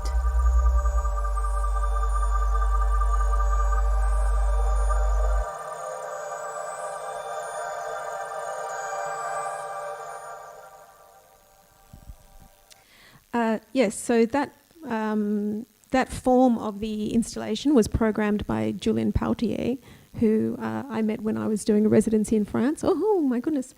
So I will move on. But I suppose also relating to the end of the panel last time, what binds all the scenarios that I wrote was this actually a sense of a kind of technostic pursuit of listening as a deeply transformative act. It's not always a positive act, but it's the idea that the technology somehow will allow us to listen in some transformative way. So when Julian and Jenny asked me to exhibit something here, I couldn't get that equipment over here in time, and so I took one of the scenarios, which is called stasis shift, which is based on a kind of vibratory ontological understanding of sound, or really concentrating on that. It's a progress narrative, the disasters of progress, basically, in that there's too many vibrations in the world, and so in order to deal with that, we have to go into a shift where half the population gets put into stasis, and while the other half of the population is allowed to move around. But because it's all about minimizing vibration, listening out loud becomes a deeply subversive thing. And so we're only getting sound through neural networks. And so it kind of analyzes what it is to have lost that embodied understanding of what sound is. And so looking at it again, almost 10 years later, I realized that I could actually manifest this using speaker technologies that now exist. And so the scenario which goes through that narrative uses bone conduction headphones for the majority of the text. So you're getting a very, it is quite a physical experience, but it doesn't feel physical because it's very direct into your brain. There's a tactile bass speaker underneath the seat, which activates at certain points during the soundtrack to really reinforce the physical nature of sound. And then when you reach the epiphany of being able to listen out loud, the sound comes out of the speakers. the way I use visuals, I'll just touch on that briefly, is I have given up on the no visuals, just listen.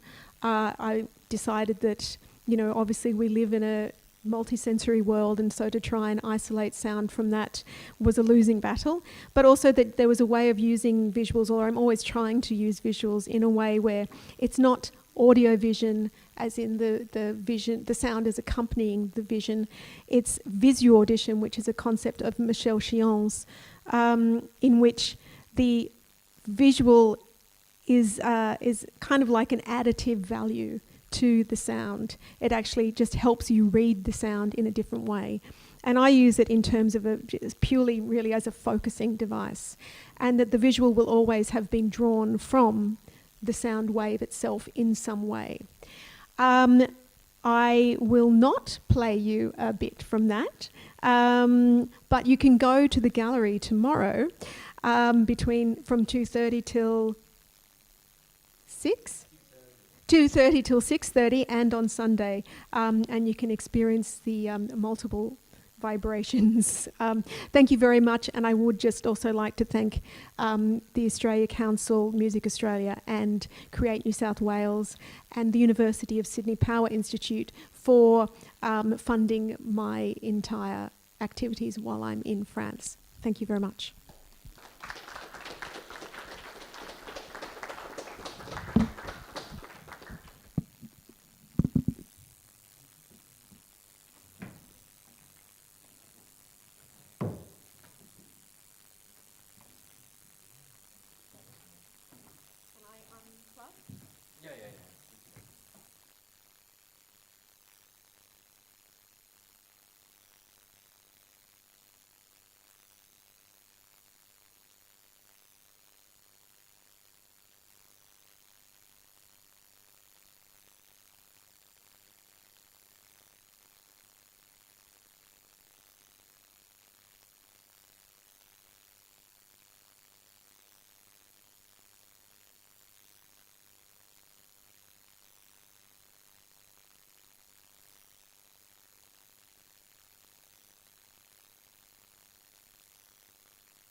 Ok.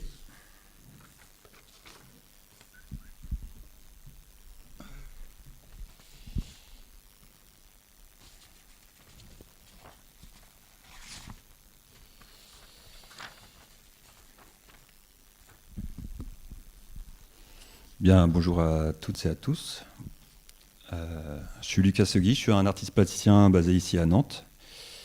Donc merci d'être venu pour cette présentation. Merci à Apo33, Julien et Jenny pour leur invitation.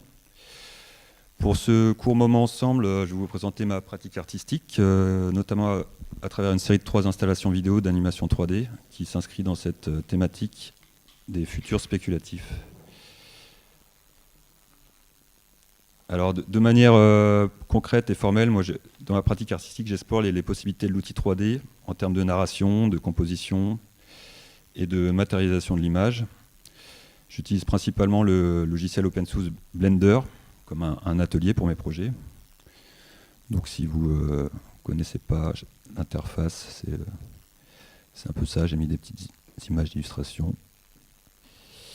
Voilà. Cet outil me permet de questionner la figure humaine et le concept d'identité avec les différentes thématiques qui en découlent, comme le corps et son devenir, le genre, la procréation, les relations sociales.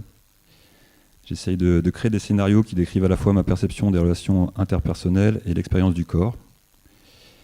J'expérimente différents médiums et dispositifs pour mes projets. Souvent, j'essaie de fusionner l'esthétique numérique avec les codes de la peinture classique. Alors, je vais vous montrer quelques projets assez rapidement. Je fais des installations vidéo, des tableaux lenticulaires. C'est des images qui bougent là avec un plastique lenticulaire. J'avais des vidéos, mais je vais peut-être pas sortir de ça. Bon, je vais aller assez rapidement sur ces travaux qui sont en dehors de la thématique.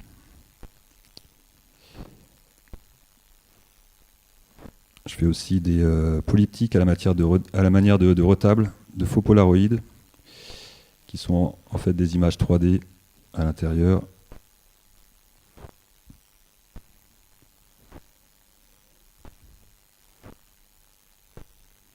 C'est marrant ce petit bruit là.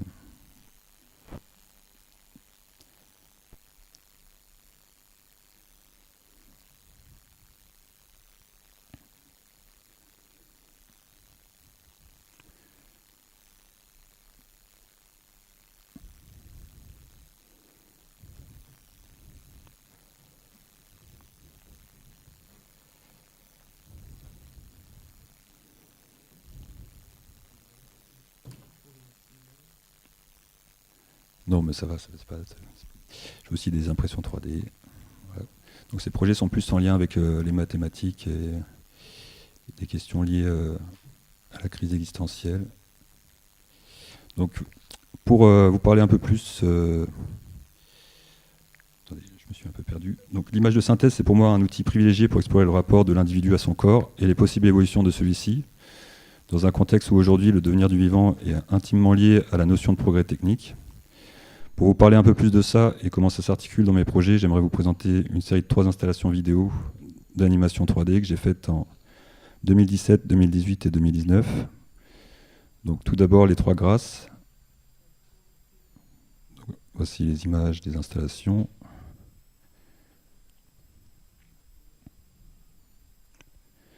Donc c'est des installations qui comportent un papier peint qui participe à la scénographie, un coffret plaqué en acajou qui comporte 2 à 3 écrans.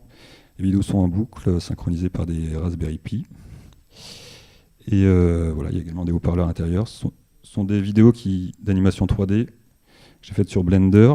J'ai également demandé à 2 compositeurs une musique originale pour 2 de ces vidéos. Et pour la première de ces vidéos, les 3 grâces, j'ai réarrangé une sonate de Mozart. Donc je vais vous montrer les vidéos les unes à la suite des autres, et puis j'en parlerai un peu plus après. Tiens, bah, je vais commencer par Pygmalion, vu qu'elle est sortie.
sur une musique de Alison Wright, une compositrice australienne.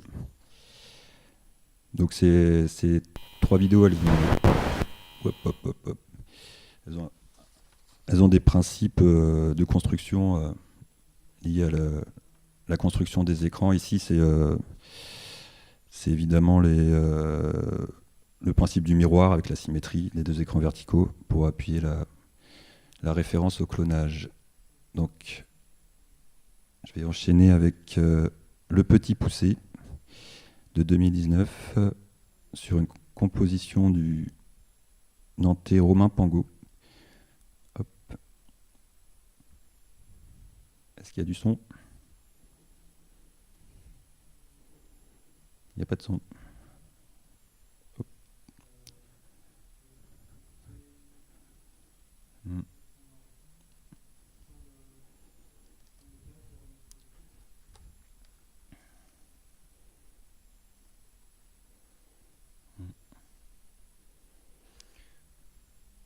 Mais le jack, il fait pas de...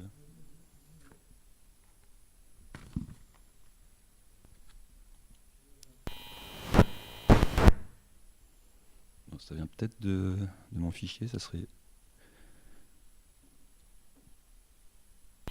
problématique. Je vais peut-être essayer de la mettre sur Internet, si vous avez Internet.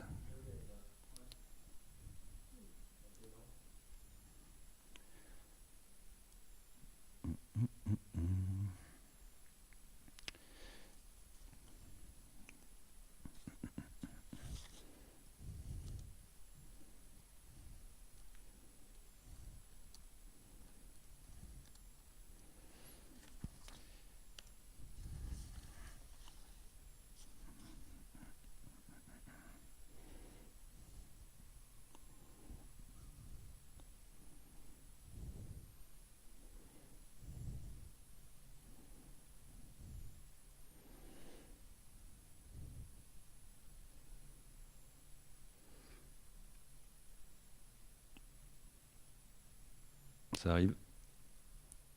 Désolé du temps d'attente.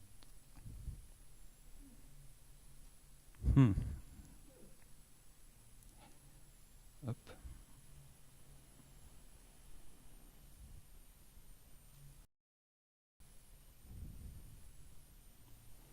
Je vais voir si l'autre elle marche aussi.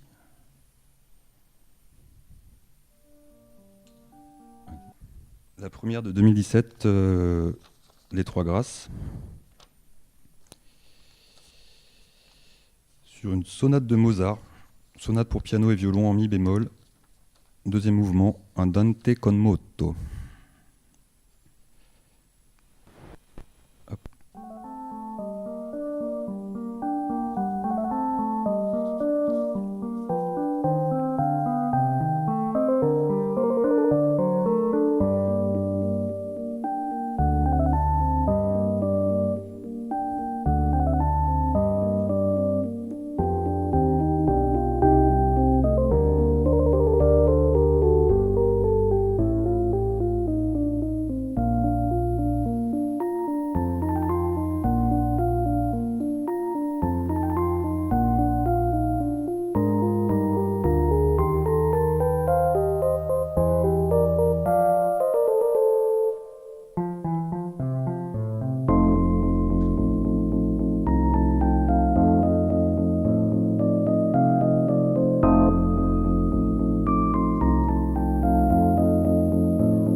là, la construction de la vidéo, elle reprend aussi elle reprend une forme classique de la sonate, exposition, développement et réexposition. Donc, l'exposition, c'est la présentation des thèmes musicaux. Ici, c'est la présentation des personnages, développement, c'est les modulations entre les thèmes. Là, c'est le parcours des gamètes. Et la réexposition, c'est un peu la résolution où les thèmes vont revenir dans la tonalité principale. Là, c'est pour conclure la fin de l'acte. Et la vidéo reprend la composition des sculptures Les Trois Grâces du IIe siècle après Jésus-Christ, découvert sur le mont Kélus à Rome, qui est au Louvre. Et les Trois Grâces personnifient la vie dans toute sa plénitude, notamment le concept de beauté, nature et fécondité. Donc on va retourner au petit poussé. Là, j'ai une qualité ignoble. J'espère que ça va marcher.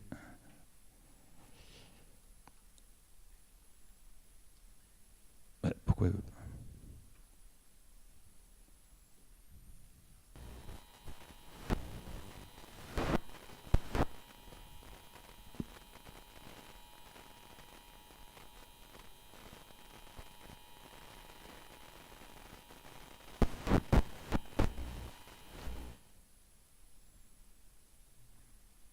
ça risque d'être problématique pour cette vidéo, je pense.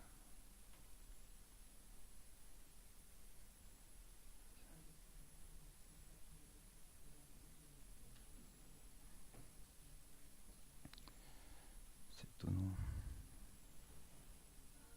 Je vais tester ça. Ah bah voilà.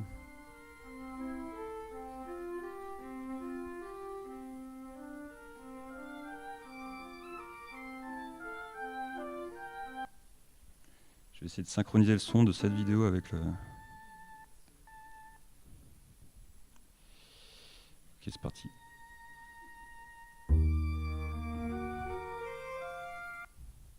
Non, ça n'a pas marché. Bon, c'est une idée, c'est une idée stupide, désolé.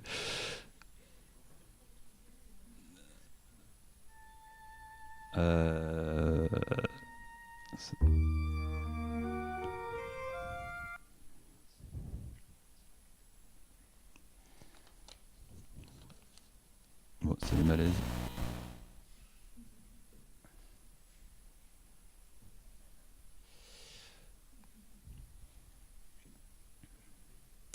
Bon, on va faire sans la musique, peut-être.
Test, test.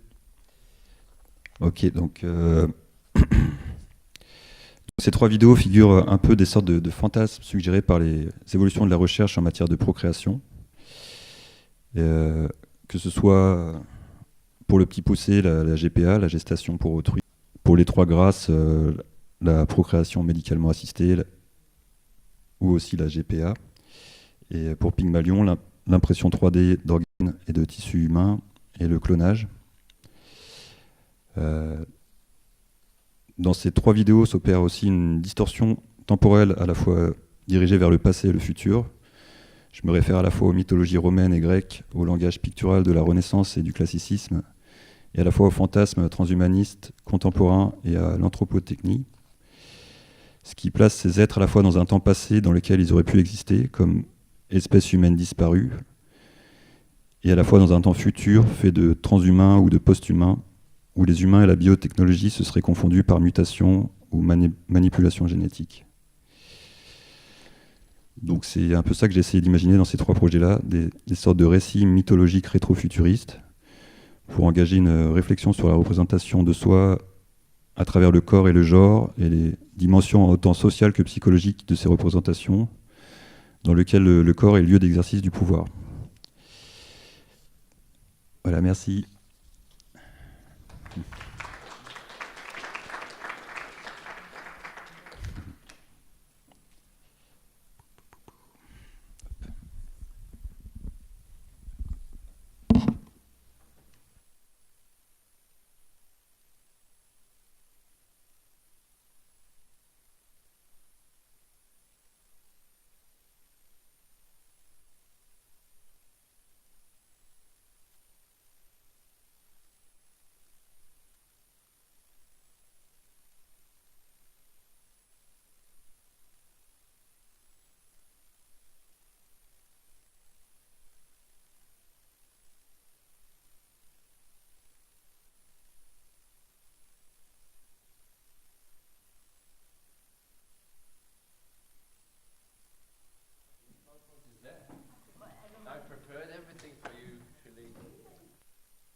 Okay, hi, I'm Shuli Chan. I will speak in English.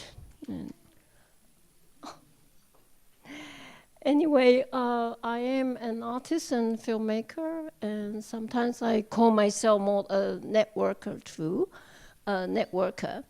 A lot of my work, other than my own art practice, which also tended to be a lot of the work is quite large scale, and I make feature films. And at the same time, I have developed a very special genre of collective collaboration, which have to do a lot with sonic performance, particularly. Today I actually want to bring up 2 works and under the title Nature on Revolt, on the network and networked sonic performance. In a way that to my, I think both works actually working with the natural elements. One is working with fungus, mycelium. They call it Mycelium Network Society.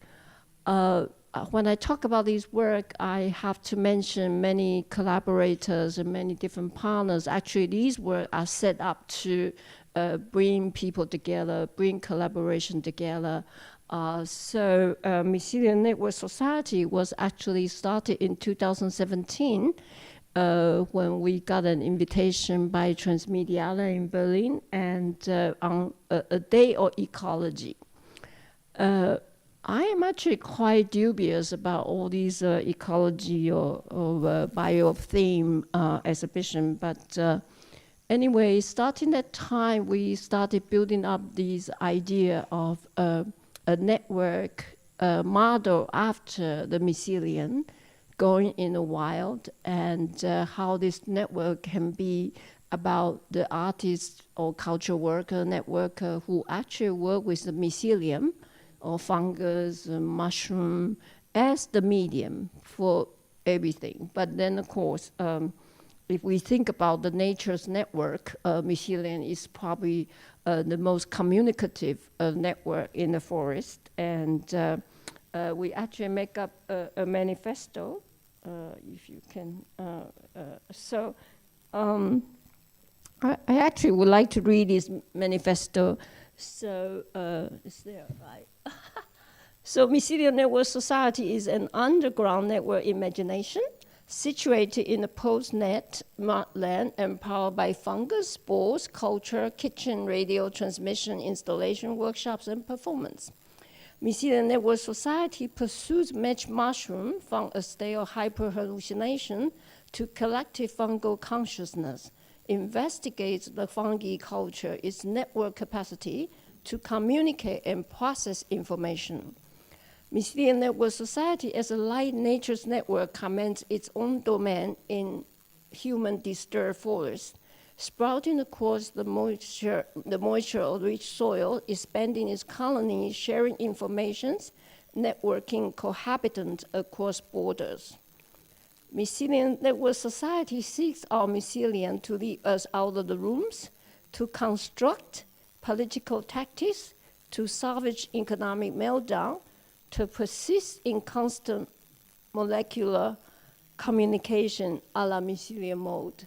So this was my kind of manifesto time, right? So, and of course, we want to, actually, there is a website, Mycelium Network Society, I think you can Google it, and we start building up a kind of web, portal that people can upload, say, like, if you work with mycelium, you can actually become part of this Mycelium Network Society. I think Apotontois is also part of the Mycelium Network Society. We all are part of the Mycelium Network Society. However, there was a chance in 2018 at Taipei Biennial, which allowed us to do an installation. And I think the theme for that particular biennial is about museum as a natural system. And so we were able to do an installation. I want to particularly mention this installation actually consists of 16 atoms, based on the petalon structure. I will go into the details. It also included many people who submit the video of their work. So we have a kind of global different notes. And it's quite a complicated installation. And particularly for this installation, I work with Martin Haus, Taro, and Fran Zaber. So we were in this biennial to do the installation. So the beginning, of course, in terms of theoretical approach, conceptual approach, sort of based on the petalon, the atom that's supposed to, the substance produced by fungus. So taking that from the Q point, we thought about growing the mushroom, growing the mycelium. Particularly, we are using, is the academic name is Gallodoma lucidum mycelium. It's a Chinese name. It's like Linzi. It's a very mythical mushroom per se. Anyway, so the idea is actually growing the mushroom, this particular mushroom, inside the atoms and seeing how they grow. At the same time, Martin Haus, who is a sound artist, noise, radio transmission artist, he actually devised a sensor, different sensor to put inside, actually to put inside the atom. So, and then using the FM radio transmission, so the sound, we kind of detecting the sound of the mycelium and how it grow, going from mycelium to the mushroom, how it grow, the moisture, how the moisture, the temperature, you know, it's all kind of moisture temperature control, and how the change of moisture and temperature actually affect its growth, and actually between the 16 atoms creating a network of communication. The sound from the sensors, detected from the sensor, is actually transmitted via the FM. And I think there are altogether 8 speakers around the exhibition space. And so, all the different data from the observation from sensor data actually got reprocessed and remixed and played out through the speakers. I don't really have installation audio with me. However, for the night of the opening of the biennial, we did a so-called mycelium radio activation opening night performance, and this again is happened right at the installation in the museum. So we're taking again the data from the growth from the sensor data. And I think we have probably, I love numbers, like usually I have a lot of people point together. I think we have probably about 12 sound artists, mostly local young Taiwanese sound artists. They all come and using radio, FM radio, taking out the data and actually expand it on the play of it, as you can see. So it was a huge overnight. Of course, it was totally a noise performance, in which I have associated a lot of my collective sonic performance with more noise than something else. Maybe I can play this video. The song? House himself.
so sure how long this is, but we kind of got.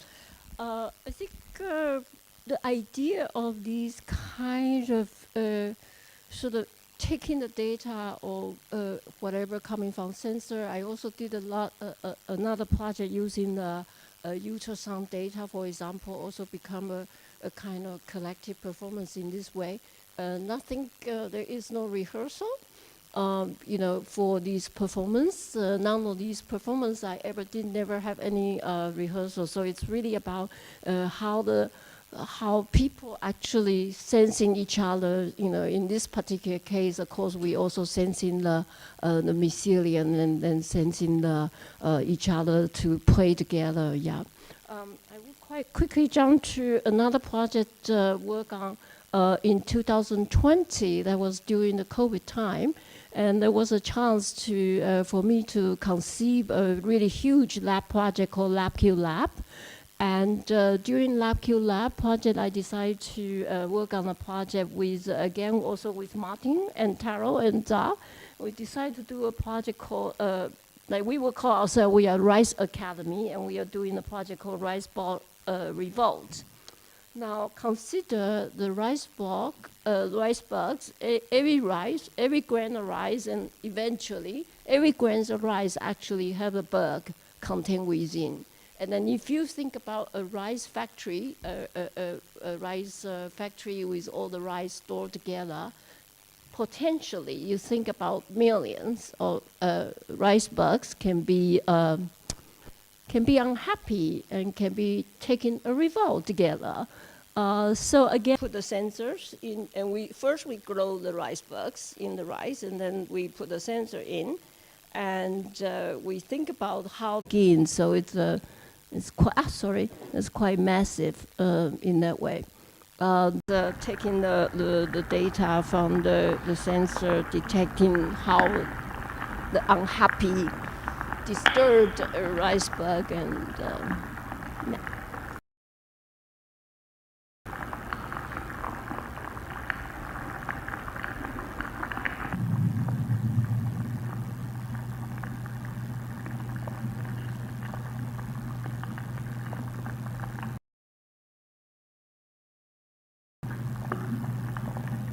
So the sensor actually, in terms of the method, is actually trying to figure out between the high frequency crunching and the low frequency when the temperature changes. So the data actually coming out very different.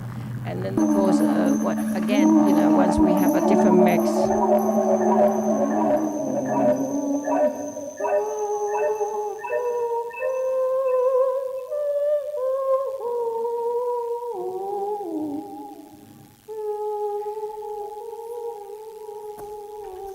I just, maybe low sound a bit, I just want to read this last remark as the end for my talk. So Rice Academy attempts to give a voice to the bugs hatching out from within each rice grain, echoing the master link with the mundane and ancient domestic and global food source. With the bugs, we compose a collective symphony or emerging bug noise, making visible and audible the stage of their interior and microscopic revolution from latent dormancy through propagation and to the pandemic. Of course, I think this is a typical, art project that can only be produced during the long duration of the COVID epidemic. So, thanks.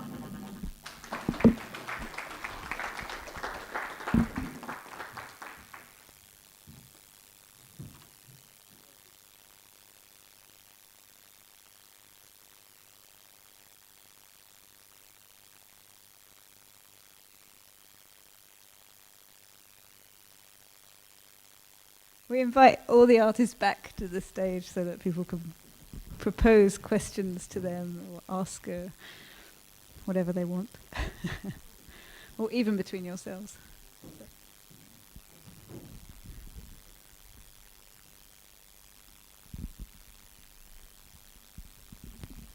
I just wanted to ask Shu Li, in the mycelium one, when you were making the sounds underneath the installation, was there an effect on the mycelium from the noise, from the sounds? Do they hear or feel vibration, or was... It's actually mostly the moisture or the growth. You know, it's almost like the idea is to hear the growth. Yeah, so it's so you consider the growth become a mode of communication. So it's really because there is actually a temperature and moisture control in every other atoms. You know, the system is built in that way. So when the sensor inside, but basically, the sensor, of course, is just detecting the certain, everything is datified. However, through the FM transmission, it could become a kind of noise kind of, yeah. But the whole idea for the sonic communication, it's sort of interspecies sonic communication that kind of mimicking the nature. However, I think, I call I think I really feel like this kind of, the pursuit of these sonic performance and focus on using the nature or the mycelium or the rice bug as a medium, it's kind of, detecting the nature on revolt. And, in this case, I want to emphasize a lot of these work is more about biopolitics,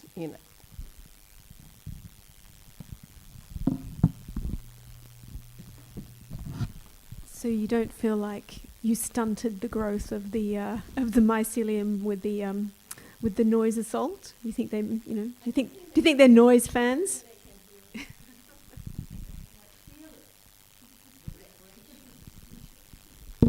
Yes, but okay. So this is, of course, a certain kind of intervention into the nature, right? Whenever human mediated.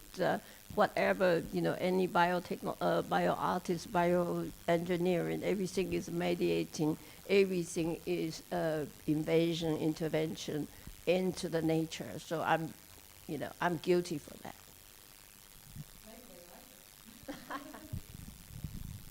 Well, I think it's, how do you, how I think with my also presenter, I think it's all about how do we mimicking, or how do we, not mimicking, how do we represent, I think same with your work, it's, you put in the sort of, the extended organs, into the nature, and it became, I guess you want them to become part of the landscape, right? So maybe you can add up. Yeah, on the link between non, je parle anglais, ça va être compliqué. Yeah, what you wanted to say is that the link between organ and nature and how everything, how it's interact in my video, how biotechnique and technique bio in the sort of. Yeah,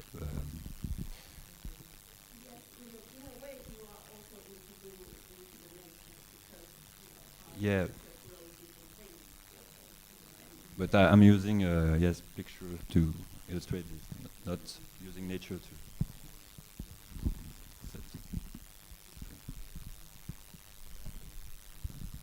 I suppose what you say there is very true. It's that idea that there is the whole point of making art. One would hope is to do no harm in some ways, but no matter what we do, art will have a footprint. It will do something, and so then we're always trying to work out what is the value of our output as opposed to what we're extracting.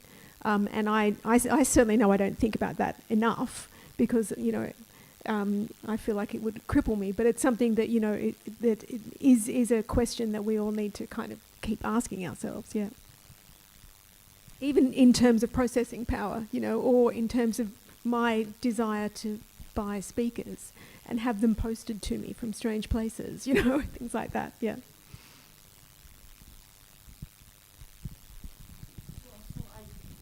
Any question? I ask you a question. I actually also work a lot with science fiction. I consider all my work is a science fiction scenario, like either in my artwork or in my film work. And, you know, so in a certain way, I think it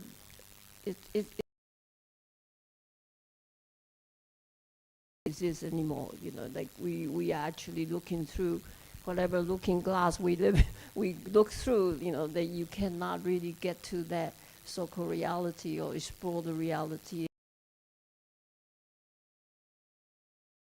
explore that particular speculative science fiction, or consider, in a way, consider science fiction is the, you know, is where we're going to land. Yes, you're doing an excellent job. Yeah, it's interesting because, as I said, the seed of this work is 10 years old, and since then, you know, I, you know, was totally immersed in science fiction for several years, and then, you know, have been immersed in phenomenology since then and things like that. But it was really interesting coming back to this work and going, that sense of desire to speculate that I had then, and you know, always questioning, like, is it useful? Is it juvenile? Is it you know, because there's always that association with science fiction that it's juvenile, and the whole way that we think about speculation is different now. Like, there is just so much science fiction now on Netflix and on television and things like that. You know, it's kind of blown up as a genre in the visual form in particular. Maybe not so much in the written form. I'm not kind of totally up with all the literature of science fiction now, but, you know, certainly in terms of it being a, you know, entertainment genre, it's massive now. But they're telling pretty much the same story over and over again, and they're always, you know, like Neil Stephenson has this project which is where he now tries to only write constructive science fiction, to make sure, because it was getting too easy to just keep creating apocalypses, you know, and then we can just kind of rest in the knowledge that, yep, that's, you know, it's too easy then to start to think, well, that's all we're going to have. You know, I think the whole point about science fiction, or speculation really, is that it is about trying to find, not controlling the future, but making sure that we're making choices that take us in the right direction. And if we're running through different scenarios, then that gives us ways to maybe make better choices.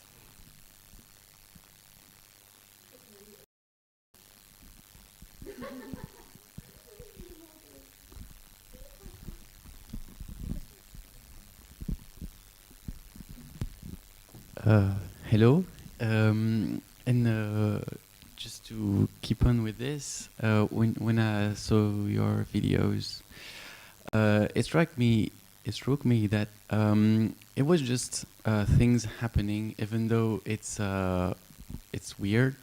We are not. C'est bizarre. It's strange. It's not bad or good or any judgment on this, and because when I think about future artificial, and we are going into the loss of the world, everything is burning, kind of this, and I like to think that my future is not that dark. Yeah, maybe because I wasn't thinking about making science fiction when I did this piece. It was more about imagining another kind of, and that's science fiction, but it's not post-apocalyptic. It's maybe it's a distant, very distant future, a post-human future, but or a pre-human future, because we don't know what kind of were before also. That's and there's also, because I like to mix with mythological say, aesthetic. So there's like this hidden way of showing things that's maybe a little bit ironical, or a little bit try to mystify everything. It's play with. I'm really also a very formal artist. I like to play with reference and to play with this kind of time to make like of thing. So that's why maybe it's not so terrifying for you. Yeah. But yeah, I mean, the point is, I suppose, that I was also saying about the Netflix generation of science fiction is that it doesn't have to be post-apocalyptic. And so, I mean, the kind of thing that you're creating is more in the world of, say, Ursula Le Guin, who came from a very anthropological perspective on science fiction, and you know, sometimes called fantasy. You know, she doesn't care what she's called, well, didn't care what she was called, really. But what's interesting is that kind of pastoral element that is in your piece, that, you know, she talks about some sustainable sense is the way of doing that, and in some ways your images really show that, yeah. Can I add something? L'identité de genre, tout simplement, et que c'était cool de voir la science-fiction comme ça, plutôt que effectivement comme une réflexion sur qu'est-ce qui va pas dans notre société, mais aussi que ça change des fois, parce que c'est, enfin, je trouve, il y a grave de l'angoisse dans Netflix, enfin dans les séries Netflix, entre autres, mais dans beaucoup de science-fiction que j'ai lu, quoi. Musical Mozart. To calm you down.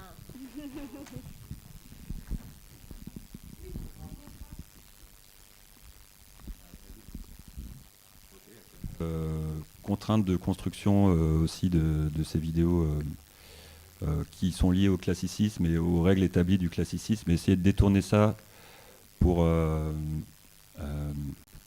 débloquer un peu l'imagination, et pour aussi créer cette sorte de continuité avec ces règles du classicisme, mais détourner de... Oui.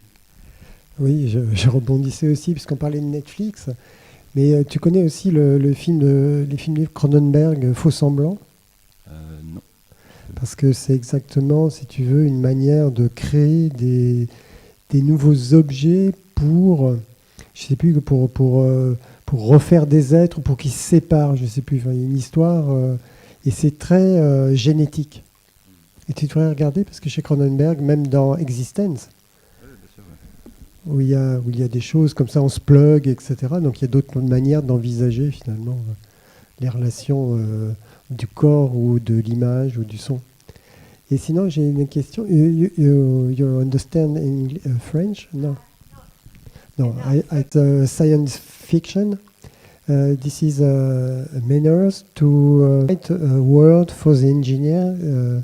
I think engineers haven't a lot of imagination. So they read books, yeah, and they take inside. Yeah, I think over the years there's been quite a lot of like engineers and technologists that have read science fiction. Maybe I suppose I'm thinking more scientists. It depends what role that engineer ends up playing, if you know what I mean. Like, hopefully they're working in a team. If engineers can't get to the point of speculating in that way, maybe it's not the engineer's job to speculate. It's the architect's job to speculate, or the person who's commissioning the engineer to make something. You know, like, maybe not everyone is capable of dreaming in that way. We might all have our roles to play in a team, but obviously, I think the more people can get off themselves, you know, and be able to think, you know, because speculation also involves empathy, I think, and that's my whole interest in thinking about sound, is I think, you know, sound intrinsically requires a cultivation of listening, not just as as a kind of biological thing, but as a sense of reaching out to see what is there. And that's, I suppose, where I see the connection with speculation as well. That, you know, listening itself has an element of speculation in it, while you're kind of reaching for what the next sound is, and the next sound, and the next sound. I've deviated from your question, but I would hope that you know, challenging the more kind of hardlined practical thinkers to even budge just a little bit would be useful in terms of, you know, encouraging at the very least some kind of sense of empathy. But I'm not saying engineers don't have empathy, but yeah, maybe I answered that. Does anybody else want to answer the question? Or? No. I'm also not sure if engineer is meaning the same thing for me as it is for you. I'm wondering. I mean, when I'm saying engineer, I'm thinking that works underneath an, you know, architect or you know, like is doing the kind of machine work of working out how things go together. Not necessarily the designer, if you know what I mean. I think that the engineer in France is also like a designer and a scientist. Right, that's what I went, yeah, I think yes, there's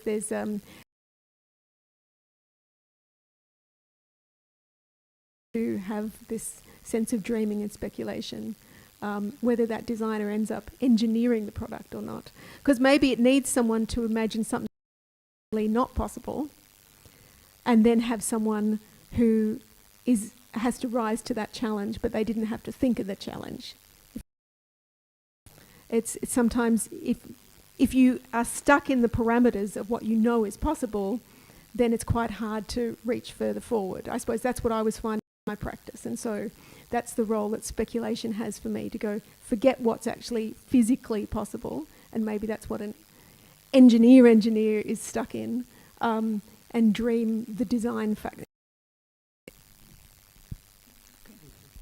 Merci. Est-ce qu'il y a d'autres questions? Une dernière? Non? Ok. Ben, je remercie Lucas Segui, Gail Priest et Julie Cheng. Et on va se retrouver aussi demain matin à 10h, qu'on peut parler horizontalement ensemble ici avec tous qui a parlé aujourd'hui, et avoir un échange beaucoup plus libre. Je voudrais aussi remercier Karine Nabil qui a pris toutes les journées à faire la traduction de langue.